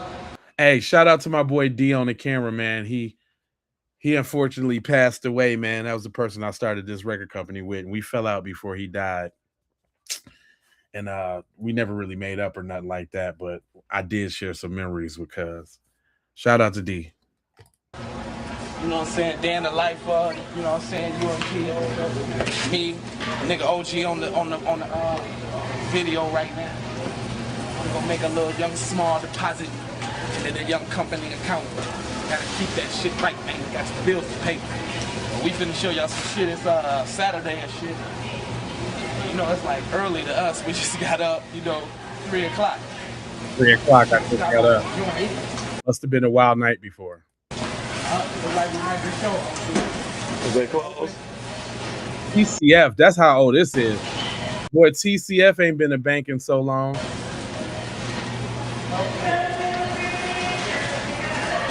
gonna holler back soon after we do this shit real quick. And we got some shit for y'all today. It's hoes, weed, X, drinks. Yeah, I was wilding out. I ain't even gonna lie. I was wilding. Yeah, I was a little on the wild side. Just a tad on the wilder side. I had fun though. Yeah, that was my boy D, man. That taught me that situation, man, taught me a lot about ownership, man. Like that studio that we was in. I had the studio and Cuz was coming through buying beats, paying astronomical amounts. And I was like, man, instead of buying these beats, man, why don't you come get on down with me in the studio, man, and help me do this? And so we did. And then sooner or later, Cuz started to think the business was more his than it was mine. And I bought him in on the shit and we fell out. And then that was it. I'm a YouTube OOOG. A triple OG. I've been on YouTube since I used to look like this. Look at this. Look at this. When I had hair, boy, I had a real live hairline. Look at that boy. Come on now. Look at him. Whoo! Look at that strong FBA hairline. Do you see that? I only wish. I swear. I wish I. Can it be that it was all so simple then? Jeez Louise. If I could only go back. That'd make a nigga want to go to Turkey or something and get this shit implanted in. That hairline make a difference. Now I gotta go bald. See, I ain't shave or nothing. Then y'all can tell I be dedicated to the work. I don't be trying to get all pretty or nothing to get on the joint. I be outside. I'm just like this. But yeah, you couldn't tell me, boy. That's J Lava right there. You really can't. You really couldn't tell him nothing. Like something to tell somebody. Not J Lava, buddy. Hold up. I think I got. Oh, that one. Oh yeah. You that guy. Him. I know y'all can't see it on the up and down. Right. That's why you got to be on the long form. This is the reason why you got to be on the long form, because you can't see that J Live over there. You know what I'm saying? You can't see that young Lavi Dive over there. Lavi Duvo. I was Keith Sweat. Man, I didn't wear a bunch of different shoes, man. I didn't look the whole bunch of different ways. Like we all grow. I'm an old man right now, boy. I'm an old man now, boy. Look, matter of fact, check this out. Like when I was going through film school, check this out. Y'all think this funny. I did this TV show called me starring in this TV show.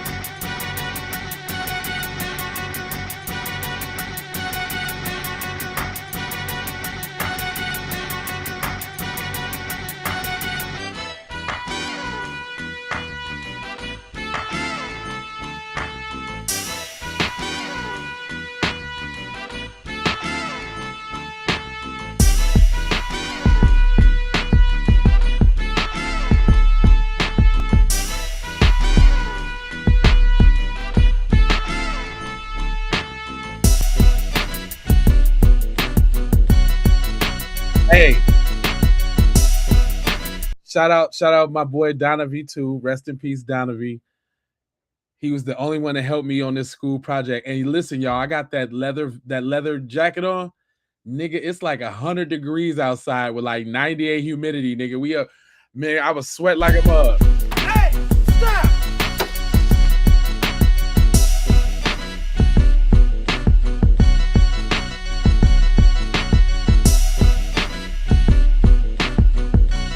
Those the mean streets of Minneapolis right there, y'all can.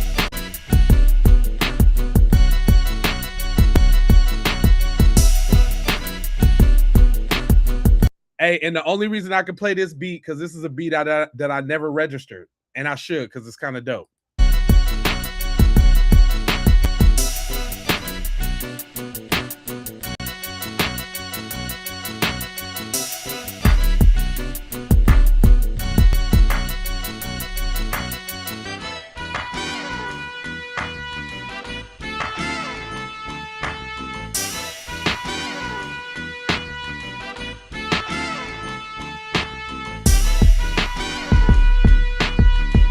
Yeah, mine.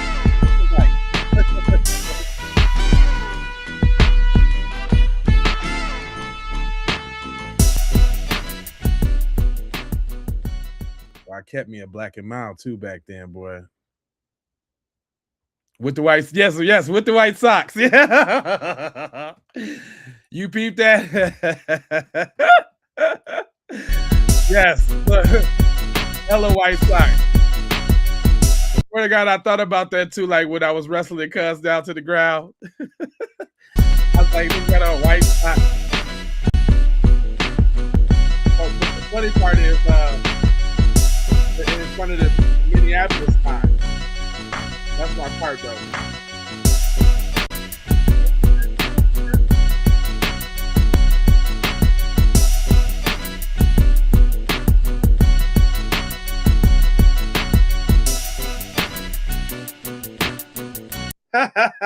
That's my part. I don't know what made me do that too. I don't know where I got that from. Like, what made me go in front of the Minneapolis sign?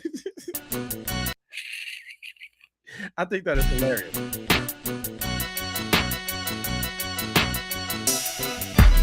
I don't know what made me do that, y'all. I swear I don't. Boy, this go back so far. These videos 17, 18 years old. These videos older than my youngest child. Look, I wish I could play this song too. It's a cool little rap. Yeah. I can't play the video, the music, but I got hella little joints. That was when I was growing my dreads. That was right before I had the little knots, the little baby knots. Hey, I wish I could hear this song. This song kind of bang. It's one of my favorites right there. This is the first video I shot for myself. Matter of fact, I can't tell you my secrets, but yeah, this is like the first video I shot for myself, me and my homeboy. And I'm up there rapping. I didn't know he was in the background doing all type of silliness while I was rapping. That's what your homeboys do. They be in the back doing silliness while you be rapping. He up there, he pumping and gyrating and all type of craziness. Look, he doing the running man and all of that. Yeah, I always been creative, y'all. Like, I always, ever since there was a forum or something to do something, I've been doing it. Let me see if I got something else that might be funny for y'all. Just so y'all can get a little load of me. Oh, look. I remember I did this for school too. Look, DV was that digital video 165.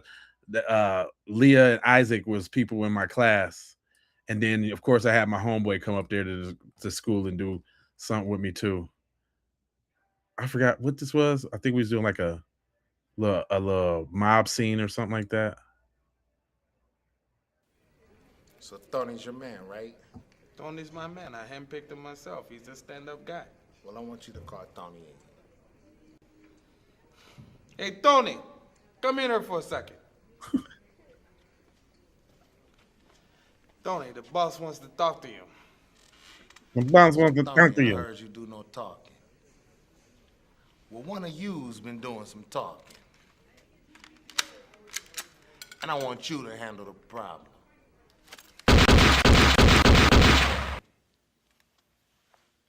Now go get my gun. What do you mean go get the gun? Go get my gun. Didn't I take care of this? Go get my gun. Boss, come on, what are you? I'm all smiling and shit while I'm service. Look, I'm all smiling while it's all happening. I'm getting shot and it's funny. It's not funny, buddy. It's not funny. Let me see. Sometimes I'm just going through reminiscing a little bit. Oh, hey, we had a promo for Keep It P podcast back in the day for Keep It P Raw. Hold on. This is so funny. Look at this. This is funny. Music. Getting ready. Summer's firing up. Grills are getting hot. Charcoal grills, by the way. And you have a lot of people. A lot of people worrying about that. A raw steak. He's eating a raw steak, fam. I don't know about that music that I got behind it. So that's why I turned that down. But this dude is putting steak sauce on a raw steak. This is a promo for the Keep It P podcast Raw channel when I first came out. Yeah, we was on something. Keep it P raw. Always on the creative side of the game. Look, we had a channel program, uncut, unfiltered, black first, FBA Writers Forum, Keep It P podcast raw. Keep It P podcast raw. I know, cuz was eating the whole steak. I know, yeah, right? Straight up. This nigga up there eating a raw steak on some goofball. Let me see, what else could I show y'all? OJ Lava. Just look, them is old beats. I had did a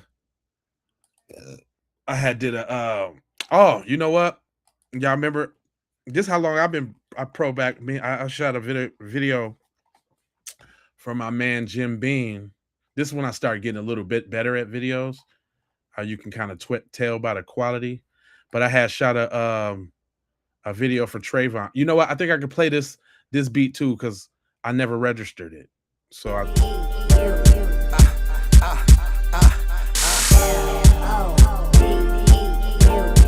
shout out my boy Jim Bean. Yeah, Shot-Town, I love y'all. Yeah, Jersey, Minnesota, I love y'all too. Minnesota with my Apollonia. Yeah, bag of Skittles with my Arizona. Yeah, Trayvon with my Prada hoodie. Bubble up to no good. Shout out to my man's Jim Bean. I made that beat and we was kind of worked up about that Trayvon thing, man.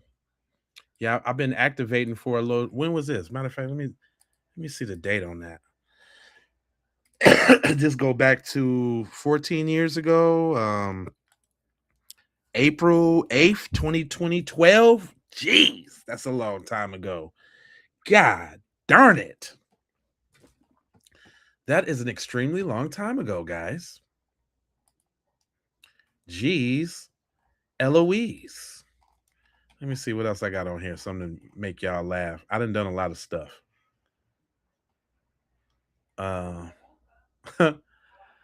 Hey, I don't know if I could play this song, man, because he might have this song out. But I remember when I had got the cameras and I had shot this video for this dude named Sirocco. And the song is called DTF. If I played the song, y'all would crack all the way up. But if you look at the video, it's funny.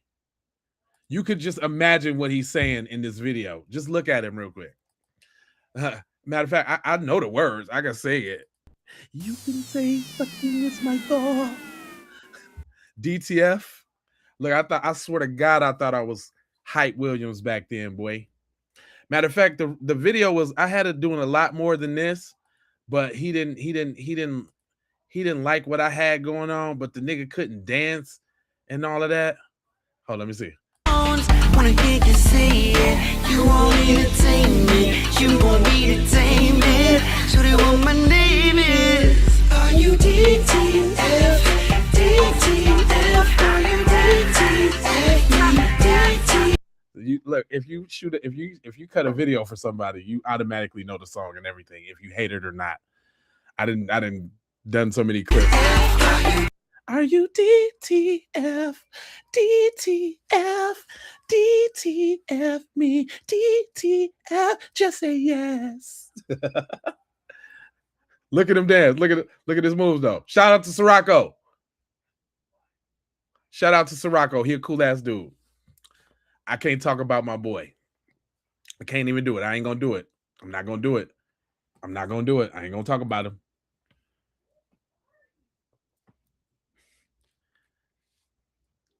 Yeah, I love this little video I did. I got way better after that, obviously, y'all.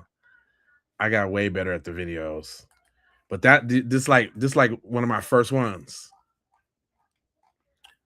And then there's another these is all beats. I was making beats and all of that. I think I showed y'all the other day my walking in my pocket. Like, I think this one I was just sitting at the crib making a beat. I've been online, man, just doing all type of shit for a long time, fam.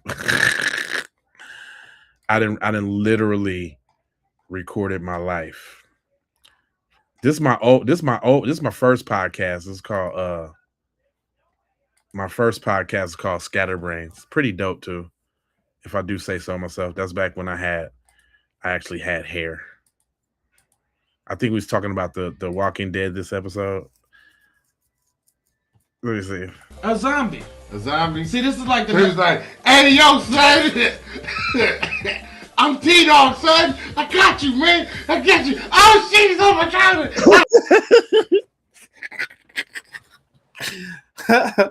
we was having fun that episode. I swear to God, we was. That was a fun one. But this goes as a testament, man. If at first you don't succeed, make a whole bunch of goddamn videos till one of them bitches hit. That's what you do. This day we was out giving out this random What's up, man? It's your boy Papa Bear. Fuck your mix.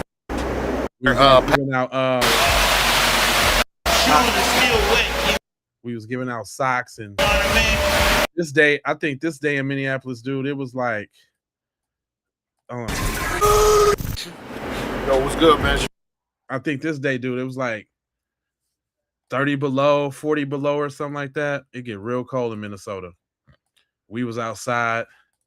We went to the Goodwill. And it's a zip up too. Yeah, for sure. Y'all good? Everybody good? We on we're on the block like goddamn Santa Claus. Cause it's cold as hell out there. It's cold as hell outside in Minnesota. It was matter of fact, was this the lady the day we seen? Oh, fam. Oh, this is sad as hell. That particular day, there was a lady outside, and I swear to God, if we didn't record this, nobody would believe me. This lady was about to take all her damn clothes off in 40 below weather. They said, "Meet Hustle Man. He went from flipping keys to can I have $1, please? We all make bad decisions from being here. Don't judge." Language and get organized. Right out here. Take you to a demo. Did I get one of your demos? Another one there? You got another? Real talk. Moon, it safe, bro. No, you know what I'm saying? We at 1010 Curry, man. Go get them brothers some coats, man. Yeah, we go get them brothers some coats, man. Yeah, I didn't try to do damn near everything on YouTube. There's a dude that got shot in Minneapolis. And y'all know, if y'all remember, they had took over the police station. And since they had took over the police station, my man's was like, man, we might as well we need to do a video out here. Matter of fact, fun historical fact, this is the same day. This is like an hour before them white supremacists had came up there with the gun and tried to shoot up the spot and got popped themselves by some of the dudes that was up there. But this is everybody sitting outside the police station. They had took over the police station in Minneapolis because they wasn't having that. That's me. That's right. That's the police station behind me. Everybody was out there protesting justice for Jamar Clark. Oh yeah, that was a fun day too. And you know it's Minnesota, so it's gonna be some white people there. You know they be trying to be down with the cause and all of that too. You know, that's just something that's just gonna happen in Minnesota. Period. You're not gonna get away from said allies. They're gonna be there and they're gonna stand with you. Darn it, we're gonna get through this, Justin. We're gonna get through this together, guys. Oh, let me see what else I got on here. Oh, y'all can see me being Bowtie Bandit. I used to wear a lot of bow ties and ties and stuff like that. I used to dress like this all the time, like I was going to a ball, like a ballroom or something like that. Actually, I actually had hair too. Look at my long, luxurious hair. When I see these joints, that's all I be thinking about is my hair. God, having some hair, man. Y'all don't understand how it is not to have hair no more. Y'all don't really get that. My hair is gone, y'all. Let me see what else I got on here.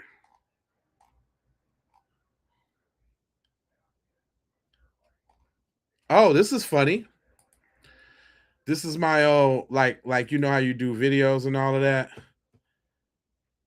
I had like a little show reel. Oh, check him out. Oh, that boy is pimping right there, boy. Not the white loafers in the linen, not the gray linen suit with the white loafers. Okay. All right, J Live.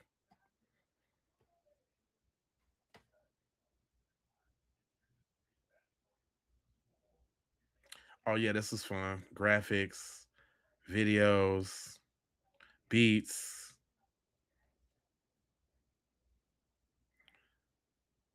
Lava Life.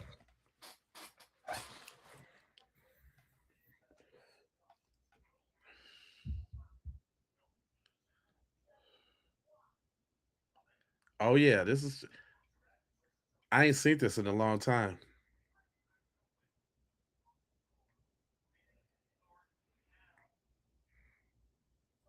Stay busy.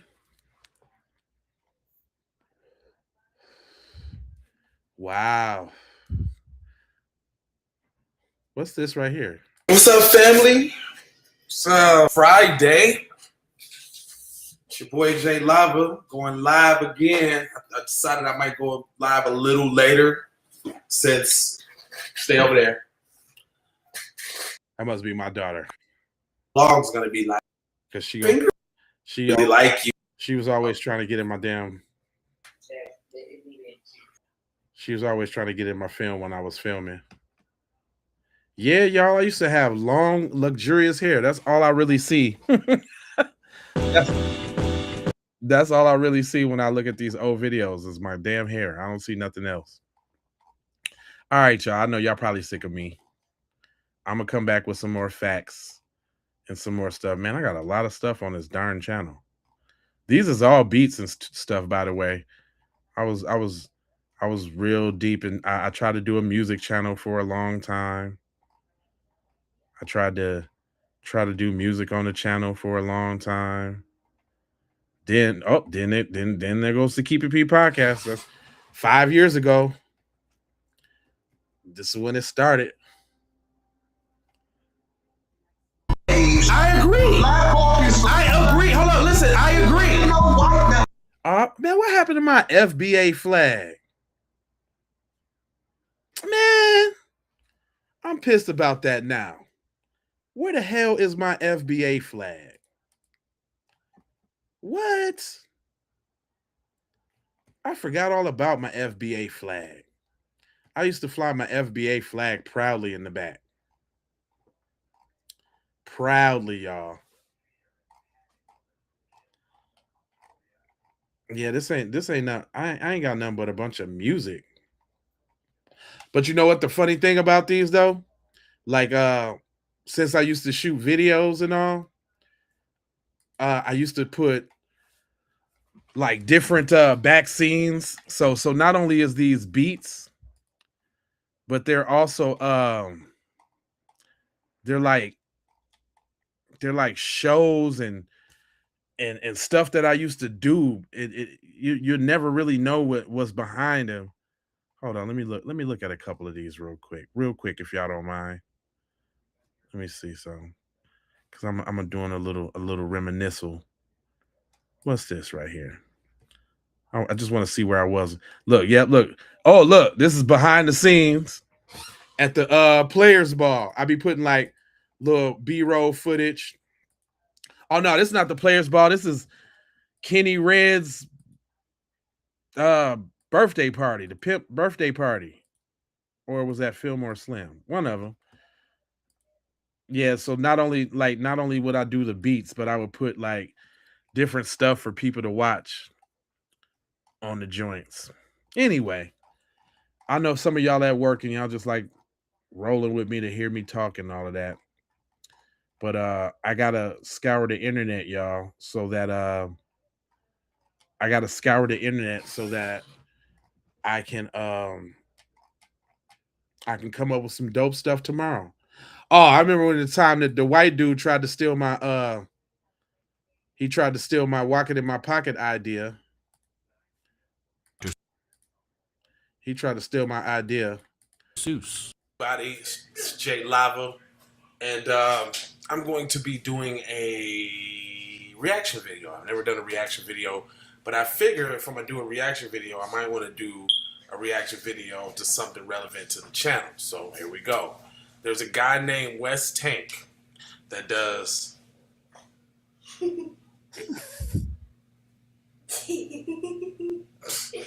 There's a guy named Wes Tank that does that does videos like I do, Dr. Seuss videos. So I'm gonna play one, and I'm gonna react to it. Green eggs and ham. There you go. Hi, I'm Wes, and today I'll be rapping Green Eggs and Ham. It's this pure colonization right here. Mr. Wes Tank decided to read these books after my joints went big and blew up.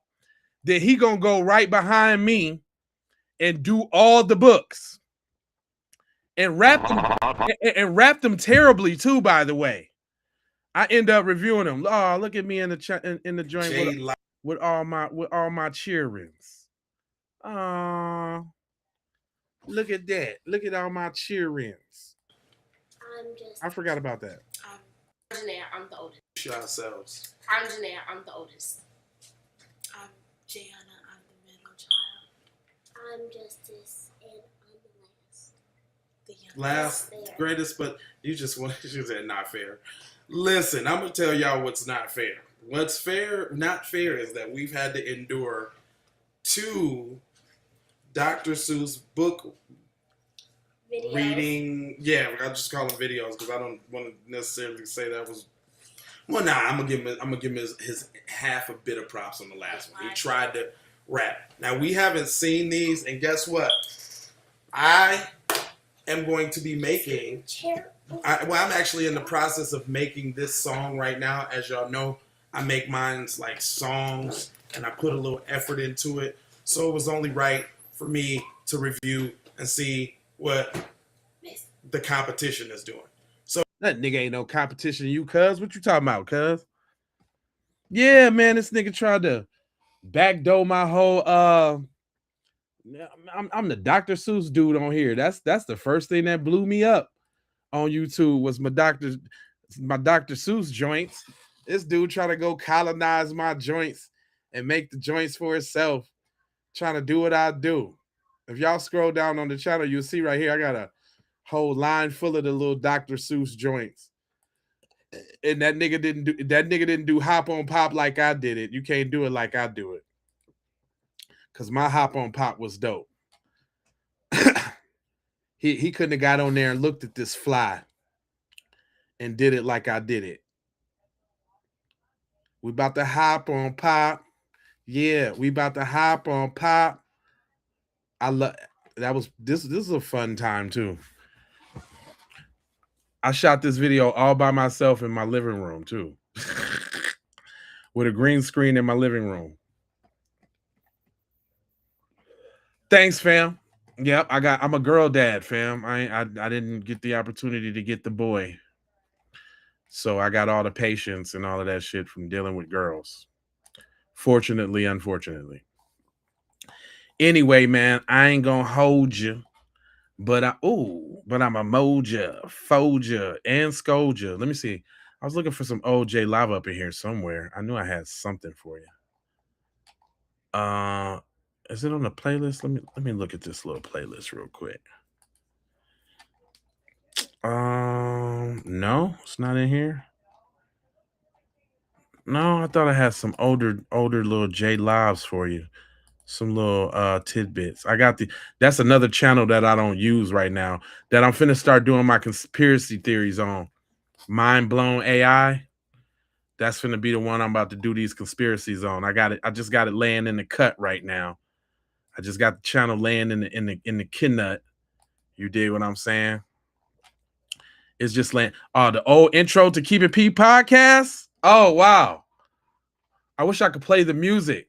We had good endorsements. We got Styles P. We had Anthony Anderson, Don Magic Wand, Professor Griff, Redman.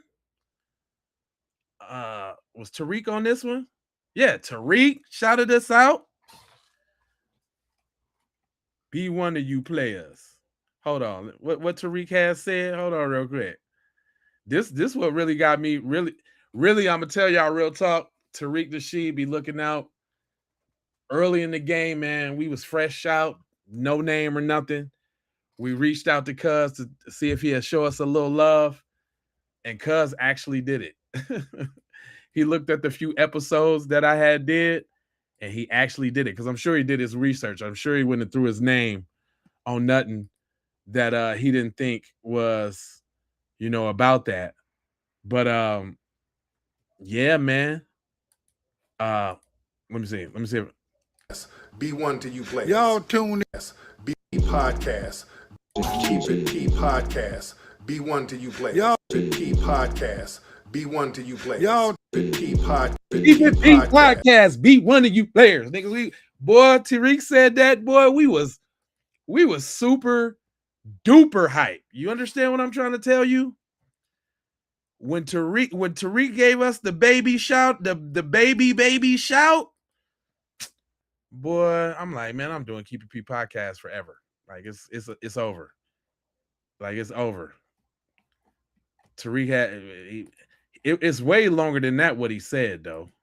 Podcast. Be one to you players. Y'all tune in to their podcast here. Y'all tune in to their podcast here. Oh yeah. I got a few legends in the game that rocked with your boy. Matter of fact, who I think I had Kenny Red. I was fortunate enough to get Kenny Red to tap in with me before he untimely passed.